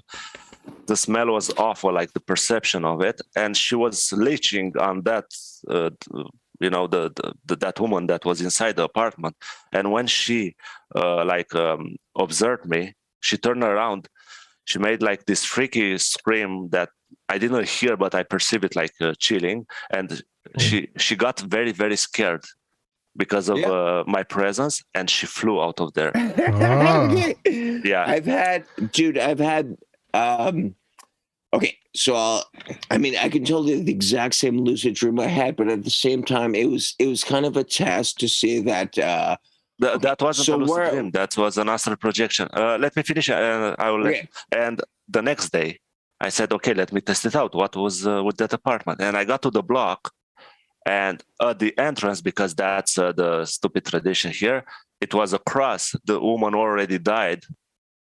Okay. In the, 1 day prior, but I got to the moment. That's the problem with astral projection, because in time, you don't know when. It's not at the present moment. It could be like. But you're saying exactly what I'm saying. Is that how do you even trust that then? If you don't even trust, because I could test one thing. It was about death, but you're still not sure. I know you're sure. You're sure about one thing, but at the same time, you just said you're not sure about something else. No, I'm not sure about the time. That's the problem. Time, colors, doesn't exist like in physical reality. Well, if I'm looking at the color blue in the astral, it's not blue. In the real world, it's because the wavelength of the color, we perceive it differently. And that's how time being a dimension, you perceive it differently. But the actual action, like that woman dying, that was real. So you're taking just the things that you can test it. And that's how you navigate the matrix. You say, oh, color doesn't matter, light doesn't matter. How many times have you done it? Okay, but how many times have you done it again since to prove that, okay, this is consistent, right? This is... So when I've started this, I started with another guy that we did like we both did. And I'm in a city and he was in another city. So we met like once. But we are friends like years now, and we are doing like combined out of body, so together in the same time, different cities. So, and we tested first when we learned about out of body. We tried with playing cards. So I was like picking a card without looking at it. I wasn't looking at it, and I would put it face up without looking in my balcony. And I said, his name was Adrian. I said, Adrian, project and try to see the card, and then I will check it. So it's not like I'm not going to send you like a telepathic thought or something so you can perceive it. And he was doing that, and 9 out of 10, I got it right, he got it right, except for the color. We never got the color right. Because the color, it's a different wavelength. We perceive it differently. We don't perceive it with our eyes. We perceive it with some other mechanism. And the wavelength of the visible electromagnetic spectrum is different. We have more awareness of that. Why would that still not be part of the astral projection understanding? That has nothing to do with beliefs on color. It has to do with what did I see? No, it has to do. It's not beliefs. It has to do with physics, how it works. Different system, different rules. Different system, different rules. Okay, so this is like Robert Monroe stuff. It's like basically your ethereal body is just slightly out of phase with. So I mean, this is done to death with. So you're just out of it. Everything looks pretty close to your room, but it's not quite right because there's energetic differences, or there's energy, whatever things that. Yeah, and what's wrong with that? I mean, there's nothing wrong with that, but I mean to say that something like to astral project and say that I can just go outside of my body and look at playing cards or magazines and say that's what. No, you're in a different dimension. That's the whole yeah, but you ask how do I test? How do you test? No, but I'm saying that so if you've done that many enough times to say that there's something and you're saying that color is the one thing, that's interesting. It's one of the things. No, that's interesting. But if you're saying it's like I get 9 out of 10 every time we look at the numbers on playing cards, the colors are screwed up or whatever once in a while. But that's an interesting you can't deny something that is happening here in terms. Well, that's because of the limited spectrum we have. We're on such a different level or frequency. Actually, the color thing makes a lot of sense. But then let me ask. So why would numbers and symbols be okay, but not colors? Just throwing that thought out there. Why would colors? That explanation is simple.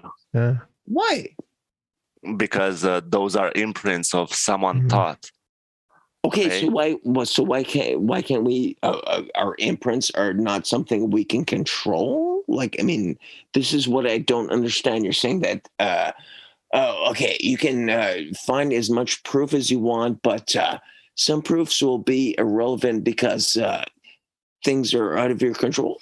Okay, well, if you want to have intentions and focus on something, then why would colors be wrong versus numbers?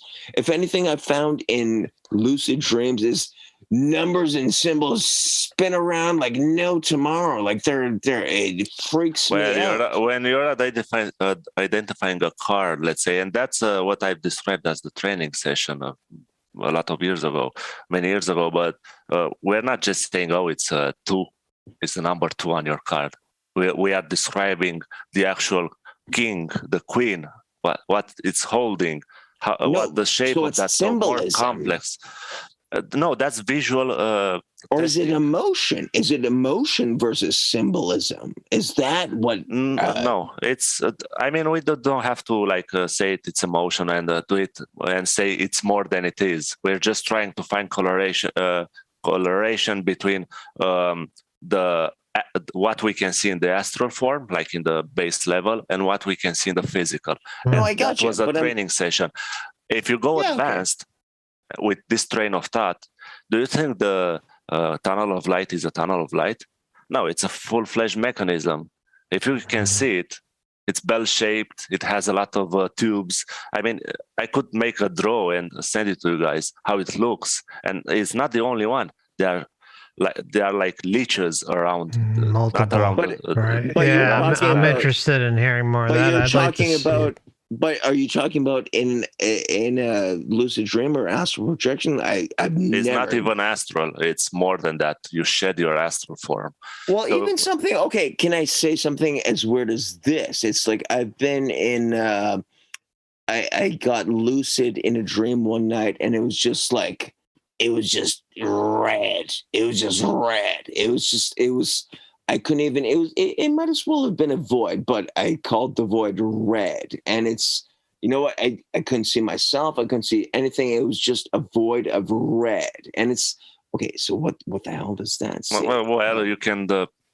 I mean, don't take a lucid dream too serious, because you could have been like in a blood cell. I know your question shifted. No, you're exactly right. But at the same time, you're exactly right. But you're at the same time you're saying that okay, here's my proof over astral projection and over. Don't compare. Look, don't compare dreams or the base astral projection with what you can do. I mean, no, I agree. But it so depends what on is the level of awareness you are drawing yourself. You know, people when they die. If you like listen to NDEs, and a lot of you guys did that, and FC, I know you had thousands of those. When you look at NDEs, you see that people say, I was more aware than I'm in the physical. Mm-hmm. So that's the level of awareness we are dealing with. I mean, if you're in a dream state, the level of awareness is lower than your waking state. I got you. When but you I'm go saying... in the lucid dream, your awareness is lower than your waking state. But when you go in the astral form, your awareness is lower than your waking state. Okay. When you go in when you ditch the astral form, okay, and you go to how Morrow says local 1, local 2, those are illusory realities. But if you will it to go beyond this, these levels, you get like, I would say like 60% of your full awareness, and then all your thoughts as Mikey, all your experiences are with you. So you're Mikey having a projection, but more aware of the. When I'm saying aware, is not like, oh look, I can see all these and process. No, it's like what you can get from the environment. It's if you're thinking something, it's instantaneous. So and it's not awareness is. You have more control on what you want to manifest. If you're thinking now, let me make a comparison. If you're if you had the power, like if I'm thinking to make something bad instantly to a person, but I shouldn't do that. Your mind will you'll hold your thought for a few minutes to not do that bad thing, but your mind will still bring you to that direction to do some bad things. When you're in this form of awareness, if you're thinking, I shouldn't think that, so I don't manifest it, you don't think that. You have a lot of control over your whole, let's say, mind, in quotes. So that's why I say, when you're in that state of awareness, if you're saying to yourself, I want to see the mechanism of the white light, how it works, then you're instantaneously, let's say, in the Earth atmosphere, and you can see this floating around like immense machines, like bell shapes with all of these tubes, and you can see the streams of lights coming in and out. You can see it's a very trafficked area. Okay, and but can I let Zona finish. I want to hear the description of this. Go on. Sorry. And I will come back immediately to that machine. And another test we did with this awareness is it was like confirmed like this year. And me and Adrian read a book about Venus, and it was a scientific book. And I said to him one day, hey, let's do a projection to Venus and see how it is really acid atmosphere and that. And we did a projection, and we encountered some, we call them atmospheric entities that were very, very large. They are like a blob, and they were their function was to clean the atmosphere.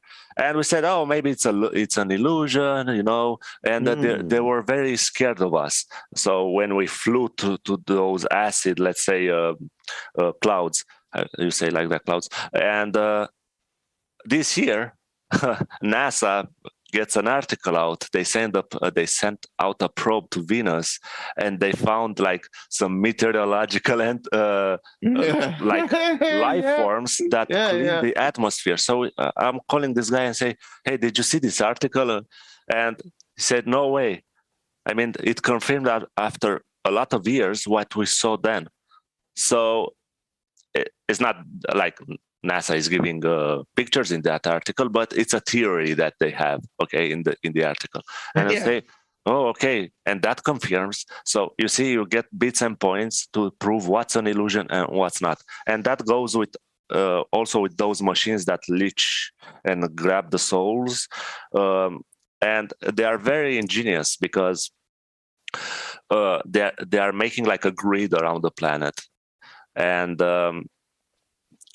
when you go inside them, there's a reality made just for you, as Monroe said, the park or whatever reality, and then you have projections for you. Like when you enter this tube, is made like it's like a concave lens, something like that, and you go inside with your energetic output. Would that be fear? Would that be love? Would that be... Anyway, at the moment of that, you have a certain energetic output. And you go through that tube, the first entrance. Then you are read about that tube is going to read your energetic output. It will amplify it. It will and send it back to you. As you travel along it, you're going to be bombarded with your sentiment of, resentment, love, whatever. No, at the end of it, you're going to have the hologram projection of Jesus or whatever relative you'll have.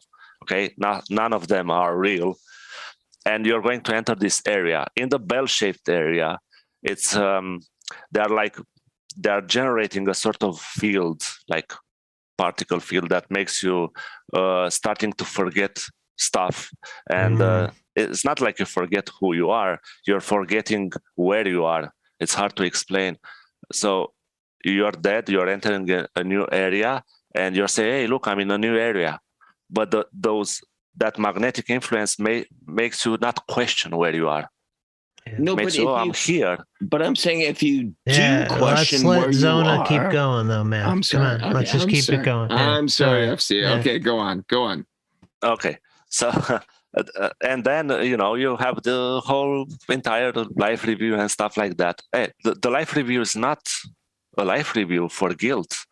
It has that also that function. But when you have your life review, it's actual the splintering process.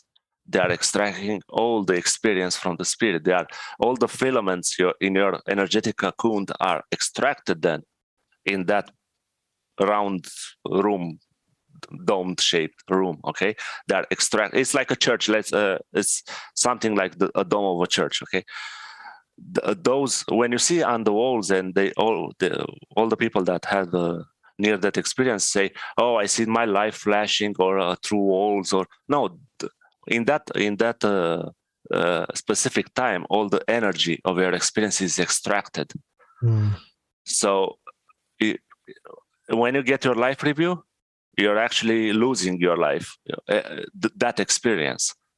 And then when you make the final move, you need to reincarnate.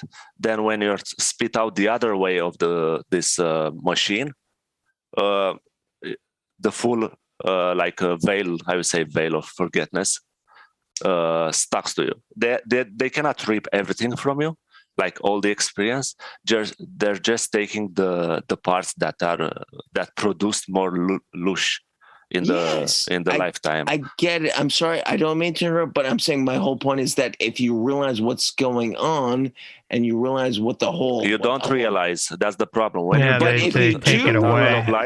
But if you do realize, and you seems like you do realize, and you understand what's going on, then why can't you change the nature of the whole trap to begin with? Why do you want your intention?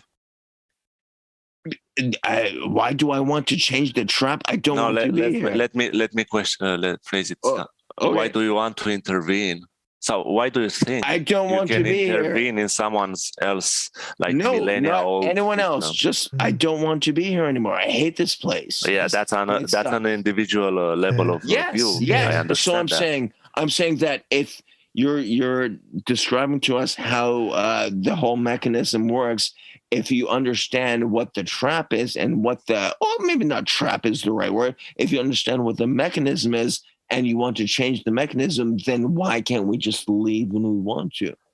Well, we talked about that. I mean, again, the body and all that prison system. I mean, we're backtracking and going around circles. How does that work if it's just all mental energy? Look, Mikey, it just, there's no definitive answer. We went into this to Kingdom Come earlier. No, but I'm just saying that if we want to go into this theory of it's all about, okay, here's the mechanism of the system and this is how it works. Okay, well, I'm saying if this is the mechanism that you're saying is what is in place, then I'm saying that we can change it in a heartbeat, in intention. I disagree. I disagree. You're fighting. I mean, I've actually talked about this quite a few times. Because we haven't done it, but you're talking about on an individual level. You have to understand that this is a massive system. No, I'm saying on an that's what I'm saying, FC. It's on an individual level. Can we not change this on an individual level? Then? You could change yourself. You could change your physical reality and your outcome when you leave here. Yeah, I'm saying I'm saying we're not bound to 8 million people on the planet. No one believes that cavities can be healed by brushing teeth. Okay, fine. If that's what 8 million people want to believe, fine. But if you don't want to, if your thoughts and your intentions and your energy is beyond that, then you don't have to be part of this system. You don't have to think about it. Do you know what level of technology they have? I mean, when you're thinking about technology, you're looking at your phone, at your stereo, TV, whatever. I'm not talking about technology. I'm talking about everything beyond technology. I'm talking about consciousness. That's what I'm trying to explain you. Okay. That's what we're in, though, Mikey. No, I got you. Well, the mechanism that I'm talking is not physical, and yet it's technology. Technology doesn't need to be physical because physicality is just energy condensed to a slow vibration. Technology, when you're working in another spectrum of existence, then technology can be more advanced than what's possible in the physical world. Yeah, but I'm saying on our basic physical level, it's okay. You know what? If the rest of the world wants to play this game, let them play their game. I just want to go. I just want to go. I just want to go away. So why would I be bound to physical realities and technologies if my intention is just to go? You know what I'm saying? Yeah, intention doesn't work that way. Does a prisoner that wants to get out of prison just can will it and get out? No. So what is your thought on intention then? Intention works. Intention is an energy output like everything else, and it works in the bounds of that energy system. But if you're in the physical intention, just I want to make to construct something, I have the intention, but I still need to manifest it through physical work. I cannot will it like to appear in front of me. It doesn't work that way because the energy output, your energy output is so limited, and the energy environment is so dense that these energy lines don't travel and don't fold matter as you want. No, but when you go in a more refined energy system, then your intention becomes stronger. No, but are you suggesting that there's no way to escape? Mike, you gotta let Zona finish his thought. No, man. I know, you but keep that's what I interrupting. want to ask. I know. I'm sorry. Okay, go ahead. I'm sorry. I just explained how you can escape. I mean, it's a matter of what do you want to, how do you want it? I mean, if it's just you just want to will it or talk, say, okay, I want to escape. It doesn't work that way. It's not enough. It's okay. I'm gonna shut down the stream right here, Zona, and then we can continue the talk on Zoom. I'm sorry to cut you off, man, but it's getting late over here. It's 3 a.m. Yeah, it's 10 in the morning. Yeah. Ed, Rodrigo. Wait, how do we continue this talk? I'm gonna keep Zoom on, so you just stay put, and you'll be all right. I just keep talking. Just wait until I close it. Once I close out the show, I'll let you know. So everyone, just keep quiet for now, and we'll and I'll let you know when we're out. Okay.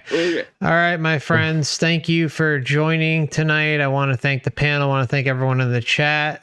Just as a reminder, there is 2 YouTube backup channels. There is an Odyssey. I don't know, a bunch of other crap in the description tab. Just go check it out.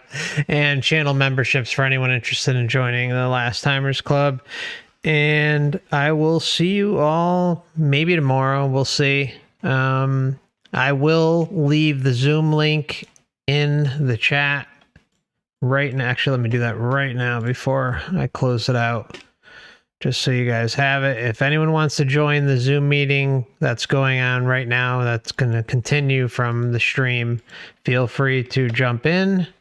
That I will stick around for about 5-10 minutes to, if anyone calls in, and let them in. But after that, the meeting will just be between whoever's there. So now's your opportunity to jump in. And yeah, so that's going to be it. Thank you, everybody. Much love. Hang in there, and we will see you again real soon.